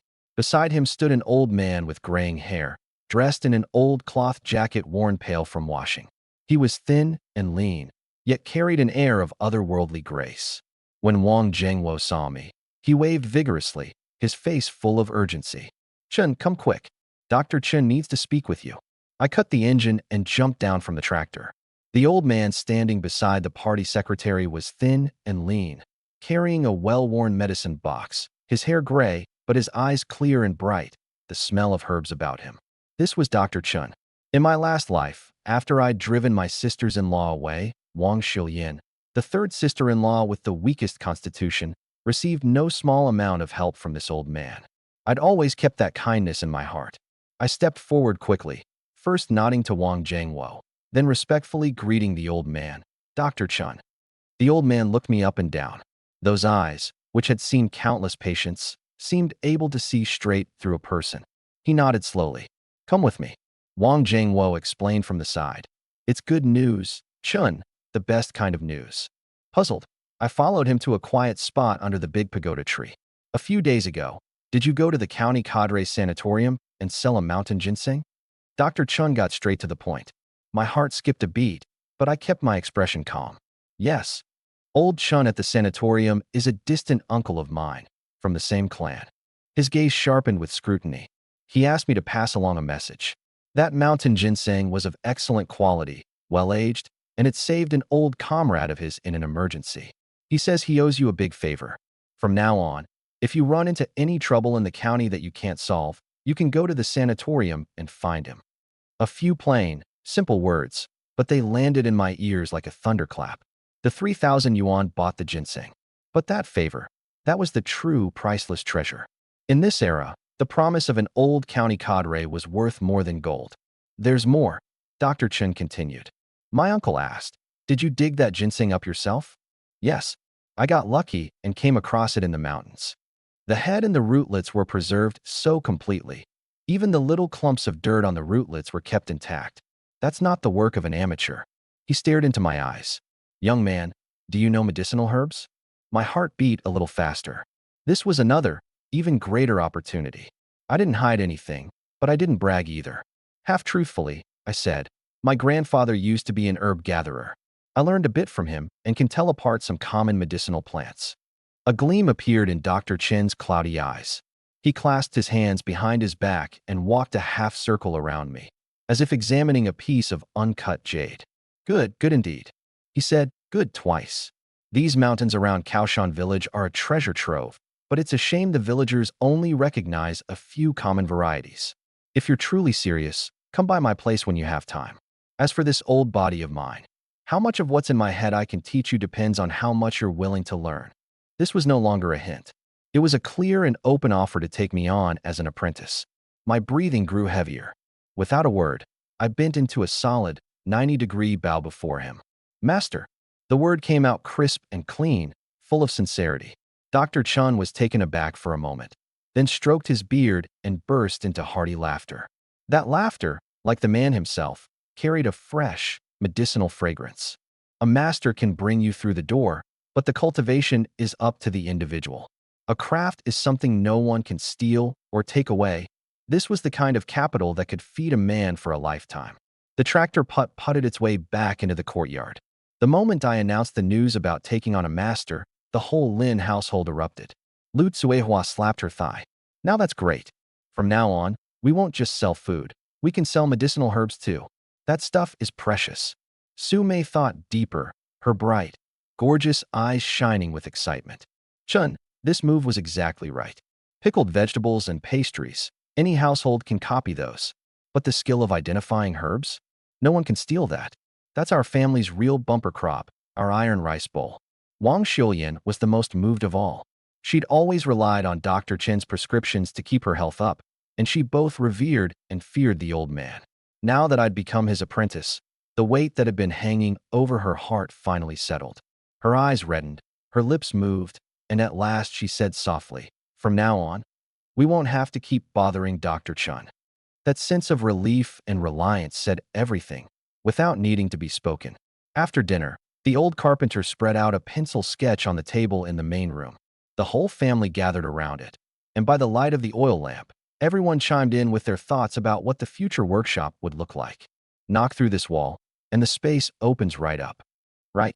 Build a row of stoves over here, and lay a big heated brick bed over there, so we can work even in winter. Just as the discussion was heating up, Su Mei's finger drew a circle in one corner of the courtyard on the sketch. Here, we need to build a separate little room. What do we need that for? What a waste of bricks, Lu Tsuehua said, not understanding. Su Mei shot her a glance, then looked at me, sweat-soaked and just back from outside, and said leisurely, a bathhouse. Build a tub, run a fire channel underneath, so that from now on, whenever anyone comes back from working, they can take a nice, comfortable hot bath. A bathhouse. The moment that word came out, the room fell instantly silent. The sisters-in-law's faces all flushed red at once. In this era, out in the countryside, bathing meant using a big basin in the house. Building a whole room just for bathing was a luxury reserved for city folk, something they'd never even dared to dream of. Lu Tsuehua's eyes lit up first. Looking at my old undershirt, soaked with sweat and clinging to my body, she boldly cracked a joke. That's perfect. From now on, when Shun comes home covered in dirt from working, I can even scrub his back for him myself. The moment she said it, Wang Xiuyan blushed all the way down to her neck and nearly buried her face in her chest. Lu Yuru shot her a reproachful glare, but there was no real scolding in it. If anything, it carried a hint of bashfulness. The atmosphere in the room turned instantly charged because of that one joke. When the sisters-in-law looked at me now, there was something in their eyes I couldn't quite name. The night grew deep. Everyone had gone to bed. I lay on the heated brick bed in the west room, tossing and turning.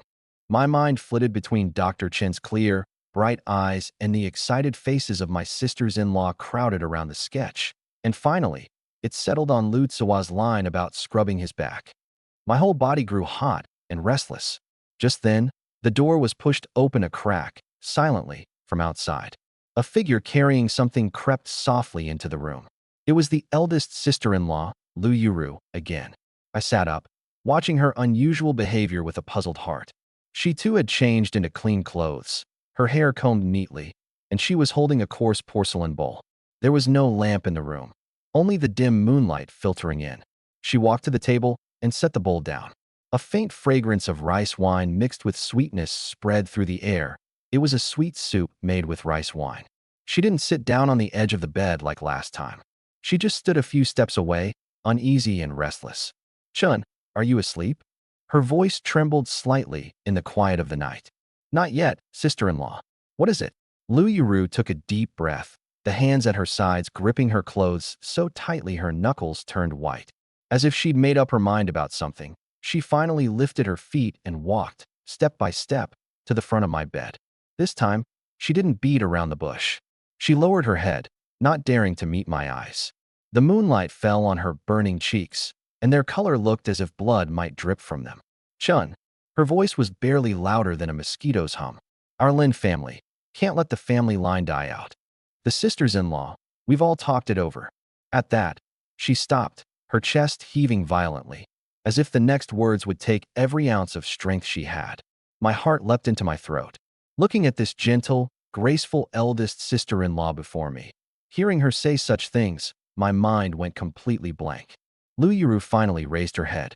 Those eyes, always tinged with sorrow, now flashed with a kind of reckless determination and a trace of yielding, tender shyness. She looked into my eyes and, word by word, spoke the earth-shattering words. I want to bear you a child. I want to bear you a child." As the words fell, the room went dead silent. My heart pounded wildly in my chest, each beat slamming against my ribs until they ached. I looked at Lu Yuru, at her face flushed red to the ears, at her eyes shimmering with the moisture of nervousness, and couldn't get a single word out. Having said it, she seemed to have had the bones pulled from her body. She went slightly limp. She didn't dare stay a second longer and turned to run out, her movements tinged with panic. In the instant she turned away, I instinctively reached out and grabbed her wrist. Her wrist was very slender, her skin delicate, yet ice-cold now and trembling faintly. My palm, by contrast, was burning hot, and the warmth passed through her skin, freezing her in place. "Sister-in-law." My throat bobbed, and my voice came out so hoarse it didn't sound like my own. This is too big a thing. Let me think about it first." I didn't agree, but I didn't refuse either. Those words were like a lifeline. Her taut body relaxed a little. She didn't look back, just gave the faintest nod, then pulled her hand back forcefully and, like a startled little deer, hurried out of the room. All that was left in the room was that untouched bowl of sweet soup, giving off the sweet aroma of rice wine into the air, and a heart in utter chaos. Early the next morning, the moment the sky began to lighten, the atmosphere in the courtyard turned extraordinarily delicate. Lu Yuru was the first to get up, busying herself in the kitchen. She kept her head down the whole time, not daring to look me in the eye, but when she served me breakfast, she silently ladled in an extra scoop of the thick part and fished a whole poached egg from the bottom of the pot, gently placing it in my bowl. All of this was taken in by Lu Tsuehua and Su Mei, who came in right afterward. The two women spent the entire morning communicating silently with their eyes. Lu Tsuehua watched Lu Yuru's back, pursed her lips, then swept a glance at me, her almond eyes full of blatant curiosity. Su Mei, meanwhile, gave nothing away. She just picked up a mouthful of pickled vegetables with her chopsticks and placed it in my bowl at the table, the gesture elegant, but the intent all too obvious. An air of silent Ghent smoke hung over everything. After breakfast, the old carpenter we'd arranged with the day before arrived right on time, bringing 2 teenage apprentices. Carpenter Lee was a down-to-earth man, not one for many words. He took out his ruler and ink line and started measuring and marking in the yard. The clang and clatter of hammering finally gave me a chance to breathe. I pushed all those tangled thoughts aside and threw myself into the workshop expansion, going over every detail with Carpenter Lee in person, sketch in hand. Master Lee, make this window bigger. We'll be drying goods here later, so we need good light. And build this chimney higher, so the smoke doesn't blow back inside. The sisters-in-law all noticed how focused I was.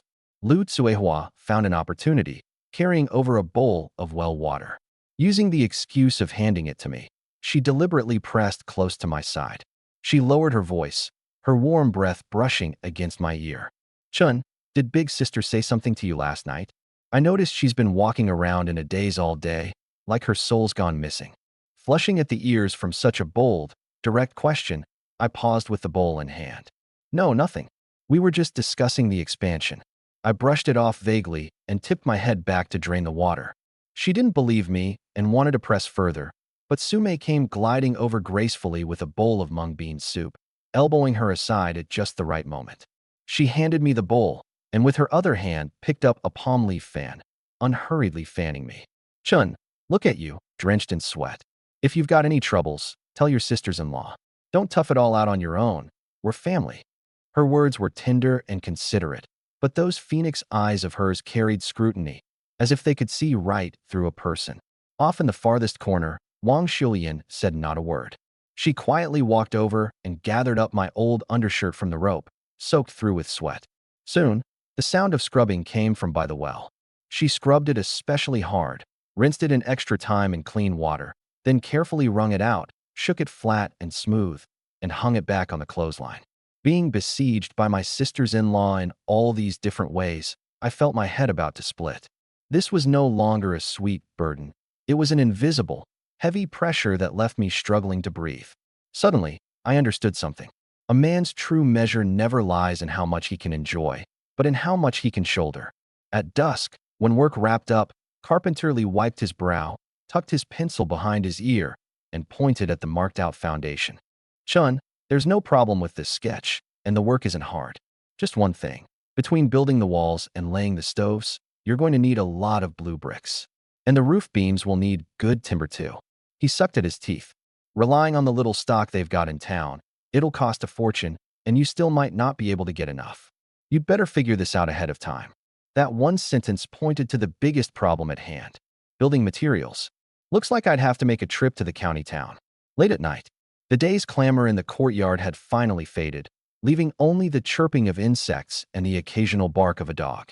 I lay on the earthen bed in the west room, tossing and turning, unable to sleep. Scene after scene from the day kept spinning through my mind. The sisters-in-law's eyes, each hiding their own thoughts. The scent of soap pods when Lu Tsuhua leaned close. The coolness of Su Mei's fanning. And that sunshine smell on the clothes Wang Shulian had washed clean. In the end, every image settled on Lu Yuru's blushing face and those earth-shattering words. I want to bear you a child. I knew this was something I couldn't dodge. I wasn't that selfish, cowardly punk from my last life. The one who could enjoy their devotion with a clear conscience and then push them away at the crucial moment. But accept it? And whom exactly should I accept? This household had finally, after so much effort, started to feel like a real home. I didn't dare imagine whether this fragile balance would shatter in an instant the moment I made a choice. My chest felt tight and stifled.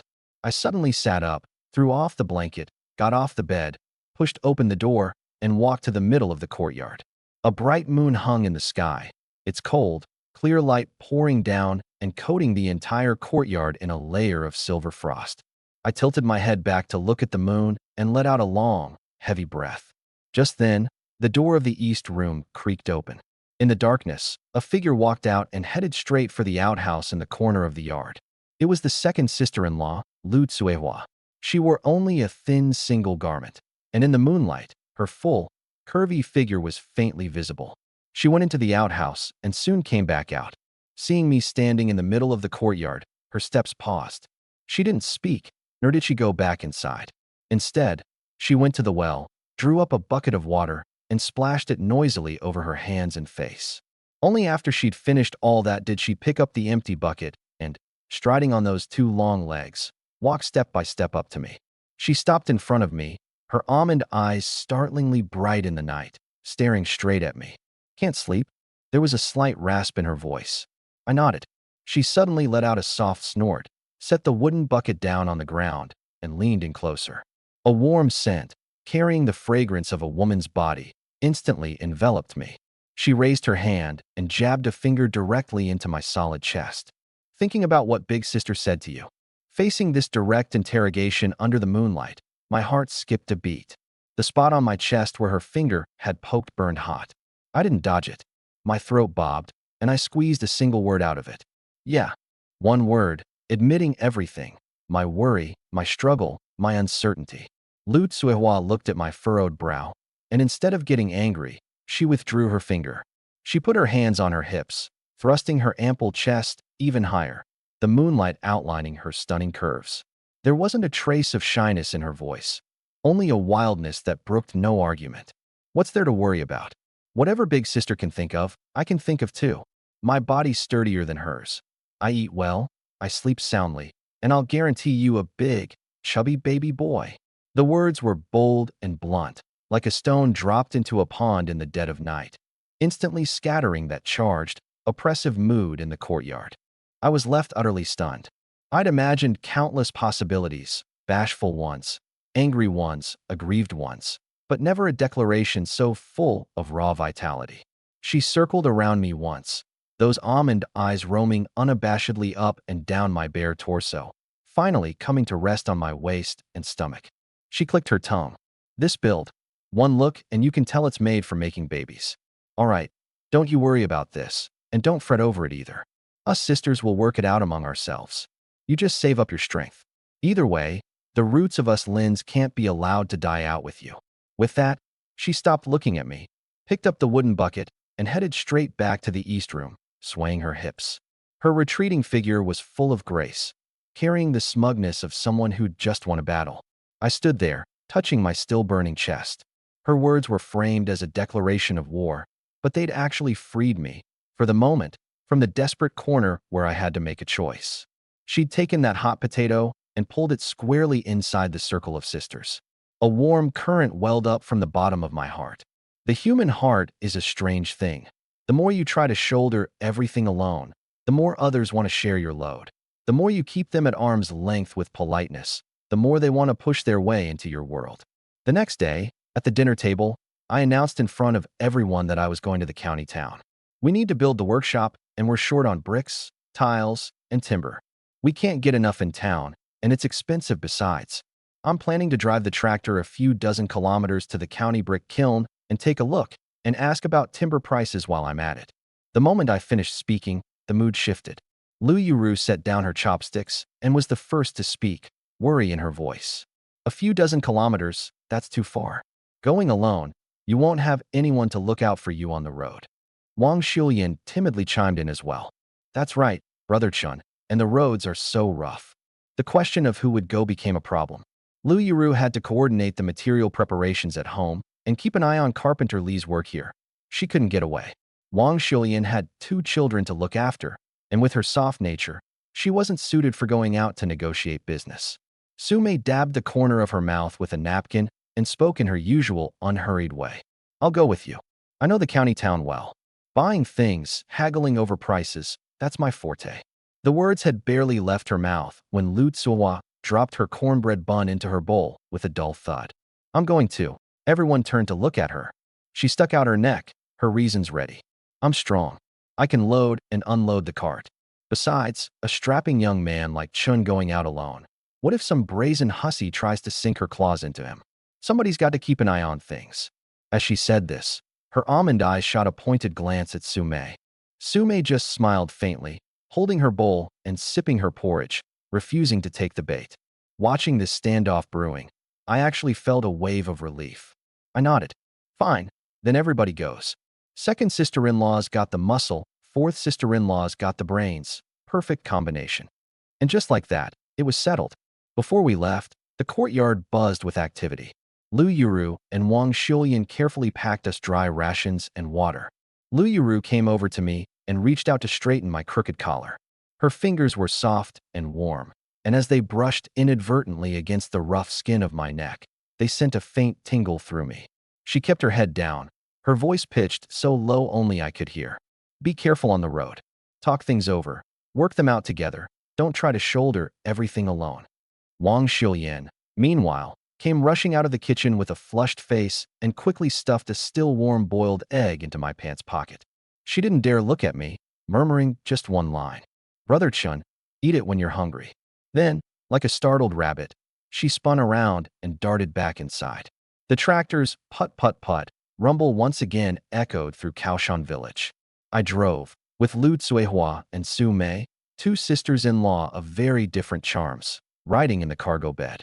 This green steel beast, under the villagers' envious, jealous, and complicated stares, carried an entire family's hopes toward the county town. The road to the county town was mostly rutted dirt track.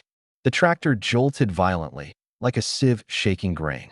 Lu Tsuehua, wearing a faded floral print shirt, sat in the cargo bed gripping the railing with both hands, her body swaying hard with every jolt. The thin shirt hid little. Sweat soon soaked through the back, plastering the fabric to her skin and tracing the firm, full curves of her waist and back. Sume was far smarter. She found a corner to sit in, pulled a clean square scarf from her cloth bag, and covered her nose and mouth, leaving only a pair of bright, glancing phoenix eyes visible. She wore polyester slacks, her legs long and straight. When the tractor hit a violent bump, she tilted sideways, and those trouser-clad legs brushed lightly against my back as I drove. Once, then again, through 2 layers of cloth, the sensation was faint and fleeting, yet it teased at my heart like a feather. I gripped the steering wheel, eyes fixed ahead, but the muscles in my back tensed up on their own. All I could do was pour every ounce of focus onto the road, tightening my grip on the wheel a little more. In the cargo bed, Lu Tsuhua, irritated from all the jostling, looked at the composed as a mountain Su Mei and spoke up sourly. Say, number 4, what are you wrapping yourself up so tight for? Afraid the wind and dust'll ruin that pretty face of yours. Su Mei's voice came muffled through the scarf, still unhurried as ever. Second sister-in-law, if you'd like to cover up too, I can lend you half my scarf. That one line shut Lu Tsuehua right up. The tractor bounced hard enough to rattle the bones loose from a person's body. When we reached the brick kiln on the outskirts of the county town, a wave of heat carrying cold dust and damp earth hit us in the face, so acrid it stung the eyes shut. The factory head, Old Joe, was a one-armed veteran, built like a black tower, his single remaining arm corded with knotted muscle. Shirtless, he directed the workers loading a truck with that one arm. When he saw my beat-up tractor putt-putting over, his brow knotted into a scowl. He swept his gaze over young me at the wheel, then over the 2 fresh-faced women in the cargo bed, and simply flapped that empty sleeve of his. No bricks left. Go home. His voice was like sandpaper, rough, hard, and leaving no room for argument. Nearby, a few local hooligans in greasy tank tops, all swagger and sleaze, were bullying their way to the front of the line, loading a truck. When they spotted Su Mei and Lu Tsuehua, their eyes went wide, and they let out some crude wolf whistles. Well now, where'd these little ladies come from? Real lookers. A guy with a face full of thuggish flesh sauntered over, his shifty eyes roving back and forth between Su Mei's face and Lu Tsuehua's chest. Sweetheart, how about you come have a few drinks with us brothers? Beats eating dust out here. As he spoke, he reached out that grimy hand of his, going straight for Su Mei's face. Su Mei's body snapped tight in an instant, and she shrank back half a step. You son of a bitch. Lu Tsuehua blew her top. She leaped down from the cargo bed, snatched up a door bar of wood as thick as an arm from the roadside, wound it back, and swung straight for the hooligan's head. The hooligan jumped, not expecting this woman to be so fierce. Just as the wooden bar was about to come down, a hand clamped around her wrist like an iron vice. It was me. I held the enraged Lu Tsuehua back, shook my head at her, then let go and walked calmly up to the one-armed factory head. I didn't bring up the hooligan's harassment, nor did I complain about his attitude. I simply spoke, neither servile nor arrogant. Manager Zhou, I was referred here by old Chun from the cadre convalescent home. My family's got a lot of sisters-in-law and nieces, and the courtyard wall collapsed. It's not safe. I'd like to haul some bricks back to fix it. That sour, stubborn face of old Zhou's changed for the first time. A flash of sharpness crossed his cloudy eyes, and he sized me up anew. Old Chun. Hearing those 2 words, Old Chun. The lewd grins froze on those hooligans' faces. The one with the thuggish face stopped, his outstretched hand hanging in midair, unsure whether to pull it back or not. I nodded, offering no further explanation. Sometimes a name carries more weight than 100 harsh threats. That kind of backbone is never something you shout out loud. Old Joe fell silent. His one remaining hand instinctively pinched at that empty sleeve. A few seconds later, he suddenly whirled around and let loose a thunderous roar at the hooligans. "Get the hell out of here, all of you. You ever come around causing trouble again, and I'll break your damn legs." The hooligans shuddered from head to toe and scrambled up onto their truck, abandoning even the half-loaded bricks on the ground, starting the engine and fleeing in a panic. Crisis averted. Lu Tsuehua was still fuming, the wooden bar still in her hand. Su Mei, however, had already regained her composure. She climbed down from the cart, walked up to Old Zhou, and put on a gracious smile. She didn't lean on Old Chen's favor. Instead, she steered the conversation right back to business. She pulled a small clay jar from her cloth bag and handed it over. "Manager Zhou, this is rice wine we brewed ourselves. Give it a taste. Our family's opened a little workshop, and we'll be needing bricks plenty of times down the road. If you think this wine's any good, we can pay for part of the bricks with rice wine in the future." Her words were clear and well-reasoned, giving Old Zhou an out while proposing a win-win arrangement. Old Zhou had always been fond of a drink. Catching a whiff of that rich, mellow aroma, his Adam's apple bobbed. He took the clay jar, pulled out the stopper, tilted his head back, and took a big gulp. The spicy, sweet liquid slid down his throat, and a rush of warmth shot straight to the top of his head. "Good wine." Old Zhou's eyes lit up. He wiped his mouth, and the look he gave Su Mei now held a good deal more approval. He made the call on the spot. "All right, it's a deal. Bricks at the factory's lowest price. Load him up." At his command, the workers who'd just been standing around watching the show immediately crowded in. While loading, Lu Tsuehua tossed the wooden bar aside and jumped up onto the brick pile ahead of the workers. She bent down, both hands working, grabbing 4 heavy gray bricks at a time, her steps steady, as if they weighed nothing, stacking them one by one into the cargo bed. Her movements were quick and nimble, and that astonishing strength left several burly workers gaping. They exchanged glances, and the way they looked at her had shifted from the initial leering to pure respect. On the way back, the sky burned with a glorious sunset. The tractor, loaded to the brim with gray bricks, went putt-putting down the rutted dirt road. Su Mei, worn out after a long day, was getting drowsy. She leaned against the cargo bed railing, her head bobbing, her body swaying gently with every jolt. Finally, after one turn, she tipped over, and her head came to rest right against my back as I drove. Through the thin undershirt, I could clearly feel her soft strands of hair and that warm, even breath brushing against my back, over and over. My body stiffened for an instant. Without thinking, my hand on the wheel eased off the speed, doing my best to keep the ride smooth. Lu Tsuehua, in the cargo bed, saw the whole thing clearly. She said nothing, just crossed her arms, silently shifted her spot, and settled in closer to me. Suddenly, the tractor hit a big pit washed out by the rain. The whole frame lurched down hard, then bounced violently back up. The tremendous force sent the dozing Su Mei pitching forward. "Ah!" She let out a short, startled cry, about to slam headfirst into the cold sheet metal. Quick as lightning, I reacted. My left hand gripped the swaying handlebar firmly steady, while my right shot backward in a flash, my arms sweeping around her. What met my hand was astonishing softness and slenderness. I'd caught that waist, slim enough to hold in one hand, fully within the crook of my arm. Her whole body pressed solidly against my broad back. Through the 2 thin layers of fabric, she could clearly feel the firm contours of the muscles in my back and that scorching body heat. Her face flushed crimson in an instant, red enough to bleed. Every breath filled her senses with the masculine scent of sweat and dust rising off me, so strong it left her a little dizzy. Her heartbeat pounded in her ears like a war drum, thumping away. For a moment, she actually forgot to pull away. Lu Tsuehua, watching from the side, gripped the railing, her eyes full of envy. Once the tractor cleared that rough stretch and steadied again, Su Mei jerked upright out of my arms as if she'd been scalded. She smoothed the loose strands of hair at her temples, her phoenix eyes shimmering with a watery glow, not daring to look at me, and said just one soft line. "Chun, thank you." My grip on the handlebar tightened. My throat was parched, and I managed to squeeze out just a single word. I could still feel the softness and warmth of her body lingering against my back. Something had already quietly begun to change.